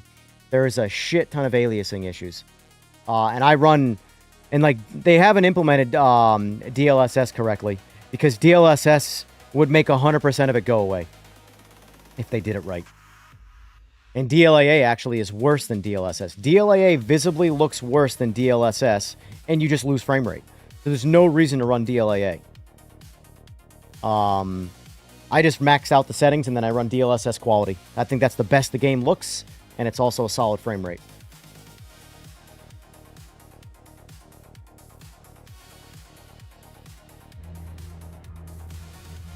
There's definitely a lot of ghosting. You don't see it much in cockpit view, though. I recommend turning off motion blurs and things like that, too. Anything that blurs, turn it off. Yeah.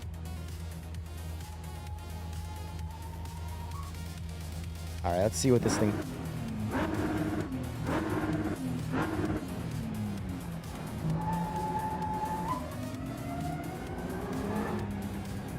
A lot of force feedback. A lot of force feedback.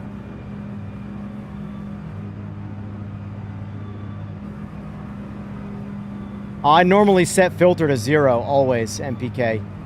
Because when the higher the filter goes up, the less detail you get. You want to feel all your curves, run the filter as minimum. Whoa! Whoa, whoa, whoa!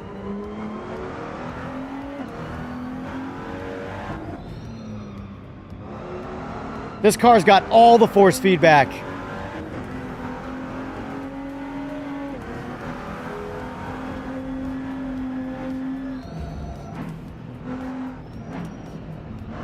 Oh my God, it snaps.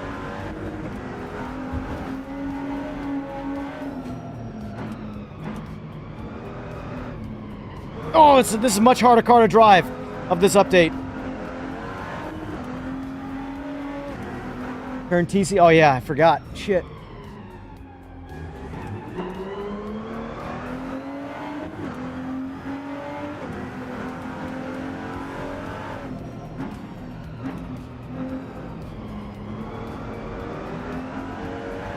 It's still got grip. Still got a good amount of grip.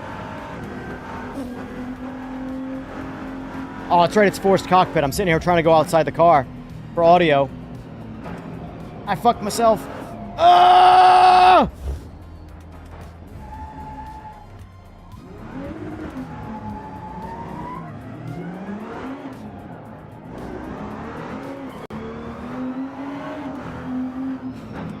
This is a hard car to drive, but in a good way. It's hard through all force feedback. It's a battle.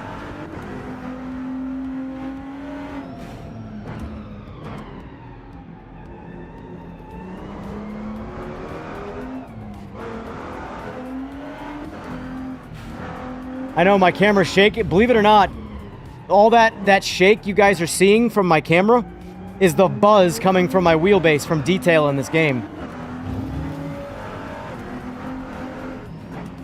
Like, you guys want to get nauseous? Here you go.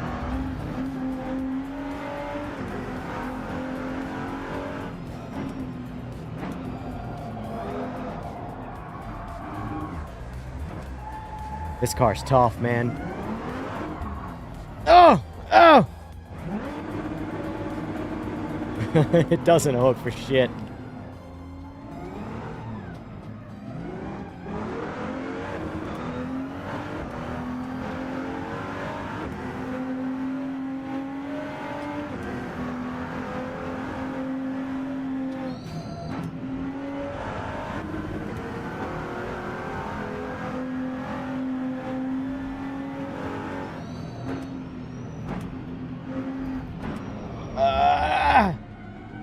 Okay.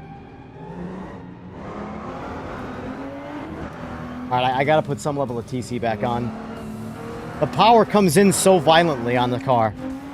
Like it's got full grip, and then she turns on, and then you don't got no more grip.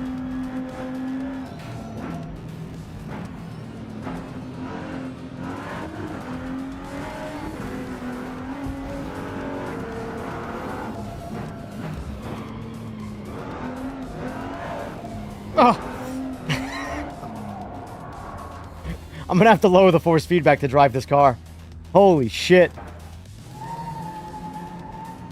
This is what I'm saying, though. The independent force feedback per car really is a necessary thing. I'm in the way.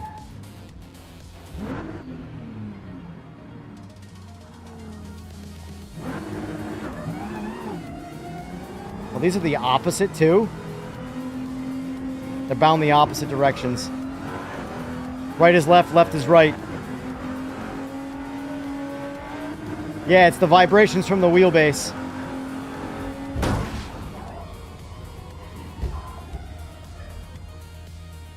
I don't know who that was, but I had a moment there where I was like, all right, I want to see what happens.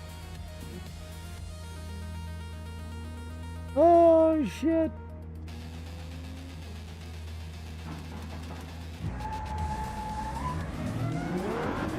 Oh my god. I can't move. Oh my god! Look at the car! I evaporated the rear of the car. Oh my god. I can't get back on here. Can I bind force feedback adjuster? Let me actually see. That's a good point.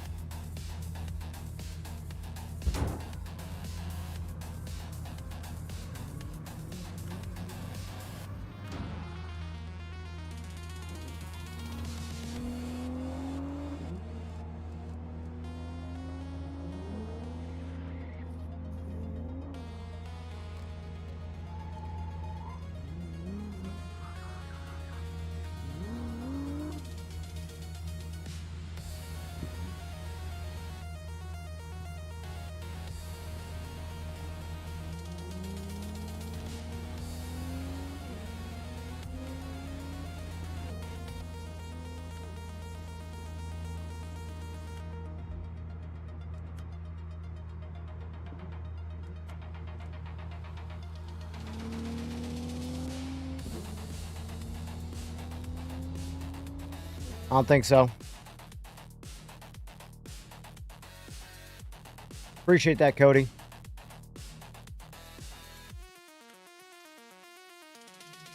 And sounds good, JD. I'll look at that in a bit.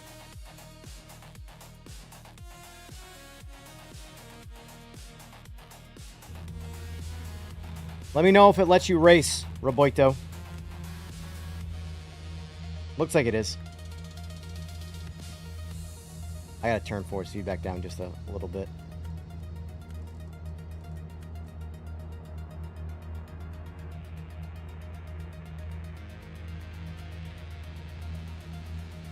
Honestly, it's really just the 90s DTMs, the actual everything except this car, that need the force feedback maxed out. I don't max the force feedback out on any other car in this game. You don't have time to like another racing game?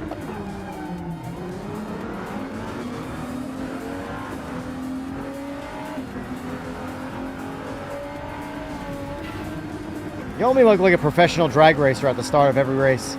Doesn't matter what game it is. And then luckily for you, all those are turns, so...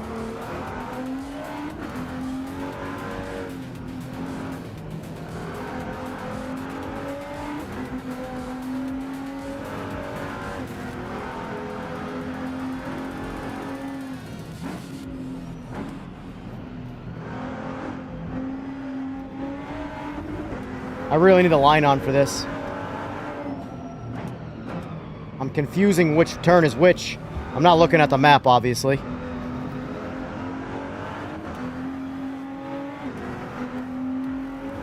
DNF.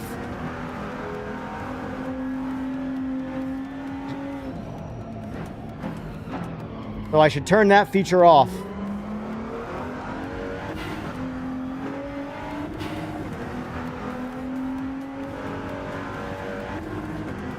I like the turbo sound that randomly happens.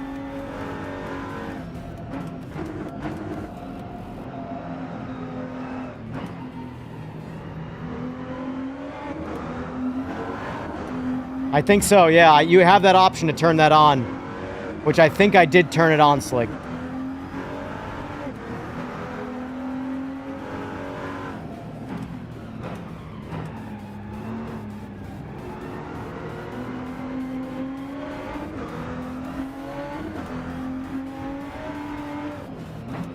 Well, if we're chasing realism, you wreck your car in a real race, you're out of the race. There's no, oh, just bring it back to the pits and they'll just fix it. Nope, you just hit a wall at 150 miles an hour. You ain't fixing your car.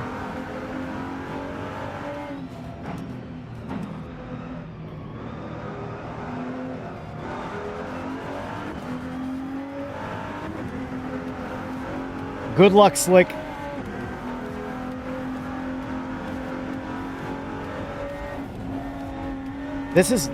I'm shocked I'm having fun right now.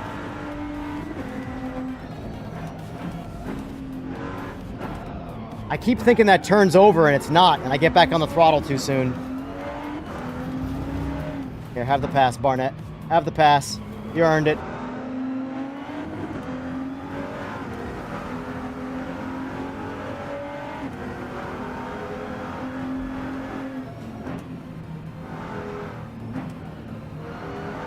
This is the turn that I'm slowing down too hard for. It's this, I always think it's this turn.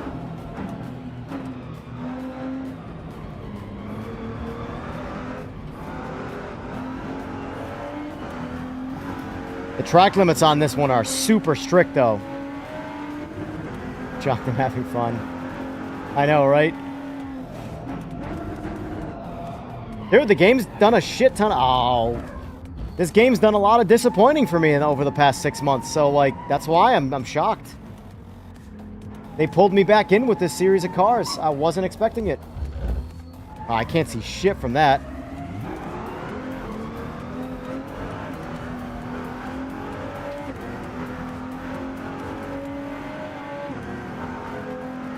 Let's test out the DNF right now, and then test out spectating. Black flag, wrecked car. Look at, you could see the brake! Oh, that's cool. You could see the rotor and the caliper. That was cool. Alright, now let's, spectate. Let's see.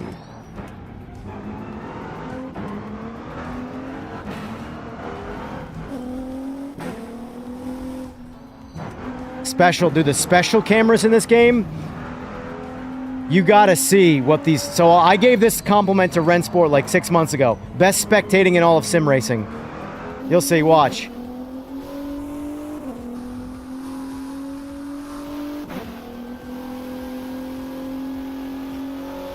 Helicam. Drone. The drone's crazy. Zoom, zoom. It doesn't really follow objects where they actually are, though. Whoop.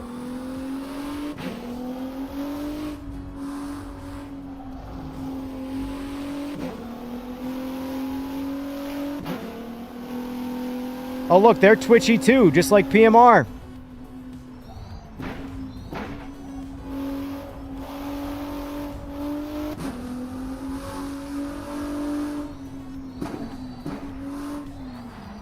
Up, up.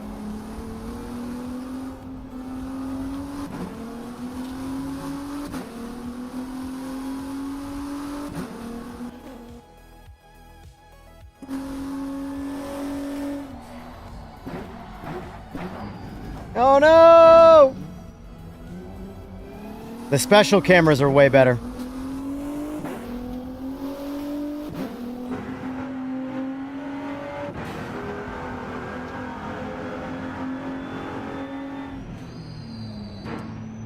The foot moves. Hey, no one said the driver tires were dialed in, okay?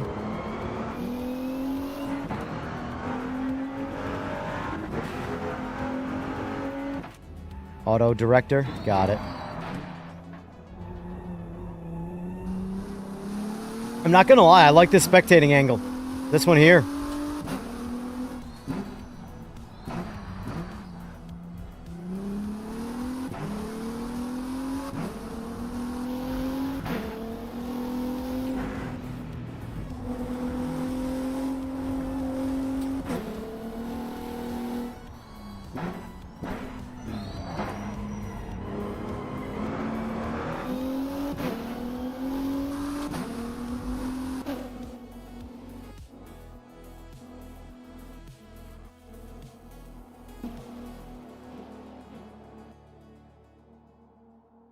Yeah, it'll hold. So basically, you can go to each track cam, and no matter where cars are, it's just going the whole time. There's 21 of them. Holy shit.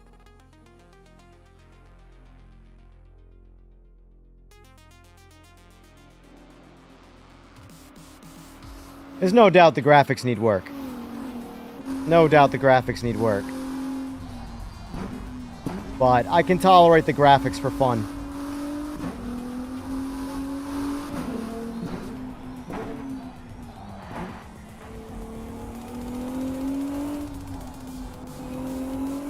Oh, look, we got telemetry.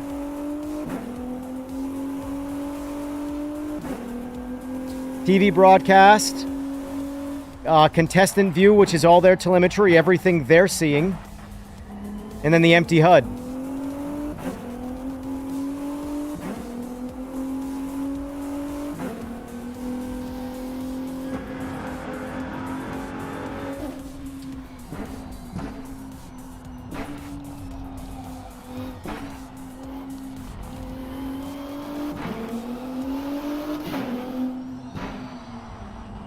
Hide spectator menu, add.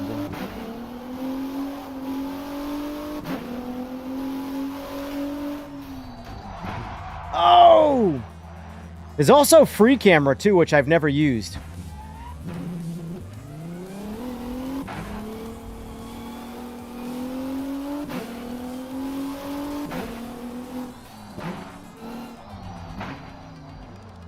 There's no doubt that, currently, I would say Rennsport is a more complete, if you're going to go down the esport game. You can tell they were making this game for esport. You can tell that was what their goal was.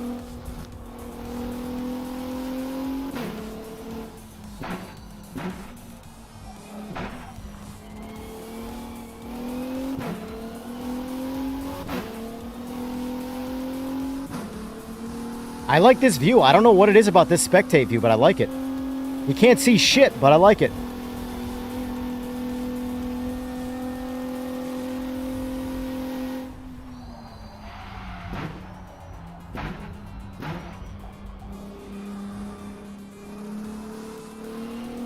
In regards to the graphics, maybe it could be the fact that this is also a fan-made track too. You know, a lot of incomplete assets, things like that. But I don't care. You don't see any of this stuff unless you're in like this drone shit.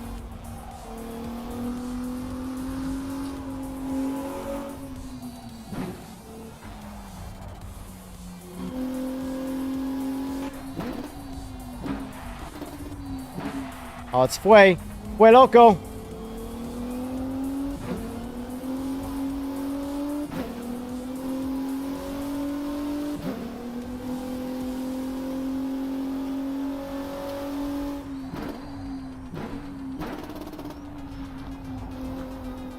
We don't need no valve springs.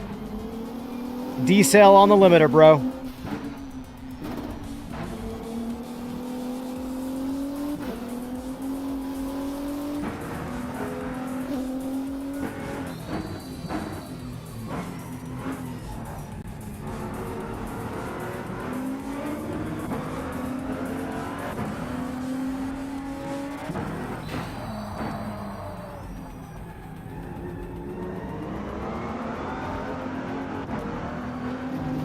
Yeah, let's get my face off the screen. That way you can see everything I see.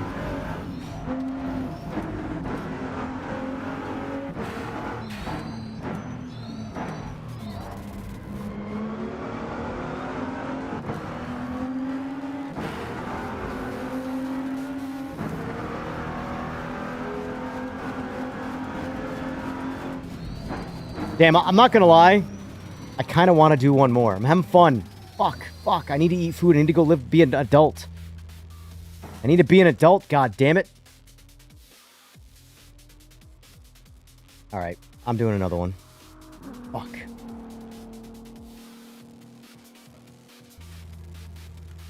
Alright, so I will turn off the DNF thing. That's hardcore, but I like it. I'm glad it's there. You can just kill yourself and end the race. That track's a lot of fun. That I will admit, Mayhem, that car is not the car for that particular race.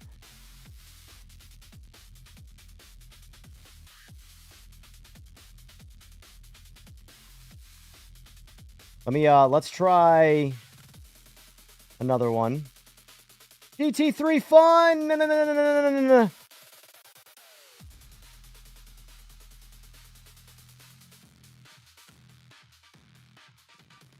Alright, so this time let's do Laguna Seca was a lot of fun.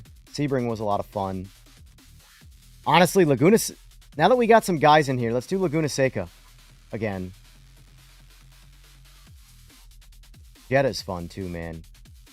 Damn. Jetta's a lot of fun, but I'm trying to think like what's going to be fun for these cars.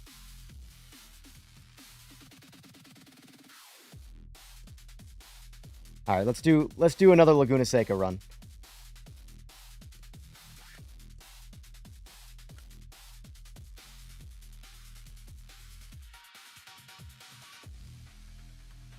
Turn off force interior. I want to be able to spectate and shit from outside. Everything went on. Yep.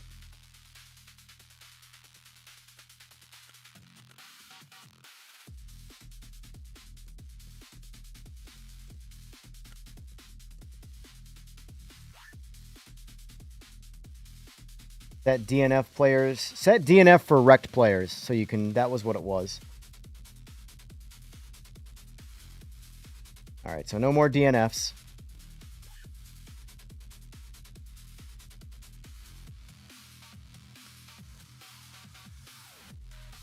Oh yeah, you're going to want a round wheel for these cars, without a doubt. We can try the strict penalty system if you guys want. All it is just shortens the amount of points you can get. Incident points until penalty is 25. Incident points for until disqualification is 75. You go strict, it drops it to 10 and 20. That is strict by comparison. I feel like there should be a middle ground there, but we'll try strict.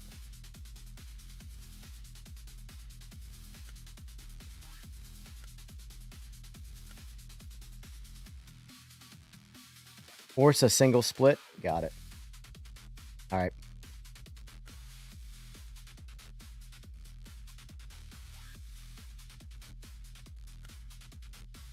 Lobby's up, boys.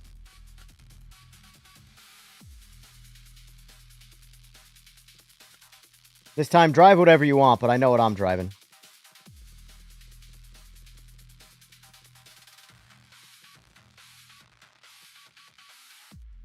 That car's fun. I haven't driven the Envision yet. The DeLorean remake from Hyundai.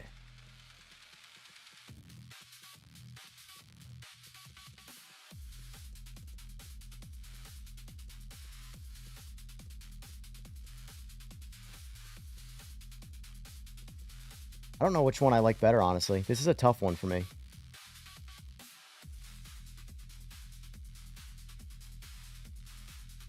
There you go, Jamian. There you go. Man, I don't know which one I want to drive. I like them both. I like this one. So I think the Alfa Romeo is better to throw around. It really, you can throw them both around. But this one is, man, I don't know. Here's the thing. In Raceroom, I like the Alfa Romeo better. But the one real difference about the Alfa Romeo and Raceroom is that, for one thing, it shifts snappier, and it's a bit more oversteery, so you do have to drive it a little safer. It's a bit more forgiving in this, but it's still a blast to drive, whereas this car in Raceroom drives just like the C-Class, where it'll kill you if you try and drive it too hard with oversteer. So, I'm torn, man. I'm torn.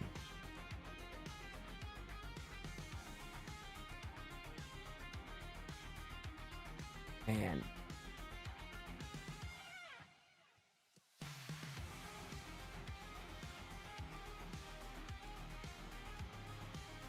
This is a harder decision than I wish it was. Because they both have things I want in the car that I'm about to drive.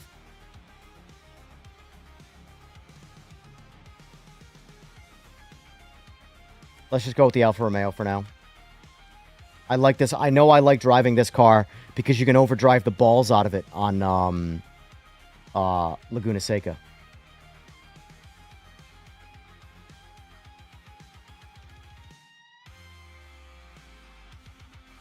I don't, Grumps, but I am going to be testing this game out once I get off stream because I just bought it on PS5.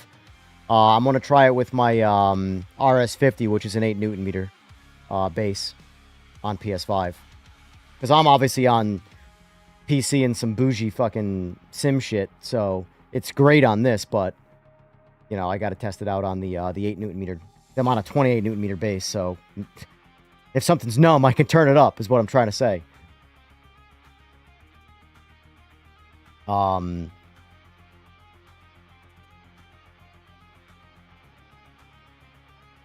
Speaking of which, I actually have to turn up. I got a minute, so let's hustle. Oh, wrong feedback.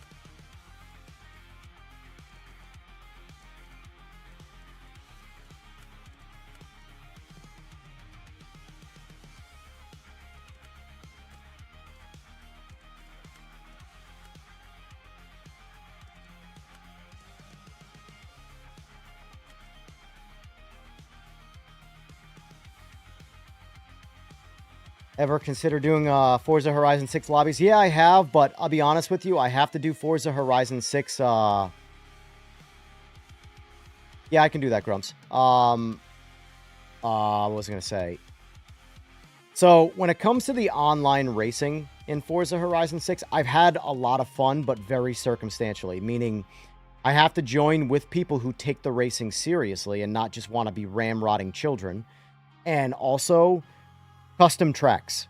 So, like, I was racing the other day with Seaberg, and his buddy, who's pretty hardcore into, like, making tracks on Forza Horizon.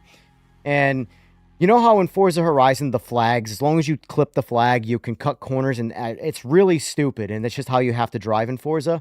Well, he rectifies that in the custom tracks to force you to stay on track by basically just putting a rock at each flag. So if you try and hit the flag, you hit a rock and stop.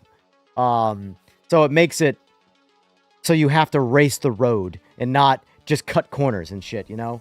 But, like, point is that doing that, I had a lot of fun in online racing in Forza Horizon. But the provided stuff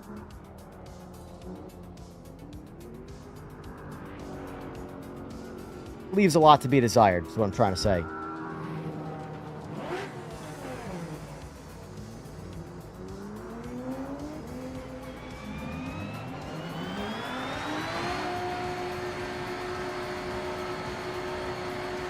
Wait, I'm in a Porsche. No! What did I do? Did I not reselect the car? Damn it. Oh, well, we're round wheeling it.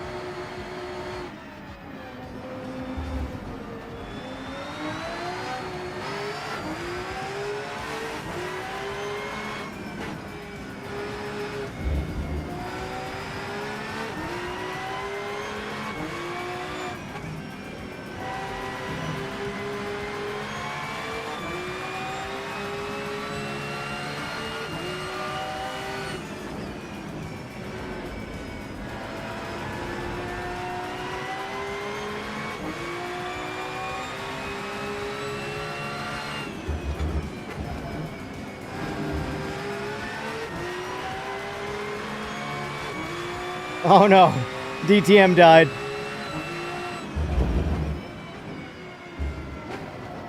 Oh shit! Way too much speed. Okay, all right. Okay. Man, I'm butthurt I'm in a GT3 right now. I'm so butthurt I'm in a GT3. Oh shit.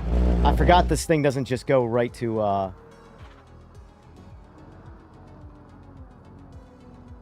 The buzzing is so crazy on my camera.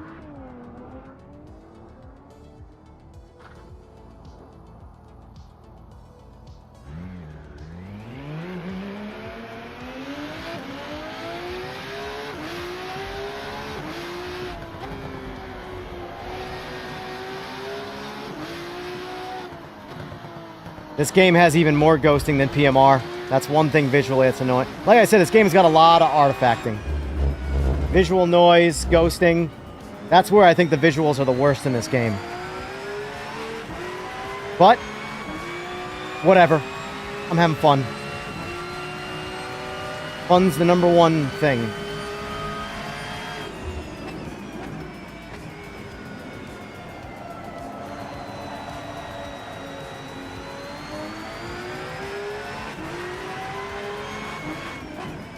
I'm so mad I'm in a GT3 car right now. Yeah, on DLS, it does it everywhere. Even with no anti-aliasing, it's baked into the game. The ghosting.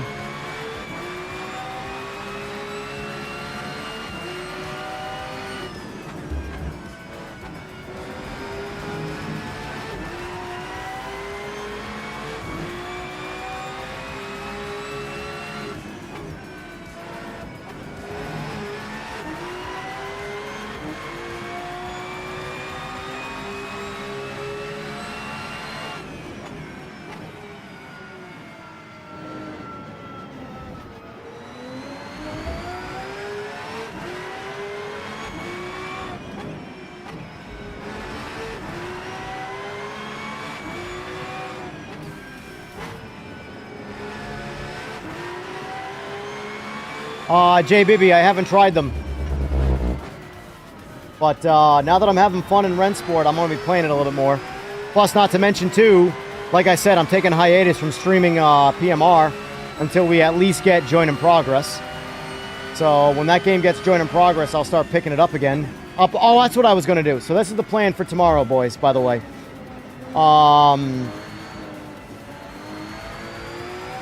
going to be playing this again in the morning. Probably do custom lobbies if anybody wants to play. If not, I'll jump into some ranked racing. And then I'm going to watch the AMA again.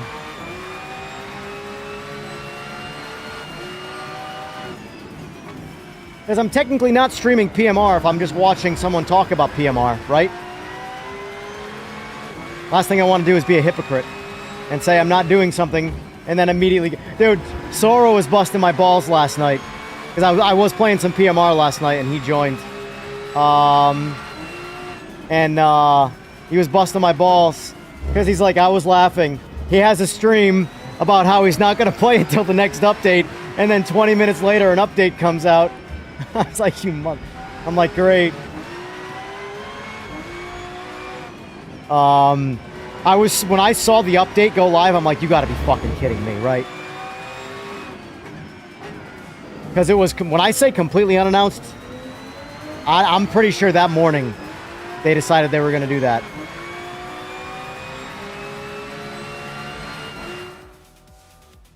Alright, we're gonna do this one more time. I can't end this in a GT3 car. I need to be in my DTM. Oh, wait, that wasn't the race. That was quali. Fuck. Maybe we won't be able to do it one more time.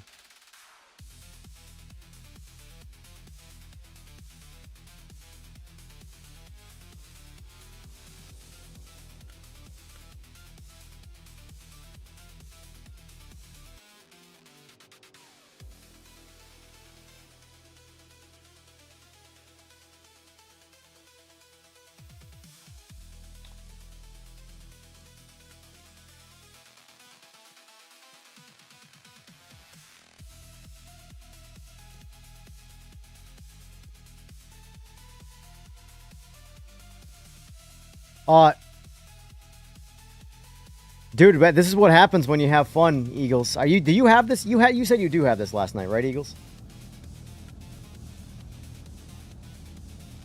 I'm so mad I'm in this car right now. That was a bad mistake. Shit.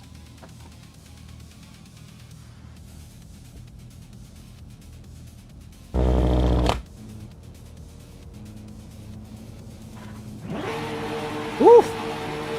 We made it.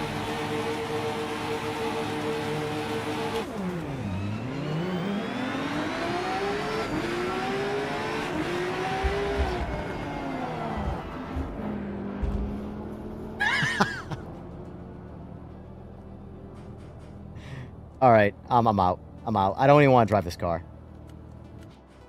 I'll just spectate.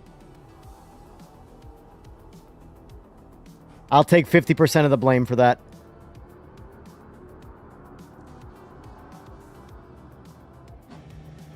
Oh, I killed Art. At least I was involved with killing Art, I should say. Sorry, buddy.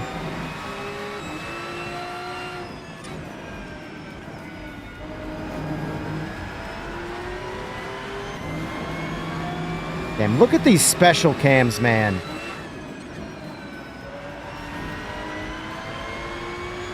Contestant view, empty HUD.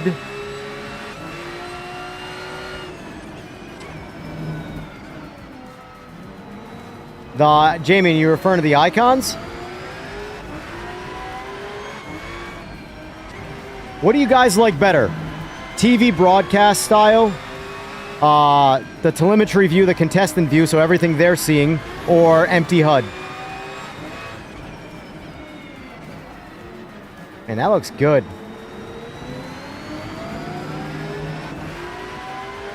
Let's try that.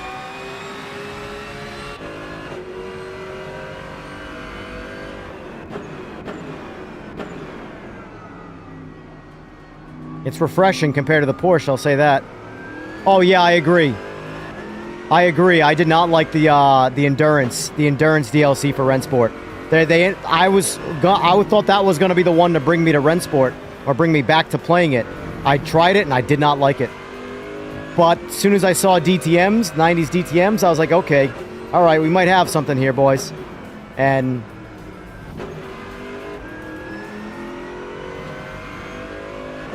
there you go. There's telemetry view.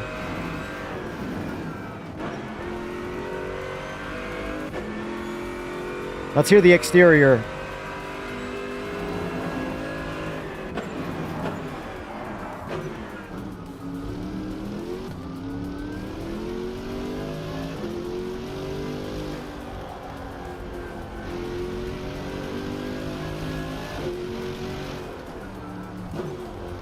It's okay from behind. I think it's pretty good on the inside. I'm not a fan much of the exterior.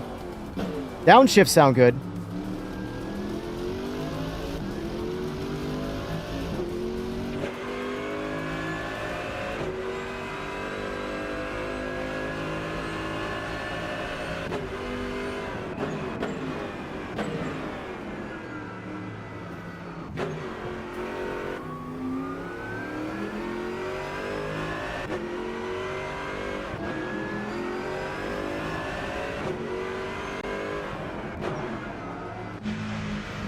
What is this?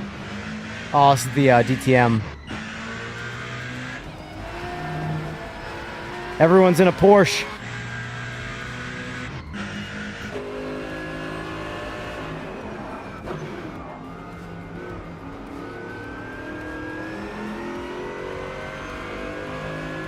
Yeah, next race, if you guys don't mind, someone jump in the Aston Martin for Slick.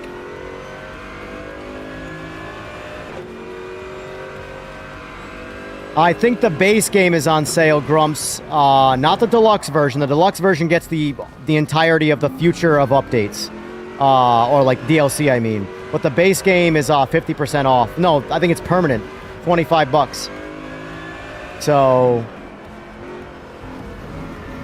I don't recommend trying the demo because the demo lets you drive the M2.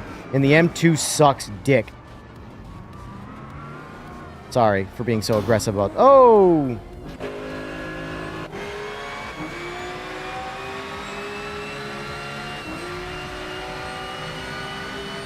broadcast view. Even shows the name. I just gotta figure out how to make the game bar at the bottom go away. I think that says Rennsport. Oh, there's no demo account? Never mind then.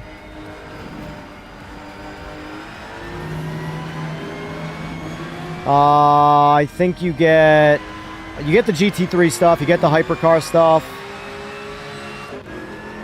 To be fair, I don't fully know. I know you don't get the DTM stuff that I'm a huge fan of. The endurance stuff, that only hides this up here, Eagles. It doesn't hide the bottom bar.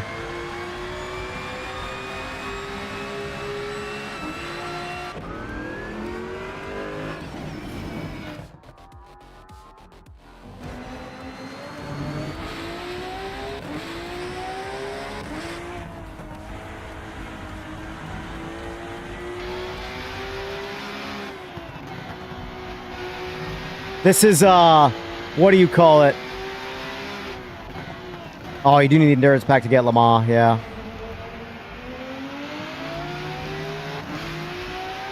Let's see how the drone cam works on this track.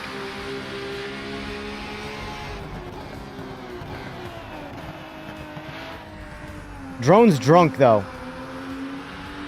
You're missing all the racing, drone.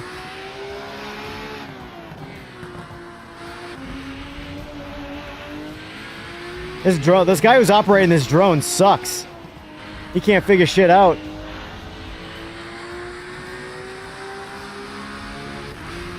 Yeah, Grumps. This game, you're not gonna want to buy this game for the AI, for single player. The AI is horrible. Horrible by comparison. It's gotten better over time, but it is horrible. If you think the PMR AI is bad, you're gonna fucking hate this game based off AI. With all the ghost trail. But they are working on it. They said they've already announced with this update a hotfix for the AI. I don't expect it to do anything because they haven't done that in how long's this game had been in existence?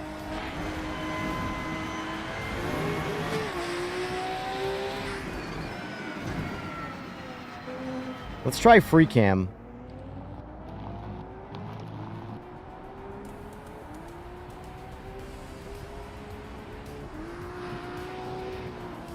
Whoa, whoa! What goes up? How do I go up? I'm free camming in the earth. I just don't know how to go up. That's the problem. That locks. I gotta figure out what the buttons are to because I can't change elevation. Alright. I'm going to start another one quick. This is truly the last one, I promise. What track do we want to do? Want to do a Sebring?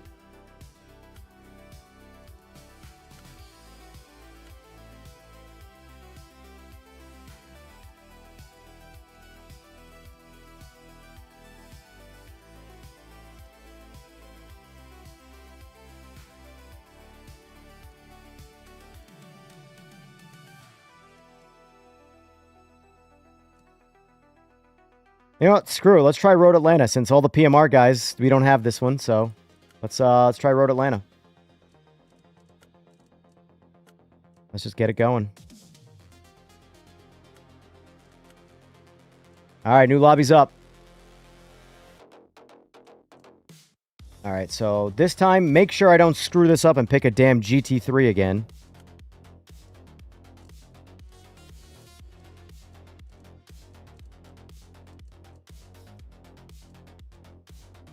There it is, boys. Mainly for slick.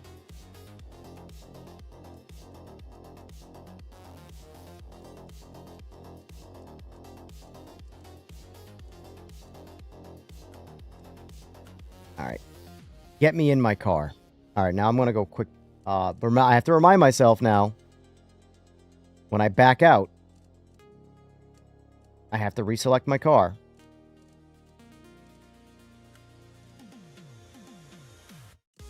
How do you find the livery section? Oh, store maybe? Oh, we got a bunch.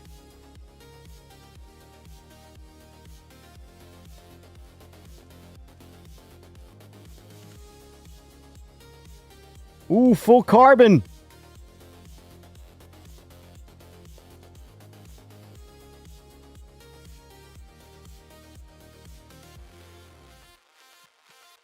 These are just a whole bunch of Rennsport liveries.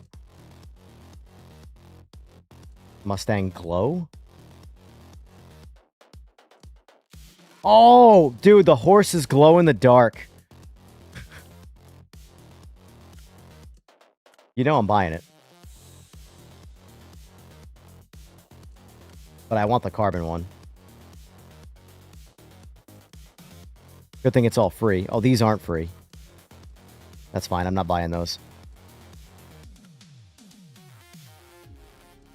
All right.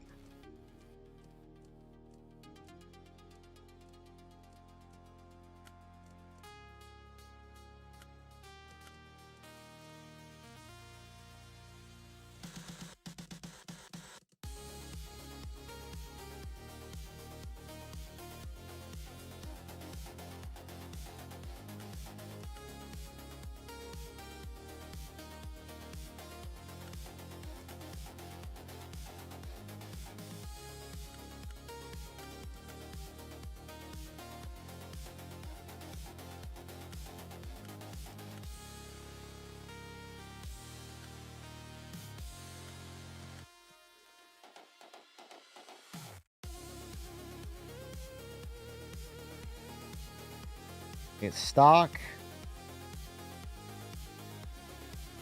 And you got the actual motorsport ones. The Spiel film one is that's the one.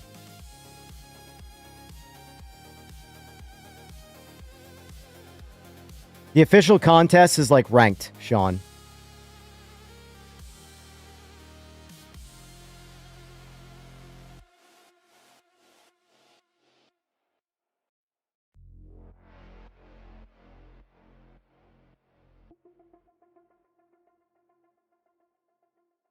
What's funny is I actually thought the GT3s were harder than PMR. It's so crazy how, like, opinions are. I think they're harder than PMR. Maybe it's just because they're different.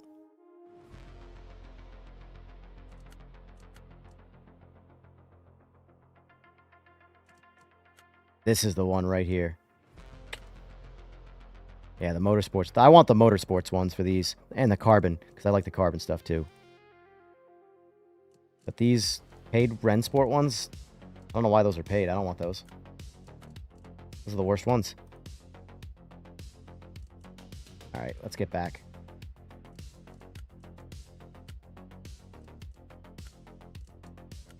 Yeah. Not messing me up with that Porsche bullshit again. Alright, now let's change the livery quick. So that's the game livery. I want the official one. There we go. See? Spiel film difference. Decra. Spiel film. I'm probably butchering how you say that, but... Ooh, this is one too. The Castrol car. I'm gonna go with this guy, though. Since that is my thumbnail.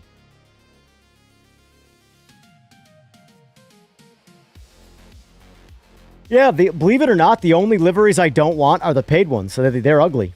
I do not like those.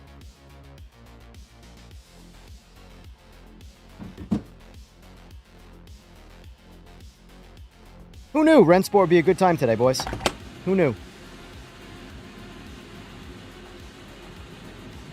The GT Endurance cars need, Oh, Mayhem, you're gonna love these cars. You're gonna love these cars, man.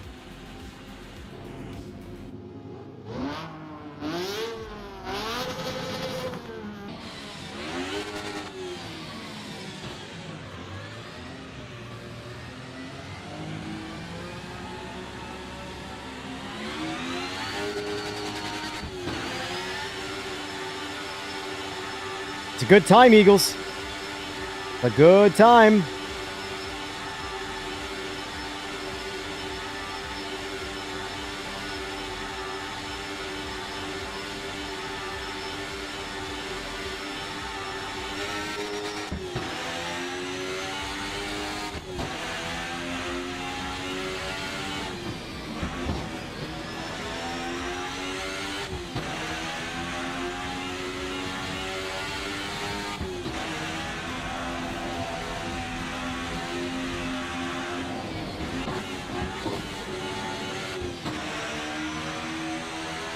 TC, on these cars, in my opinion, just specifically the Alfa Romeo, it's a bit too forgiving. I think it needs just a little bit more oversteer. So turn TC off. Just completely turn it off. But every other car in the, well, by every other car, there's only one. You want to have TC on for that. They slide easy. They oversteer easy. They're a bit more honest. Oh, hello. Goodbye, Jamian. Or maybe that was... I can't remember if it was Mayhem or Jamie who said they were going.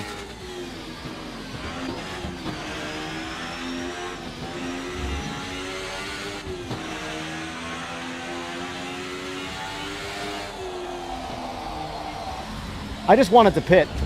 I really just wanted to pit, guys. I'm gonna need to pit now anyway. My car's all sorts of busted up.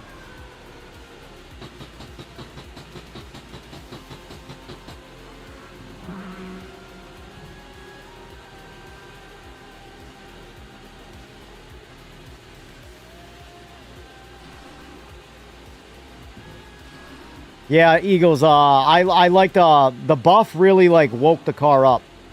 The horsepower buff for the Mustang, because the problem with the Mustang, it's got a boatload of oversteer. And you combine the oversteer with, in my opinion, what was a lack of power before the most recent update, and that car just couldn't compete. At least not with the other cars that were super fast.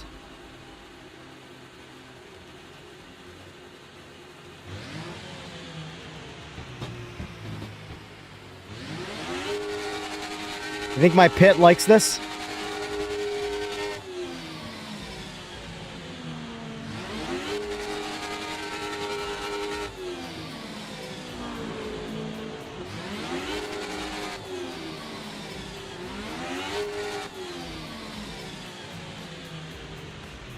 I agree. I agree. AC Evo is so good on the Mustang, the audio. It's like disgusting how good of a job they did on the audio for the Mustang.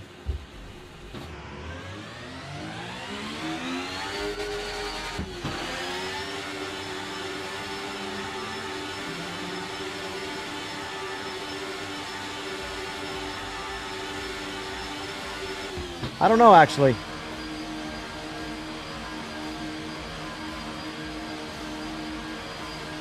Where is the actual pit speed limit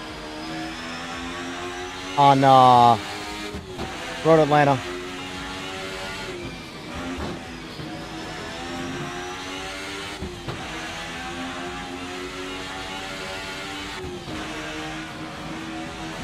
Oh, shit!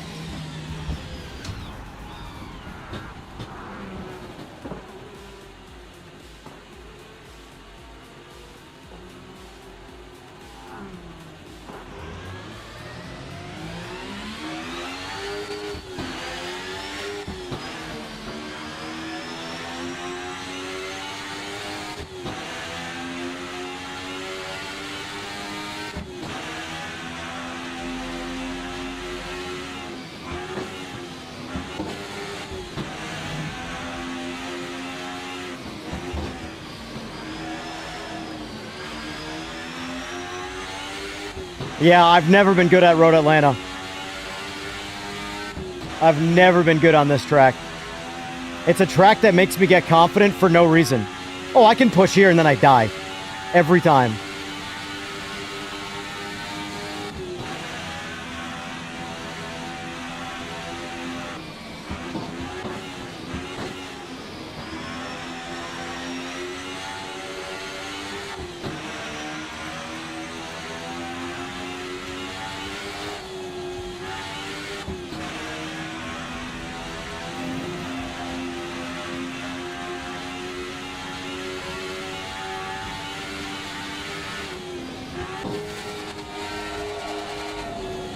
We don't need no valve springs.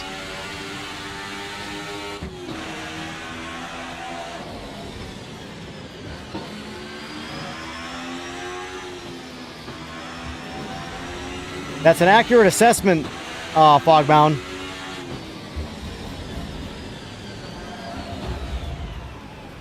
I was actually trying to get out of his way, believe it or not. It didn't work out so well. All right. We're gonna try a little harder now.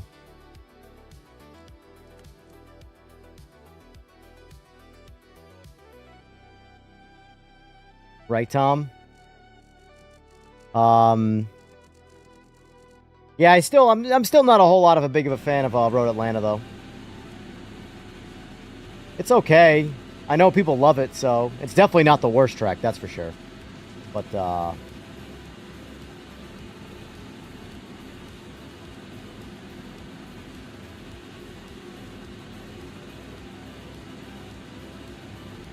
oh well. I like Road America a lot more than Road Atlanta.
State of this game is a lot like that Mercedes.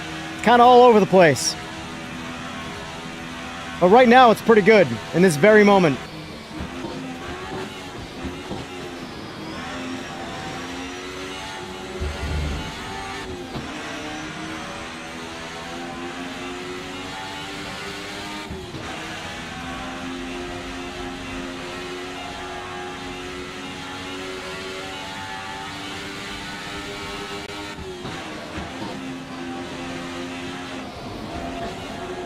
I guess you could say I, went in a little too hot right there. Thought I was being crafty. Turns out I was just being an idiot. Oh no. Oh no. Oh no.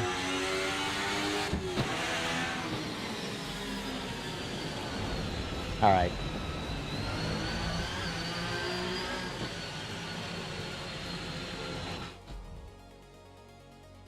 All right, I am officially done, though.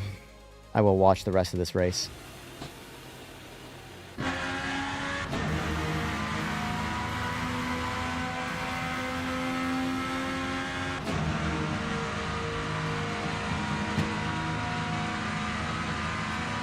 Good time, boys. Good time.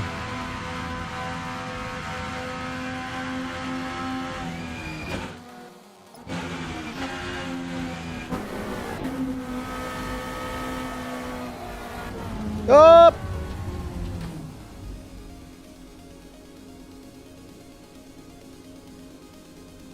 Spectated him at the right time. Look on driver.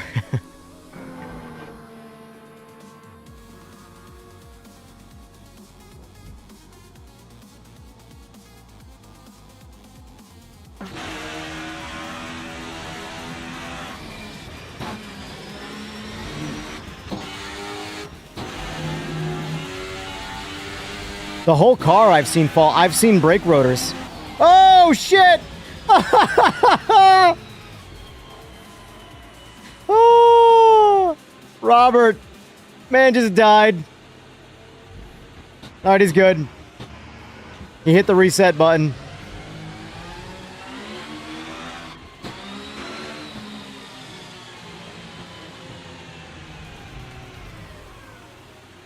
It's weird. It's like, just like PMR, the game needs a lot of work.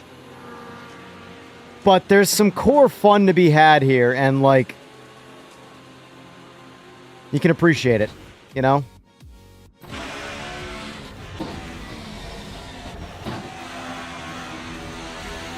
Want to get in some of the...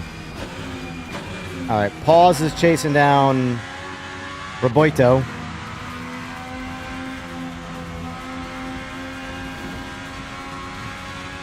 I do think the Merc is a little bit more fun because it has oversteer. The,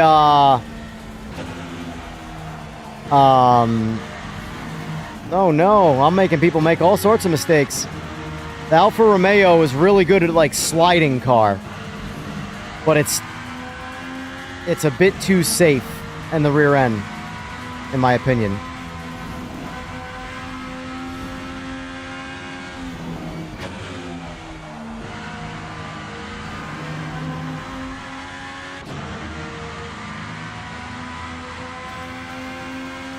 Can hear what the driver's saying in a situation like that, right?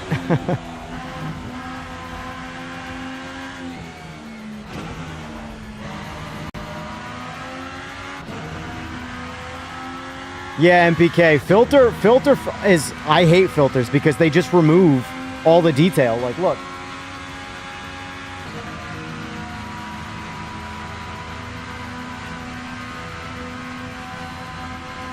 Filter level 0 on my Simagic. And make sure you turn the filter off in the game as well. I'll show you what I mean. You'll lose... Your force feedback will feel very numb if you have the filter level high in the game.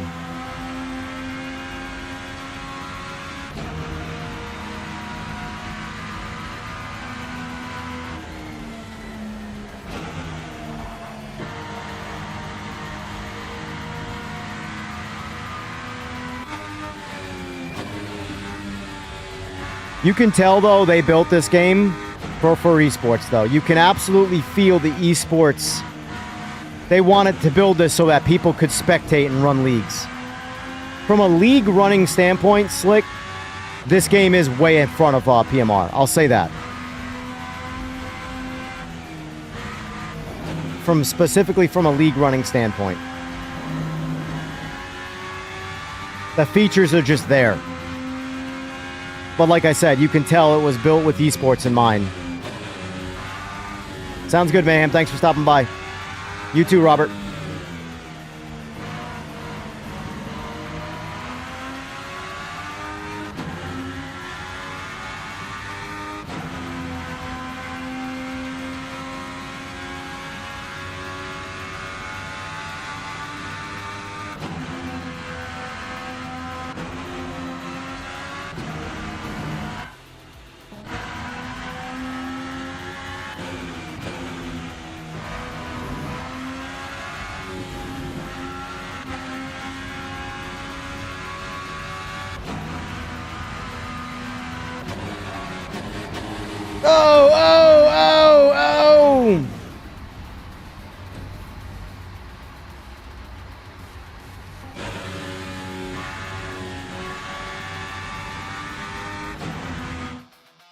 Nice job, boys. Nice job. Oh, man, that's a good time. All right, so my plan now is to get some lunch, possibly go food shopping, and then when I get back, I am going to try it out on PS5. I'm not streaming or anything like that. I'm not trying to play with people. I just want to test it out to see if it's, you know, when I make a recommendation on this game or not, if it's based off of a wealth of information and not just one narrow set, so...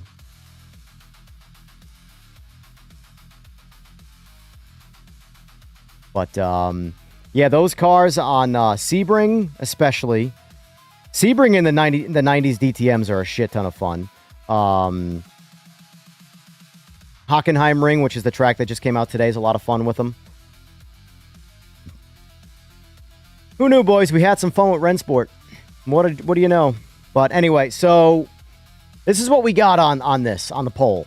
So let me ask you this. Fway, you around tonight, or are you still waiting, you know... For the pop to happen. But basically I got, should I host Rennsport lobbies tonight? 70% say yes, 29% say no out of 28 votes.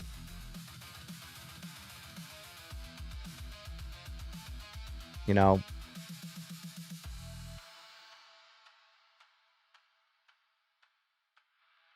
pop to happen. Yeah. We'll see. I'll put it up in the Discord. If you guys are in my Discord, you know, I wouldn't start it till probably when you go to bed, Slick, which is my time is like, let's see who we got.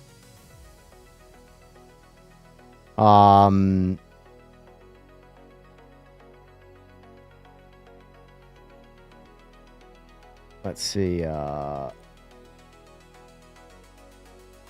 be it'd probably be about 10:30 p.m. Eastern Standard Time. 7.5. Oh, sorry. 6 hours from now. 6 to 6.5 hours from now. Jamian. So, but yeah, that's when I would boot it back up. I'm probably going to stream this tomorrow, and then we're going to tune in for the AMA and watch that.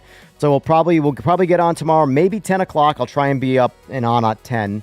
That way we can get 3 hours of maybe some Rennsport in, and then we can switch over to, you know, watching the AMA live again like we did last time and going over that. So anyway, folks, this has been fun. I'm glad I had fun. I like seeing competition in the space. It's good. It's good for everybody, you know? So console guys, you have options, especially if you like different cars and not just the same car. So anyway, folks, I'll catch you all later. Have a good one.